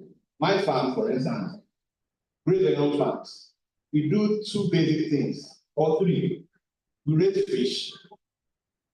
We develop products and market fish. We started with raising fish, but it went south, it went bad. So we now looked at the whole system and felt, well, what can we do that will really help us to jumpstart? So we went to product development and marketing. Now, we kept working on that. And over time, we discovered that the quality of fish that our customers wanted, a lot of farmers were not producing it. So we had to do backward integration to start raising our own fish so that we can get the quality of fish we wanted consistently. Continue to develop products, fish powder, fish kilishi, fish flakes, fish fillets. for various segments of the family and the market, and we continued marketing. That way, end to end, we control quality, we control what goes out to both the retailers and the wholesalers. So that way, the cycle is completed and it's profitable. I can determine the profit at various ends. We make some profit at the farm level, we make some profit at the total milling level, total processing level, and we also make some profit at the product development and marketing level. So each segment stands independently. The farm is on its own, the total processing facility is on its own, making its own profit. The product development and marketing segment is also on its own, making its own profit. So that way, end to end, different administration for each one, but it's all together, coming together as one company. I was at the airport some time ago.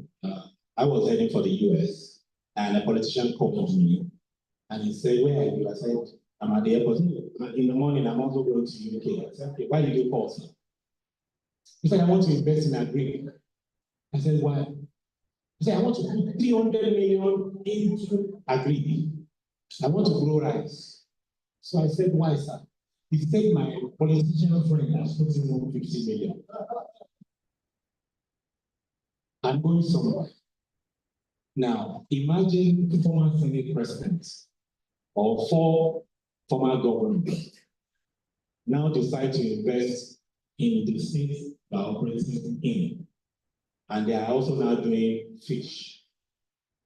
End-to-end strategy, which is good, will fail. Because there is no alternative. We are all not working together in this sector. We are not leveraging ourselves. So it could be the person moving tomatoes that has a relationship that we are connecting together. Poultry is failing, and poultry may continue to fail because poultry farmers don't care about the corn farmers. And the most important thing that will keep them in business is corn. So when we hear something is happening negatively to the corn farmers, you know that it's just a matter of time you will hit poultry. So collaboration, we need to care about each other. If we don't care about each other, the way politics is structured, 4-year strategy plan will affect us.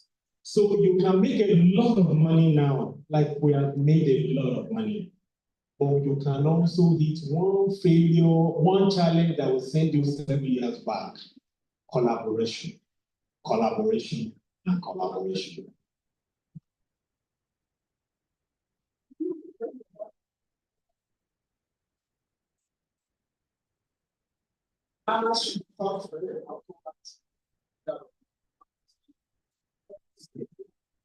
So, listen. Why are farmers not armored? He said last successful collaboration. Very key. Collaboration, very key. We need to work on that. But what's really injuring that really now? Because it's what? What's injuring the collaboration? You see that I want to, okay, is doing fish, he's an expert in corn. So what's injuring the collaboration? Because let me give you an example.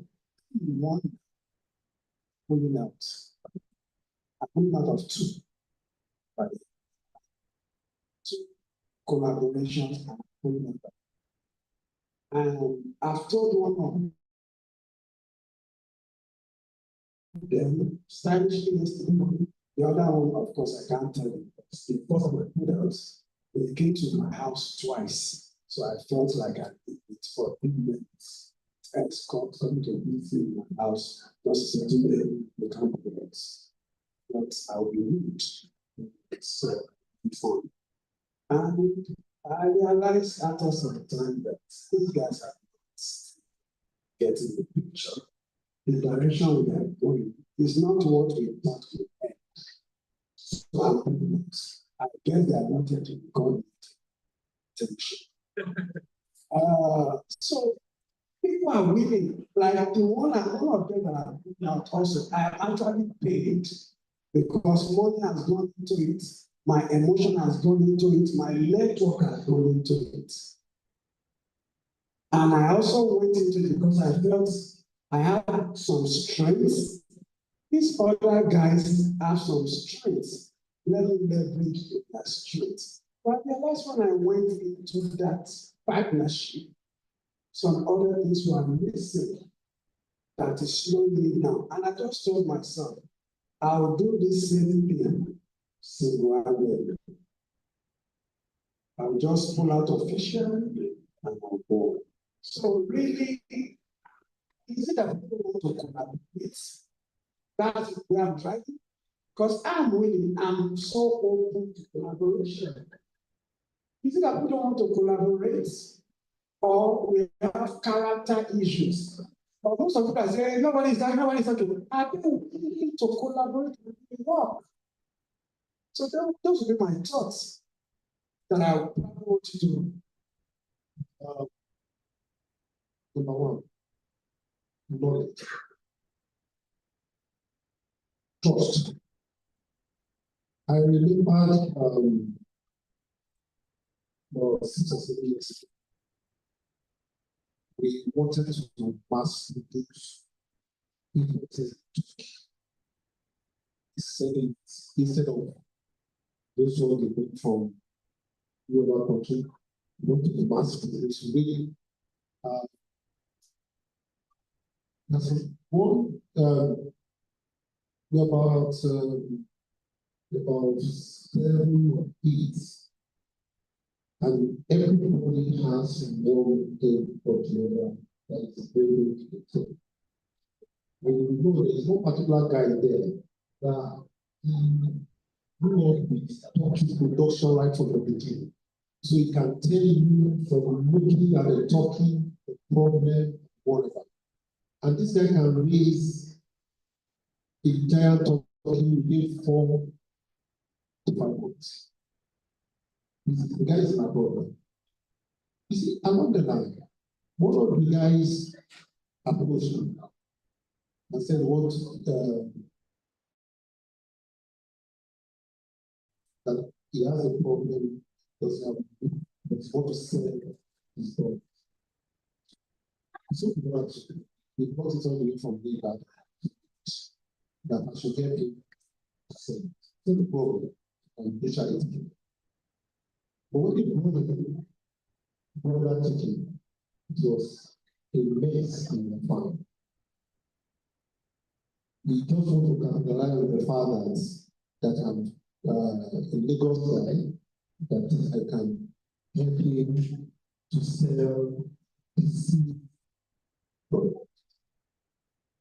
You see, the question is about when it comes to collaboration, you don't know who is who, and you don't know the intention of A. Whereas we might sit together, have a meeting, have a good discussion. Somebody is looking at another person that, okay, this guy can be my example. And then behind the door, you walk to work against it. Not only that, eventually that collaboration programs. At the end of the day, we started talking. We did talk 1,000. We didn't use 10%. And that's really, but eventually, because of character issue, you see, everybody comes to the market. I mean, most of the people that come to the market come to exploit. They are not ready to sell good products because they want to capitalize on it. Look, I have good guys. Oh, they said this guy has money. How do I exploit? How do I take out of him? And that's the problem. And that's also the problem. The problem in Nigeria states is also the problem of farmers too. We are looking for we are only an average looking for somebody that comes from everywhere. That is running, you know. But we just have to go to there. That's the problem of collaboration. And again, a lot of people don't want to start small. Start small, go with it. Over time, you get to know each other. You know that what this man can do this, this one cannot do this. But if you collaborate and start with a big chunk, you fall fast. But if you start with small. Over time, by the time you get to that level, some people will drop off, some people will get away, some people will say they are not doing it, some people will time wasting. But so let's start small, let's have knowledge. Over time, we develop trust. Thank you. Thank you. Us our farmers can farmer. So, say it's a twofold issue, starting from where that results. The first issue that Gary spoke about was would be the why. Why are you from? I've been opportunity. I mean, when my brother was speaking, he said, most people family study at me. I kept quiet because I'm guilty. I just study at me. And I've had the privilege of being around farming now since 2012. And I realized that Agric is so reasons. Unfortunately, most Nigerians in farming are not figured out. We are trying to use Agric for the three at the same time. But the reality is you can only pick one per time. You can succeed so much in one, it looks as though you are doing the three. But when you sit down and look at the strategy, you are just doing one. So I can use Agric to produce food. I can use Agric to make money. I can use Agric to create jobs. I will explain that in simple terms. In IITA those days, we had this statement, if you want to feed people, grow cassava. If you want to make money, grow yam. Interpretation, there is a crop for feeding, there is a crop for money. A simple way to understand that is, if I have 1 hectare of cassava, somebody else an hectare of yam, you would agree with me that that 1 hectare of cassava will feed more people than the 1 hectare of yam. But the 1 hectare of yam farmer will make more money than the 1 hectare of cassava. So a farmer that does not have the power to do processing says, I want to make money from farming, and you are growing cassava. It means from the abination, from the beginning, poverty is the end. People will be fed, people will pray for you. Samson, are you talking to me that? Not at all, sir. You don't look like that. You need more folks to lead this place. I have one of my big daddies here. So that is number one issue. What's the one to do? If I want to create jobs, there are the kind of tools I cannot have on my farm. Take for instance, there are people saying, oh, there are robots you can use on the farm. If I say I want to create jobs, the question is, do we have universities that are producing graduates that can operate robots? If the answer is no, it means my farm cannot have robots to run on the farm, and I want to employ people. So it means the decision of where I want to play will determine the tools, will determine the crop, will determine the strategy. Farmers don't have that. That is one line where we are missing it. On the flip side, the other part where we have missed it is farmers are gambling. They are not in business. It's just a big gamble. Better than Naira bet, better than Sporting bet, big gamble. How do I mean? If I go to the market that I want to buy food, I don't think I will get to a Samsung shop and Samsung will ask me how much do you want to buy this food. Tell us, let's negotiate. No, they give me the price, right? When the farmer wants to buy inputs, the market will tell the farmer the price of the inputs. When he wants to sell his products, the market will tell him again how much they will buy. That is not business, that is gambling. So what that simply means is, from the first day the farmer started, he is not in control of his destiny. And like Daddy said, everybody wants to take advantage. Unfortunately, the farmer started off as food. saying who can take advantage of me better, let's run. So you now realize that the farmer is poor because he is not in business. No, he is in survival, he's hustling. Now, why did I say the farmer is hustling? If I take a Rolex wristwatch now, let's say I come here and I'm like, brother T, guess what? I just saw this Rolex wristwatch outside. I see it for ground. Since it's already one Agric shows you a Rolex wristwatch, I see it for ground. And you can prove you saw it on the ground. And you know that that Rolex wristwatch is 5M. How many of us will pay 5M for it? No, you pay maybe 100K. The reason is this, because he is a hustler, you are not pricing the product, you are pricing him. You are pricing the person, not what he is selling. That is why when you see the woman selling tomatoes, pepper on the street, you price it. It's not about the tomatoes. Your head goes to, why will I give you 10K? Why? But you can enter a fine shop and see it as a brand. And automatically you say, no, this should be worth it.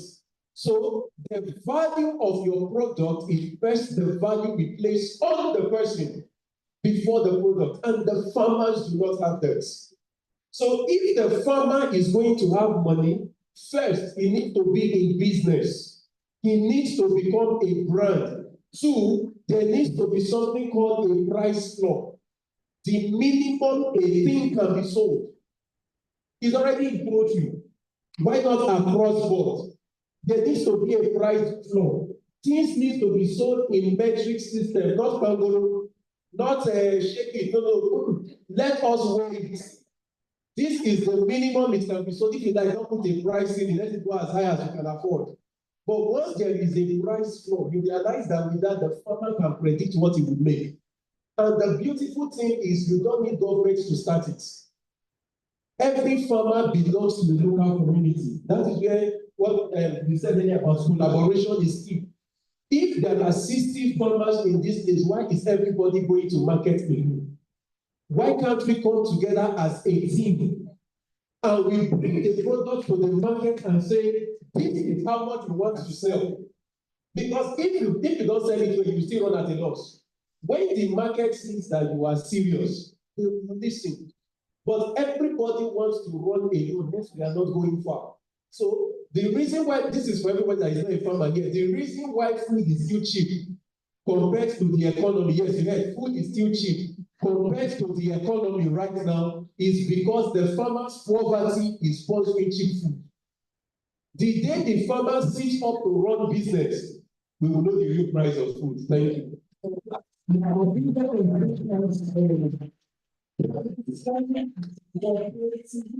Selling from our local production level.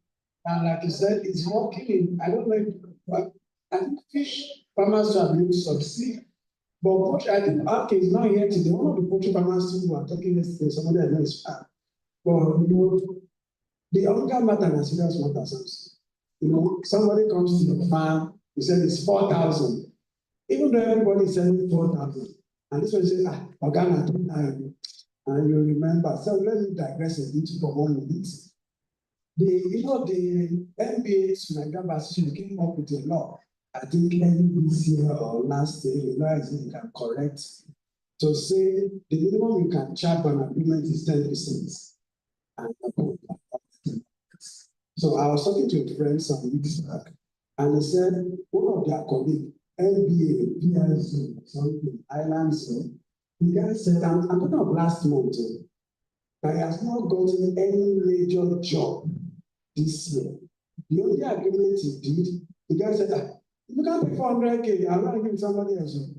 And he said, he talked about it, that draft a lawyer. So that's NBA. That's something you take to some lawyers and they'll tell you, get out of my office. You can't even tell them that you want to pay 4% or 5%. But I'm just talking about the reality on the ground. Don't let's look at all educated farmers. I stopped doing Gary in 2017. I think I told some friends yesterday. So there's the Gary market. If you are selling locally, you are doing it. People are producing locally. Their cost is low. You have stars, you have this, time I do account like one about say, by the time I do account, I think it's this papa. I was selling garden in Japan. My first was selling garden in Japan. I was crying on the bed because that was the day I said no. And I said from now, 2017, I'm only selling to factories. I will not regret my decision. So I think so. How do we? So let's talk about anger, or I'll come back to you after one speaker. So one of the things I did is so I sold corn to everybody. But one thing I did years back also is now specialize. Who can pay for the quality and produce? Very crucial. Corn is corn. But when you don't want to be picking caterpillar in the corn, that is where my corn comes into. So from 2020, we had a cap that we will only sell to people who want soft, the people who want to buy but cannot stay by the roadside to buy. They have a deeper hunger for corn, but they cannot stop by the roadside, but they can order on, they can do online, and they don't want caterpillar. And so one of the things we also did was to say that if you buy a dozen and you find two that has caterpillar, when you are ordering the next one, return, just take a picture of the two, send it to us, and we add two to it. Now, what did that do? It built credibility. Two, it made sure that they ordered for another one to redeem two. So they buy 12 to redeem two, okay? But also on the farm, we make sure that no bad corn goes out because you are carrying waste. So we put those systems there. And so that has helped us to charge more. And you know now what that did? By Wednesday, 4 p.m., if your money has not come in and you are showing receipts, you cannot get against it. So we upped the game, created a niche, and we were still the largest producer of sweet corn in this country. So it's not a side of, and we're not even doing the market we wanted to do. So everybody, and we've done that with watermelon also before. You know, we faced some challenges later, not that as in business, but that is the model I am teaching, and it still works. Create who do you want to sell to? There's a market for everybody, but focus on productivity so you can do small, get more so you can take advantage of that. But word of mouth sells your product. So if you sell premium, people will buy.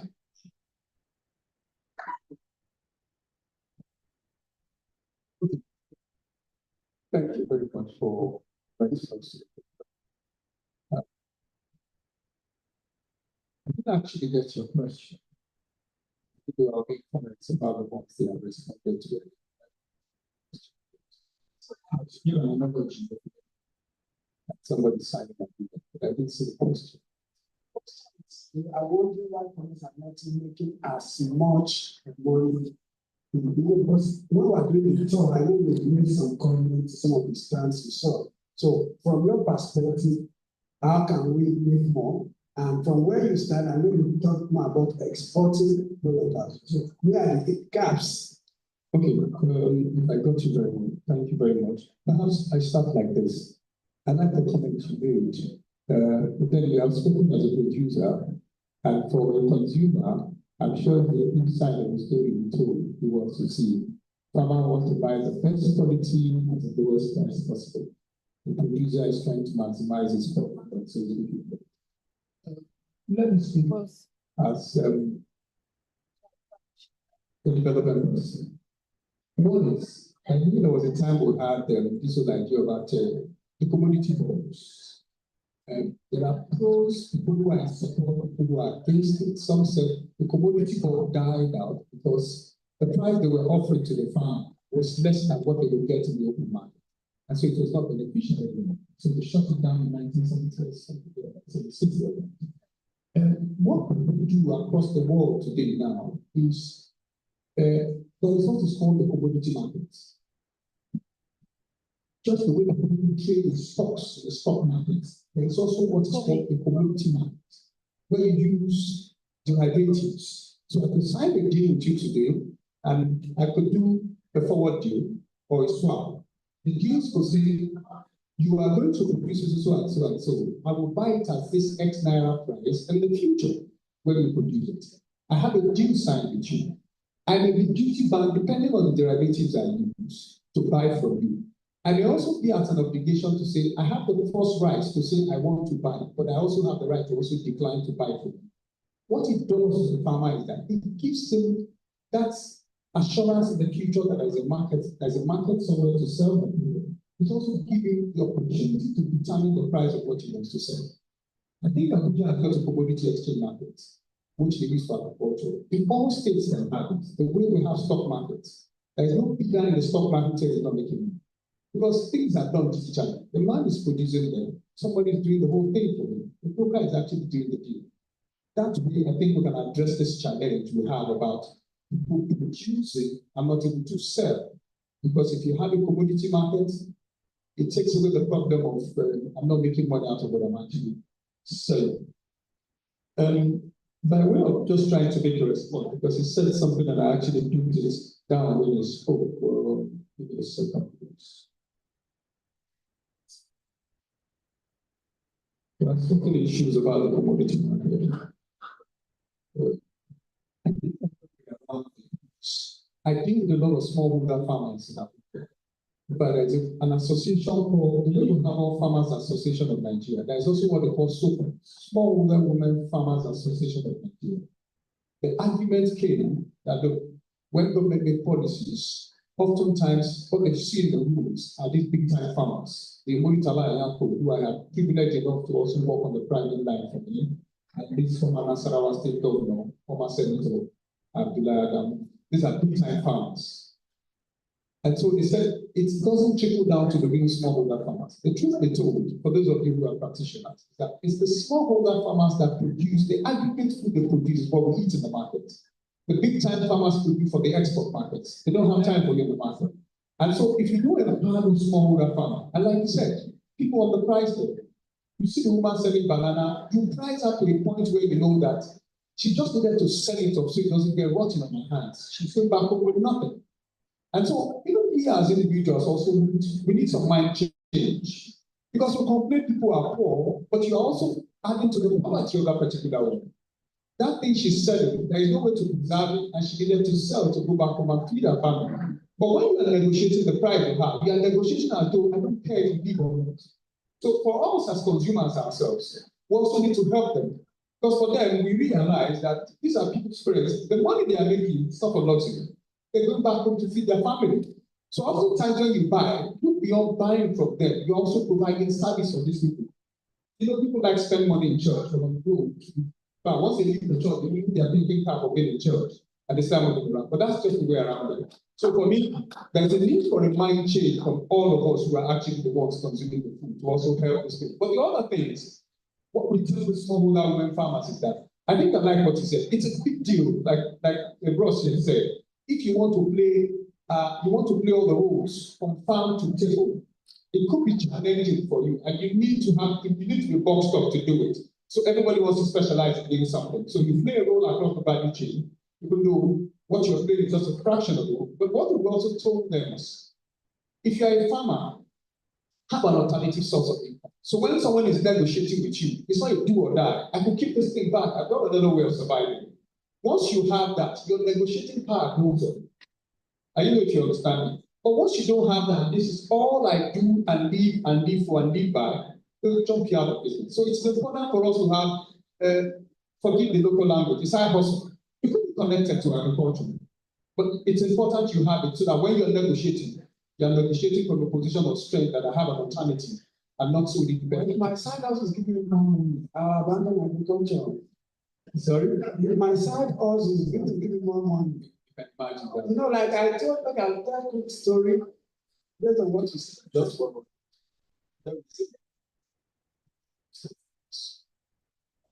Cost of food. Money is too expensive. A wolf is peanuts cannot be. The only way to make money and to do Agric big. Divide the big, because like you said, Mr. Remy said, start small, grow it. Yes. Should I start with African man, go and do 500 acres? Economics of skills. The point of starting small is not that you are going to blow.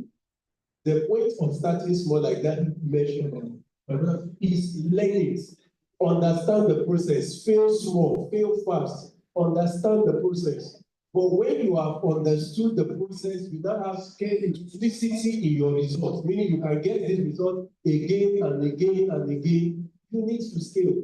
But you cannot be doing farming with 36% interest rates that commercial banks are giving, even if you are doing okay. It's too much. Most of when they tell you that you collect this money this month, by next month you need to start paying back. Moratorium cannot be the same across board. Moratorium needs to understand the cycle. You cannot use the cycle of tomatoes to go and judge snake. You need to understand the cycle. Because when the cost of fund is too much, one of my policy scheme raised few months or few years back in Agric was because most people came in with lines on their results, raised money, they did not use the money to do the practical, and I realized that 1 + 1 on internet is not the same on the farm. So cost of funds is too much, it's too expensive, and that is why you realize a lot of farmers are also struggling. Thank you. So, questions about 4, just 4 questions. Please just straight to the question. Don't make any, don't treat anybody. Just say your question. I have more than 4. How do I balance myself? So, just give them numbers. Now, let me tell you one short story that happened. When she was talking, one day I was in Abeokuta. I was coming from my own farm, so I parked by the road. And then I wanted to buy oranges. So I came down from the car. I was pricing the oranges. The woman said, "Oh God, you came down from your car pricing this stuff. If I was your wife, would you be pricing like this?" I bought a little laughter. I don't negotiate. I just so, but I think what I have to say to that is, we said something yesterday. I think let's also package ourselves well as farmers. Let's that you have to dress in rags. Let's try to present ourselves. So as the spirit leads me, I hope I can do that. Are you an SCCI now? When you are an SCCI, I know you are so I will start from you. I listen. One, but that you have the question not yesterday. One, I already remember. 1, 2, 3, 4, 5, 6, 7, 8, 9. No, I did the question below. 10, 11. I didn't call anybody out. What I will do is, if we do 1 minute, we'll take all the questions. So I'll give it 12. I'll give you the numbers. Okay, so what will you do? Just give them the mic. So I will stand there. I skip some people in the business, they have a platform they can ask. They can put it on WhatsApp platform for SCCI. Others will not do that. It's my advice, not you. I want to go on for the issue. So just make it 1 minute. This is how to ask question. How can do I need skills so that there won't be story? So if you do that, you take all the questions. Okay. Yes. Okay. My name is Azan. This is Azan. Sorry, what I've been enjoying this lecture since yesterday, but what I want to ask that, how can we get the slides for most of the lectures since we have our email to do? Please help us. No, what we do since we have all this, permission from our presenters, you give it to us, we send it to the email. Now we know if they are contacts. No, like we have if they give us their contacts and they give us the permission to display it.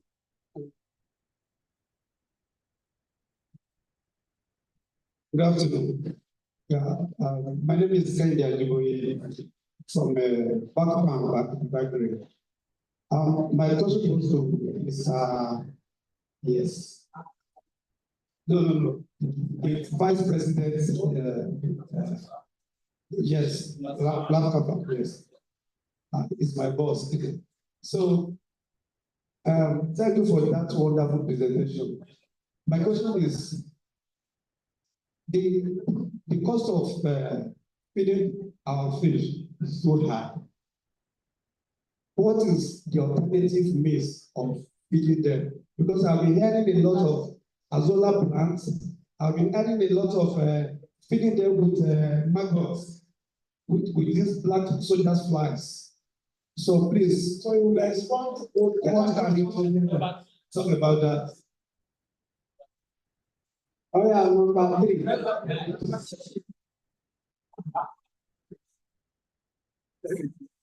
All right, let's go to the how can one actually define something small farming? Plantain and cassava cultivation, that's one. How can you start small? How do you define that small? Starting small to experiment, not to experiment, actually to learn and learn the look from scaling up into a bigger farm settlement. Then the other thing is like Samuel has said something about his own training for people who are above 30, thereabout, and above. I want to find out from the African farmers among them, how can one access training, coaching, option, or how would I put it? I think you got my question. Okay. Thank you. Number 4. Good afternoon, everyone. I'm Babalola Patanjali. I'm not asking questions out of that. Now, government group does that.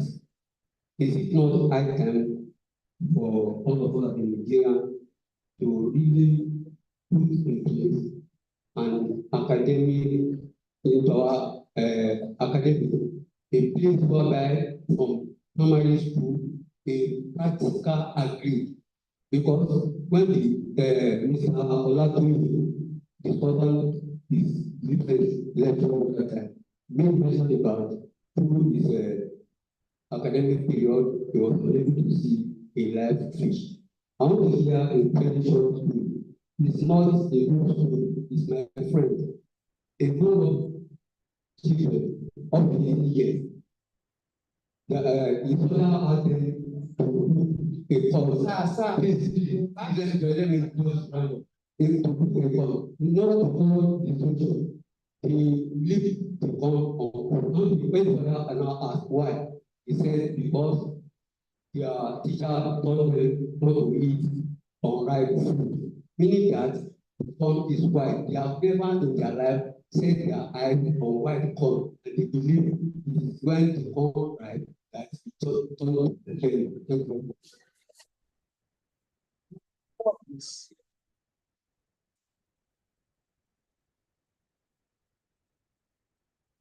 yellow. My question is, how do we educate the consumers that farmers to have family to feed? Having that consumers want to buy, they want to buy the production costs. So how do we educate the consumers that farmers to have family to feed? Thank you very much, sir. My question is that how does one get access to training? Because I've registered for EIY program 3 times, and it's hard to get EIY program. Yes. So after that, I was not trying to find other form of training that detail, like understand. So I could not find any. So I'm hearing about the African farmers training now. So I could never find something like that. I searched online. So is there a way that we can have a much more yes, that have access to now? Thank you very much.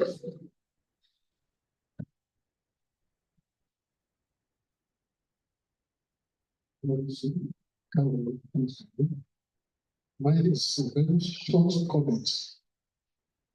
we talk about pricing, and we talk about concerns about pricing. The commodity boards, the principles of commodity boards is to guarantee minimum economic price. Minimum economic price for every agro produce.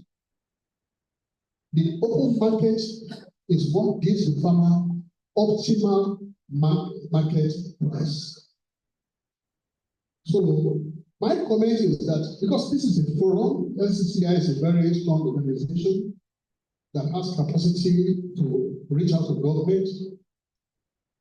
My comment is that LCCI should enable to please pick up this challenge for government to reintroduce the commodity board based on sensibly put together economics of production.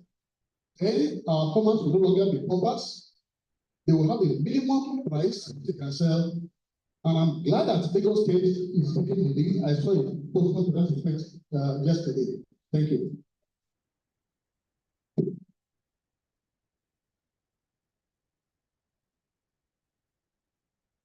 Yeah, my name is and I'm directing my question to my board side, Mr. Joe.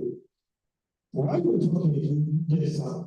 You made mention of the poultry farmer collaborating with maize farmer.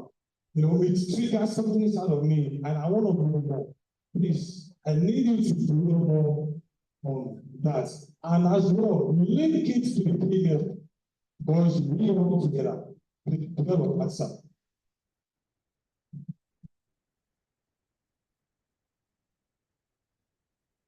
Thank you. Good afternoon, everyone. My name is Olaoluwa Olani Ajayi. Yes, I'm particular. I know probably because I'm coming today, but I'm particular about irrigation. I think it should be a constant thing that should be happening. Then I don't want to speak about my company, where I come from.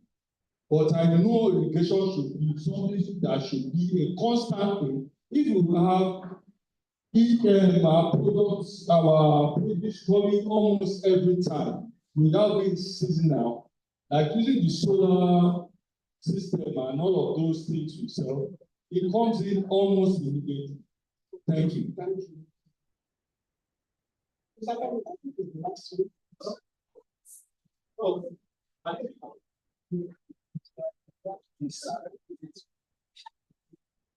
Thank you very much. That was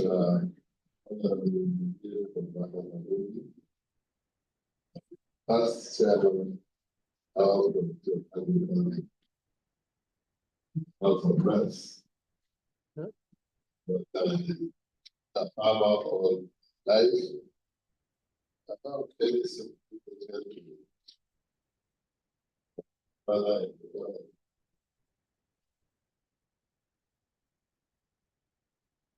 When we did your bill, we expected you to help the country to promote efforts.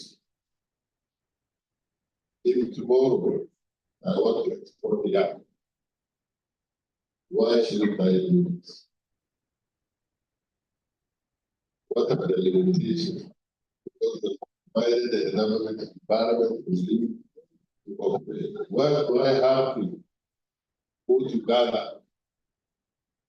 to go to Cotonou, mobile base, mobile yard, to export within 7 cities? But cannot do it. I have a guy in UK, Mr. Michael. I think he's the largest exporter of yam in the United Kingdom, from Ibadan. He tried twice. Yeah, he failed. So solution more like, why should this not happen? We have to go to our day, we have to go to Ghana. I wanted to make some comments, make some contribution, but because on the question. I'll take one for Canada. I brought you to come and talk some policies for Canada invited to exercise the I'm Joseph Anjo. My first question, I think I need to be next again. Not that sponsor you are going to do it.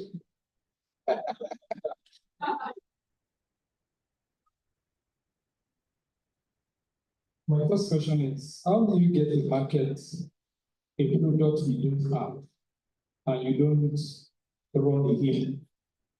Because in marketing, there is a bid for price. And if I want to go on and I want to market a product I don't have, I need to determine the price, like have a foresight of the price. So now I don't know the price at the end of the day, or I'm gambling the price, and still I don't know how to gamble and input. Then how to market that same product even before having a product. That's one. Two. No, sir. Why don't you get? Please just straight question. Why is it difficult to access information as a farmer? Give it to her, and I think she's last. Sorry, she's last. Thank you so much.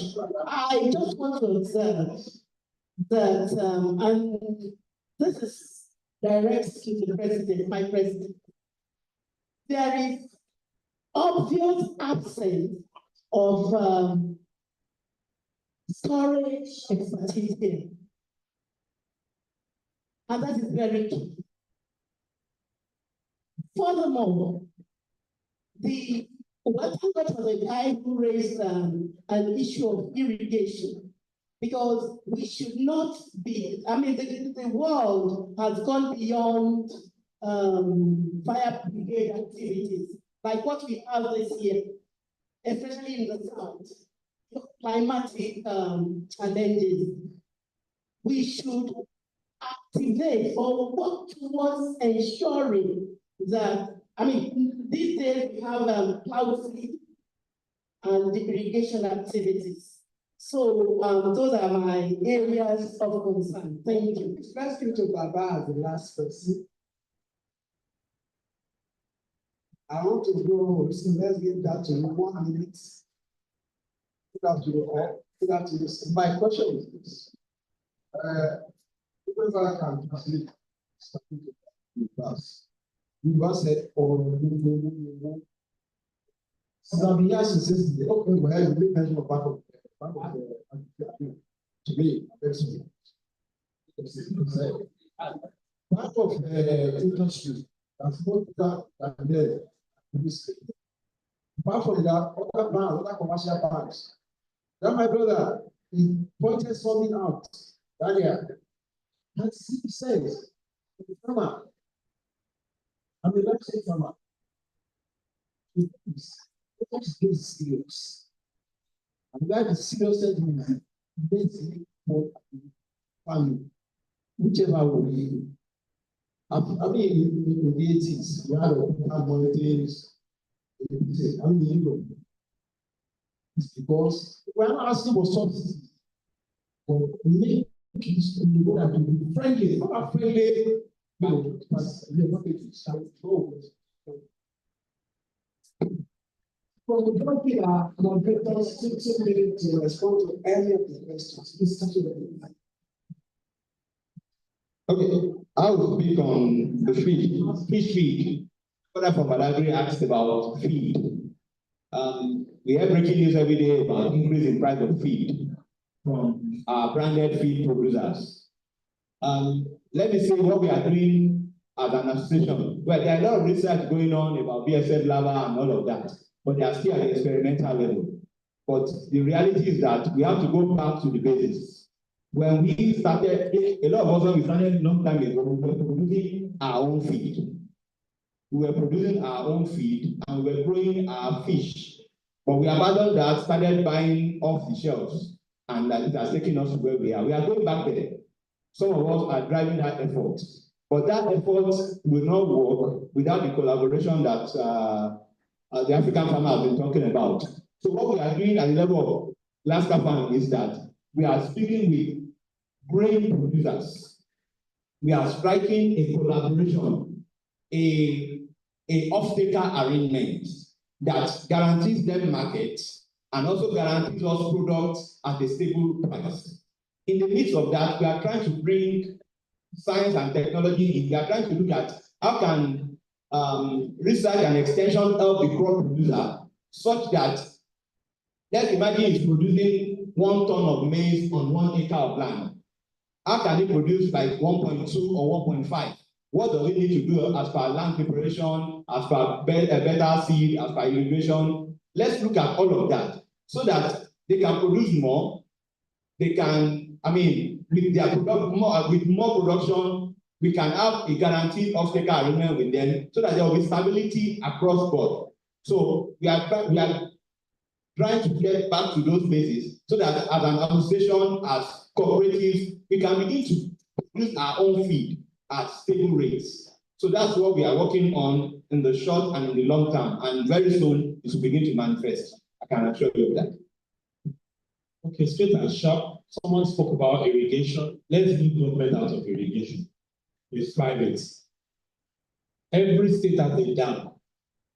Every state has many rivers, big rivers. There's somebody that did not go to school, Secretary this year, put pump inside government dam. They are not charging you money for the dam. Now, the guy made 5 million or 5 million plus during the scarcity. Uneducated.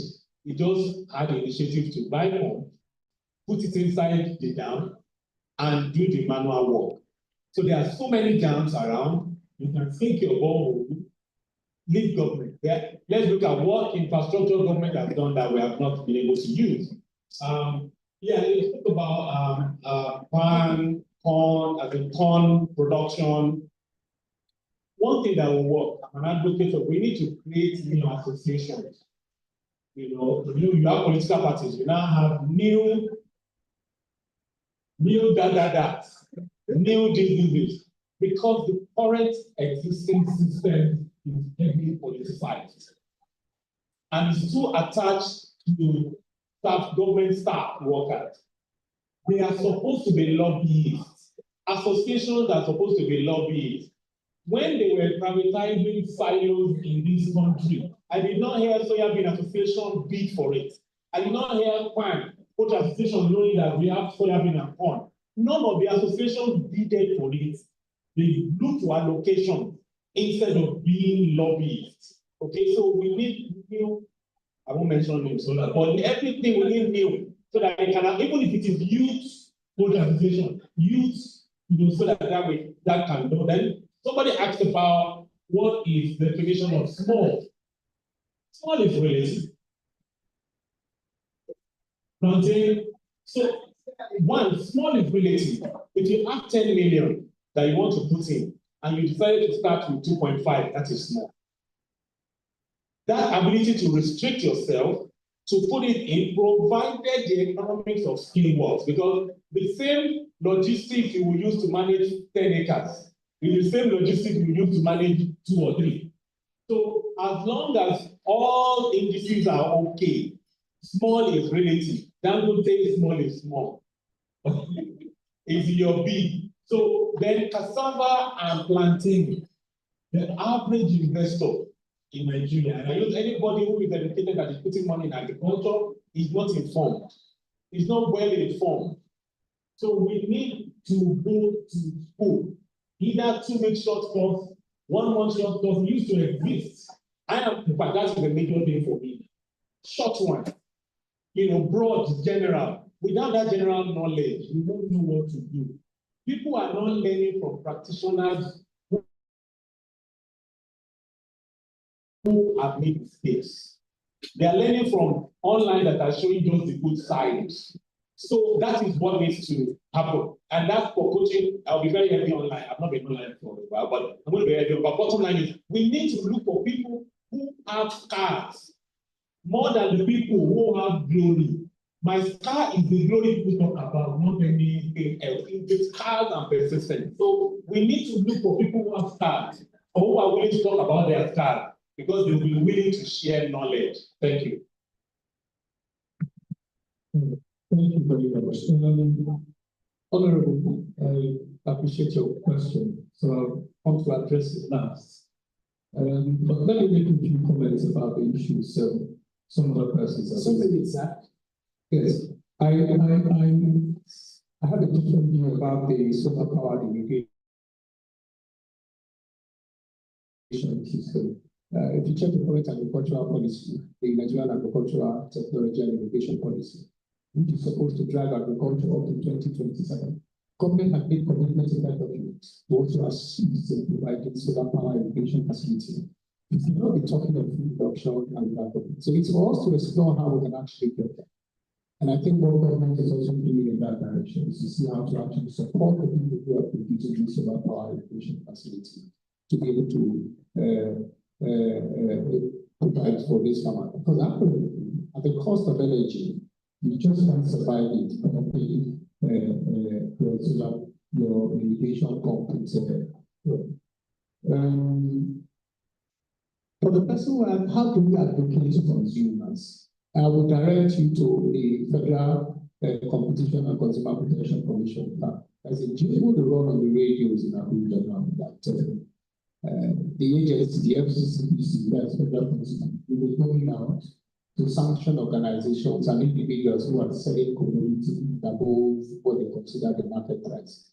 While it is laughable, the gentleman does enforcing the fact that these are part of our responsibility, and that is the platform you have as a consumer to register your reservations, and they can also help you, not minding this government to also amplify that voice and say, look, this is what consumers feel, this is how we actually want to have it. So you can visit the Federal Competition and Consumer Protection Commission, which is head office in Abuja. To your question, Honorable Sir, I must appreciate meeting you. But let me just address the question straight to you. The challenge we had with exporting yam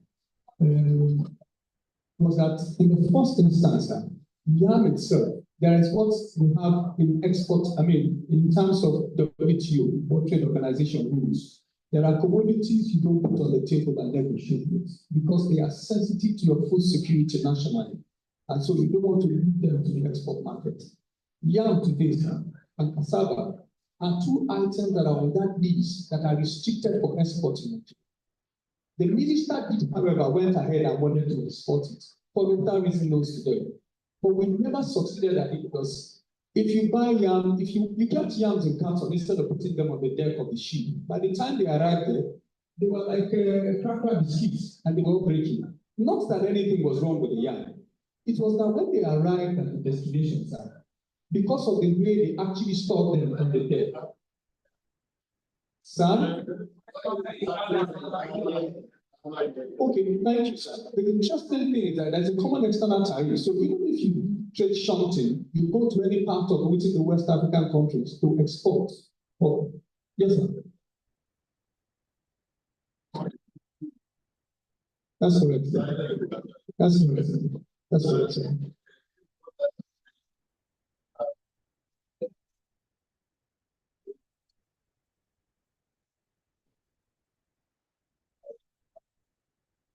So now that company will involve in somewhere, since you also have not to become agency of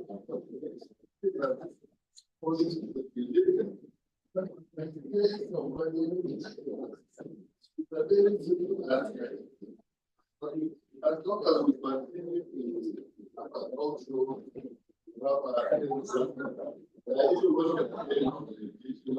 yes, sir.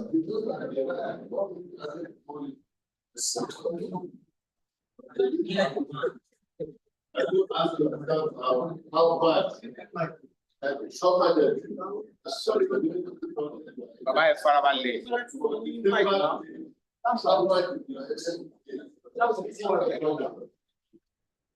When life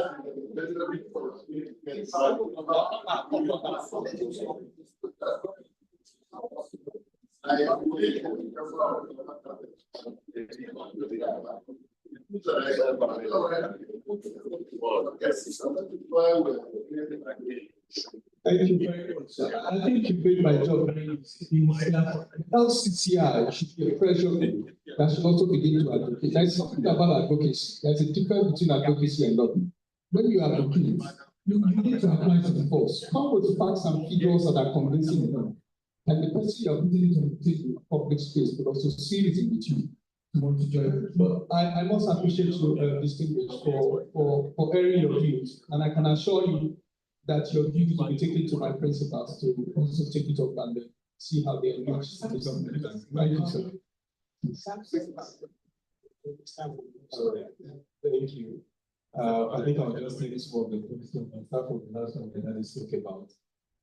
How small is small? How do you define small? For me, define small with the money you are willing to lose. It is your first time. Any money you are willing to lose, that is small. If you lose it and you be paying it, it's not small. Then, for me, there's something about storage. I think in the Southwest, we probably have one of the largest food storage for vegetables. So there are storage systems available. I say I have. No, you said there is no storage experts.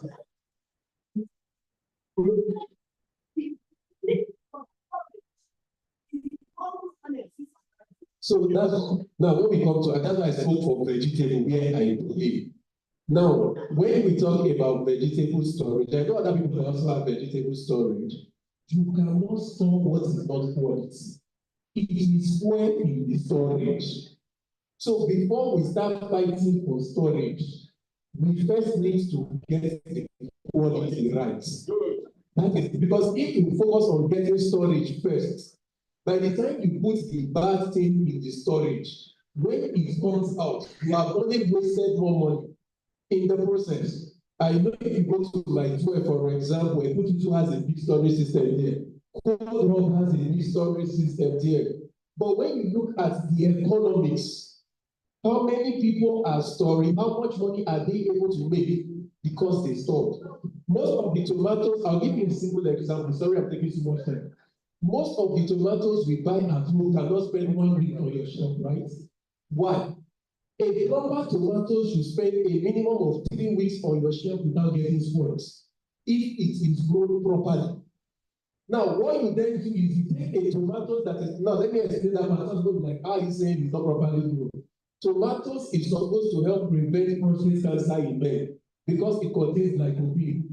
Do we have more prostate cancer in Nigeria today or less?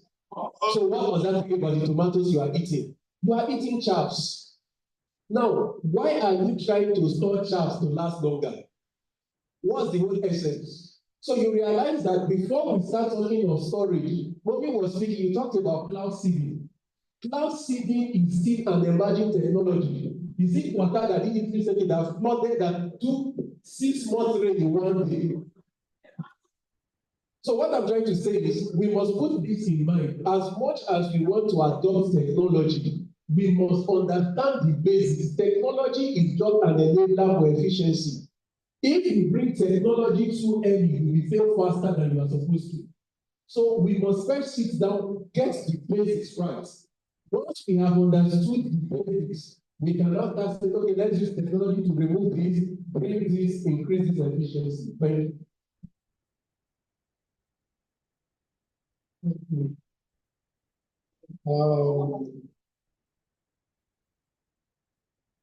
Okay, I won't let on a particular person, but I know that what I'm going to see is going to address some of the I want to know too. Somebody said talking about practical Agric skills. I think it's obvious. My brother has said that governments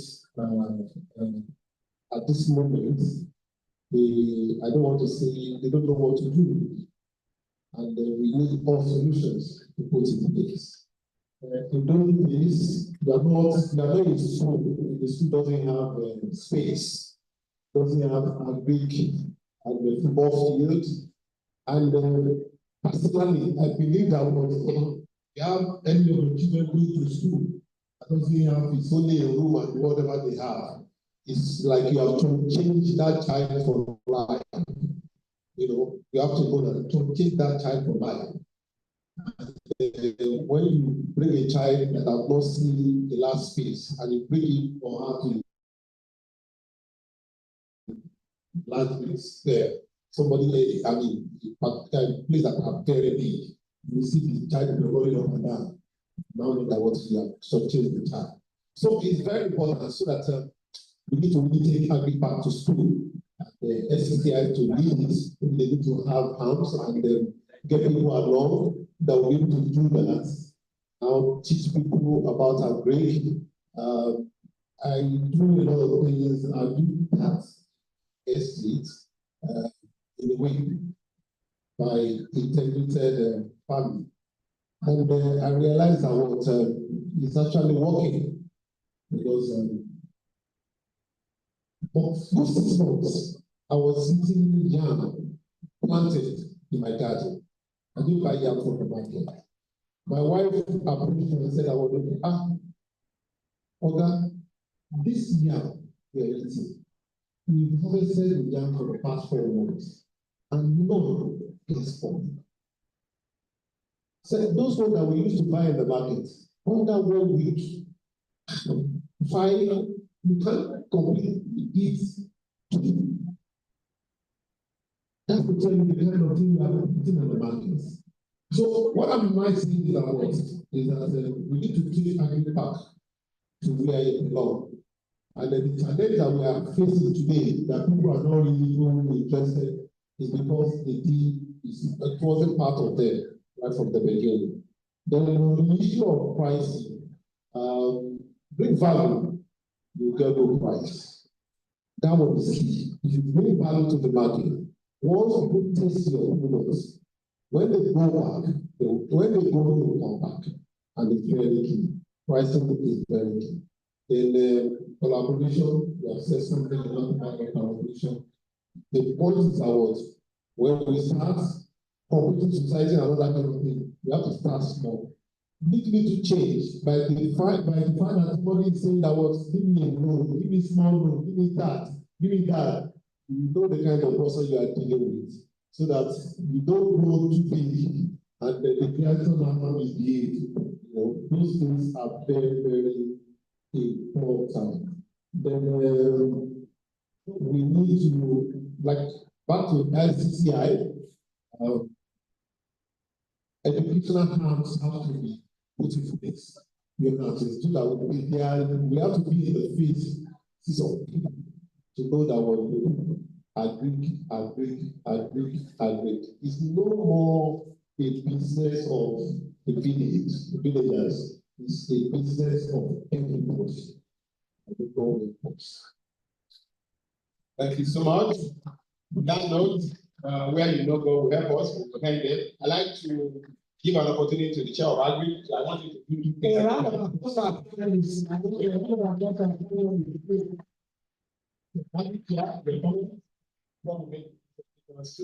Thank you so much, audience. Really appreciate you. We are just to respond to a few things that you mentioned here.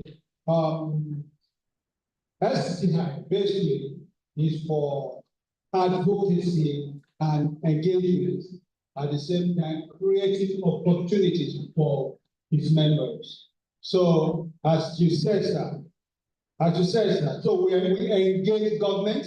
So whenever any policy comes out, what do? We study it within the house and we come out with our own community. Whether we support it or we go against it. We've seen a couple of policy government has made in the past. Then when we come out, government will reverse it when you know that it's not favorable. That's one of the things we do, and there are quite a lot of opportunity. So for some of us who are not members that are here, that is why you don't know that we are for advocacy and engagement. But we have an opportunity to become a member.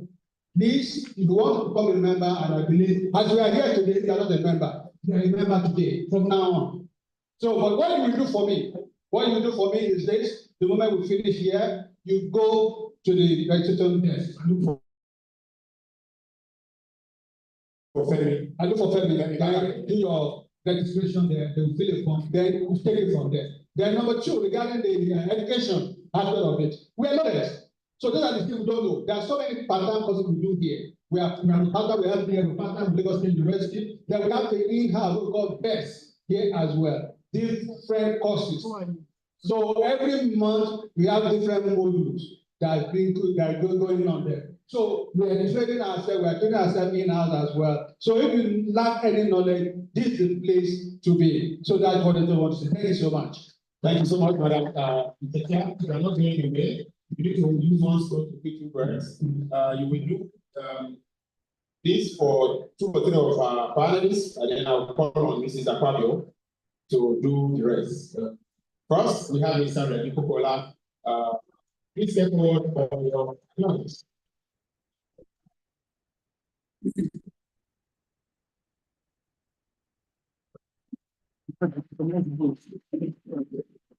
So I need to do one more before I begin that class. So that I forget. Mr. Chairman, let's have a discussant.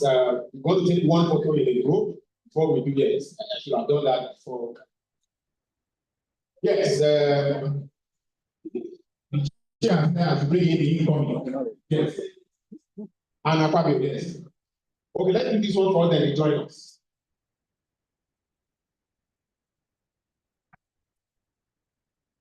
So, will you join us? Yes. Let's have the income together so that the button will just shoot faster. Okay, I understand the game. That's fine. Thank you so much. While we have Mr. Fabio and the Vice go back to their seat, Mr. Bola has gotten his own. Next is, please let me have the next one. Mr. Francis Obole. Let's now get up for Mr. Francis.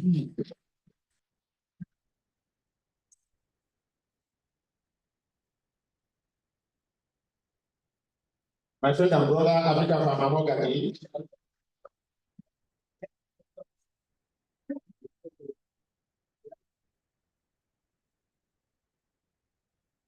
Thank you, Mr. Chair. You can retire back to the seat. Let's do the honor of having Mr. Aquabio do the next set of presentation. Mr. Aquabio, please.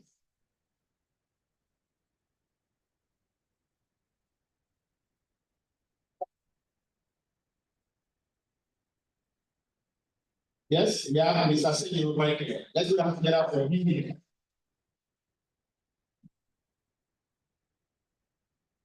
Thank you.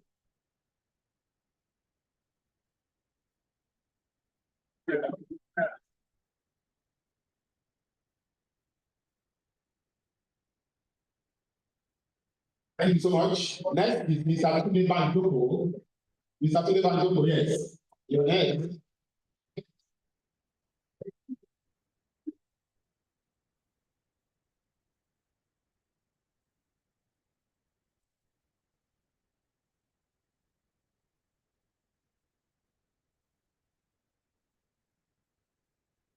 Right.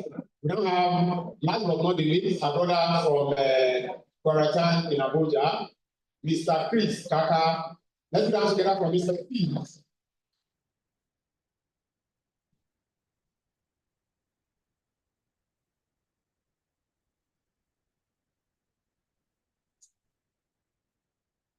Thank you so much, sir.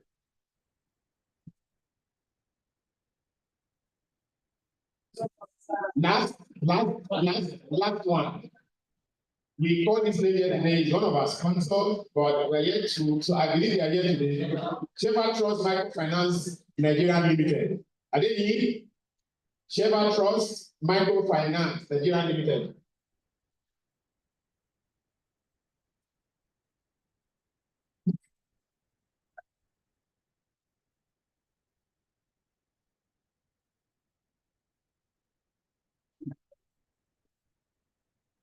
Yes. All right now. Thank you so much, Mr. Thank you. Thank you. All right now. All right. As we reporting on the 2024 FTI Agric Symposium and Fair, I'd like to bring for a closing vote of thanks and closing for this year Mr. Sylvester Oyewole, Chairman, SCCI Agric Group Cooperative Multipurpose Society. Let's dance together for Mr. Sylvester, please.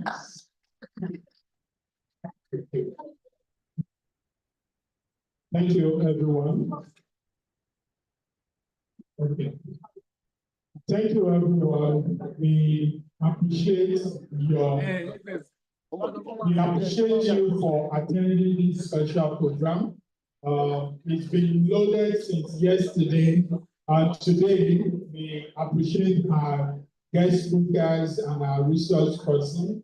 We had the honor of having Mr. Governor yesterday, ably represented by the Commissioner of Agriculture. We also had a goodwill message from the Minister. We also had in our midst the Commissioner of Commerce and Cooperative. We also had the honor of having our President of SCCI throughout with us yesterday, Mr. Gabriel Idaosa. And today we had a lot of conversation around agri-business, running agri as a business, livestock and fishery. And we also had conversation around alternative farming, greenhouse and urban farming. So I want to say thank you to everyone that has been part of this year's Agric Symposium and Fair. We say thank you for being part of this journey and the change that we advocate for in our country, Nigeria. As we go back, the action point is that we begin to do something differently.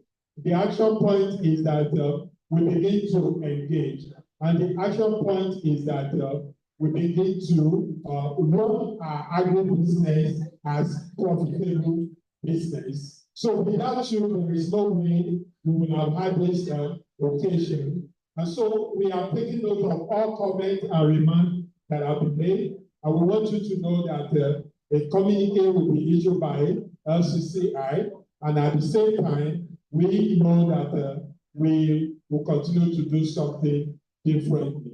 So next year is another time. We hope to see you next year so that you can be part of this. We are grateful for your attendance.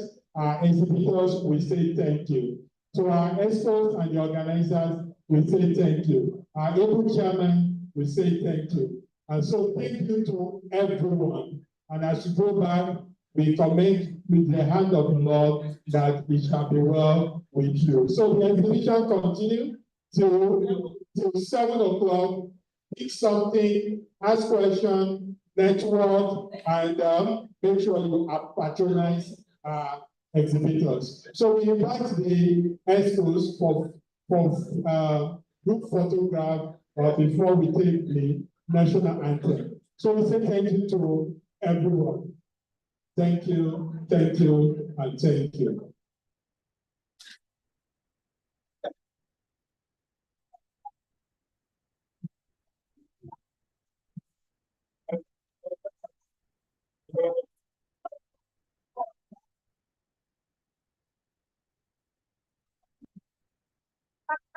How are you doing?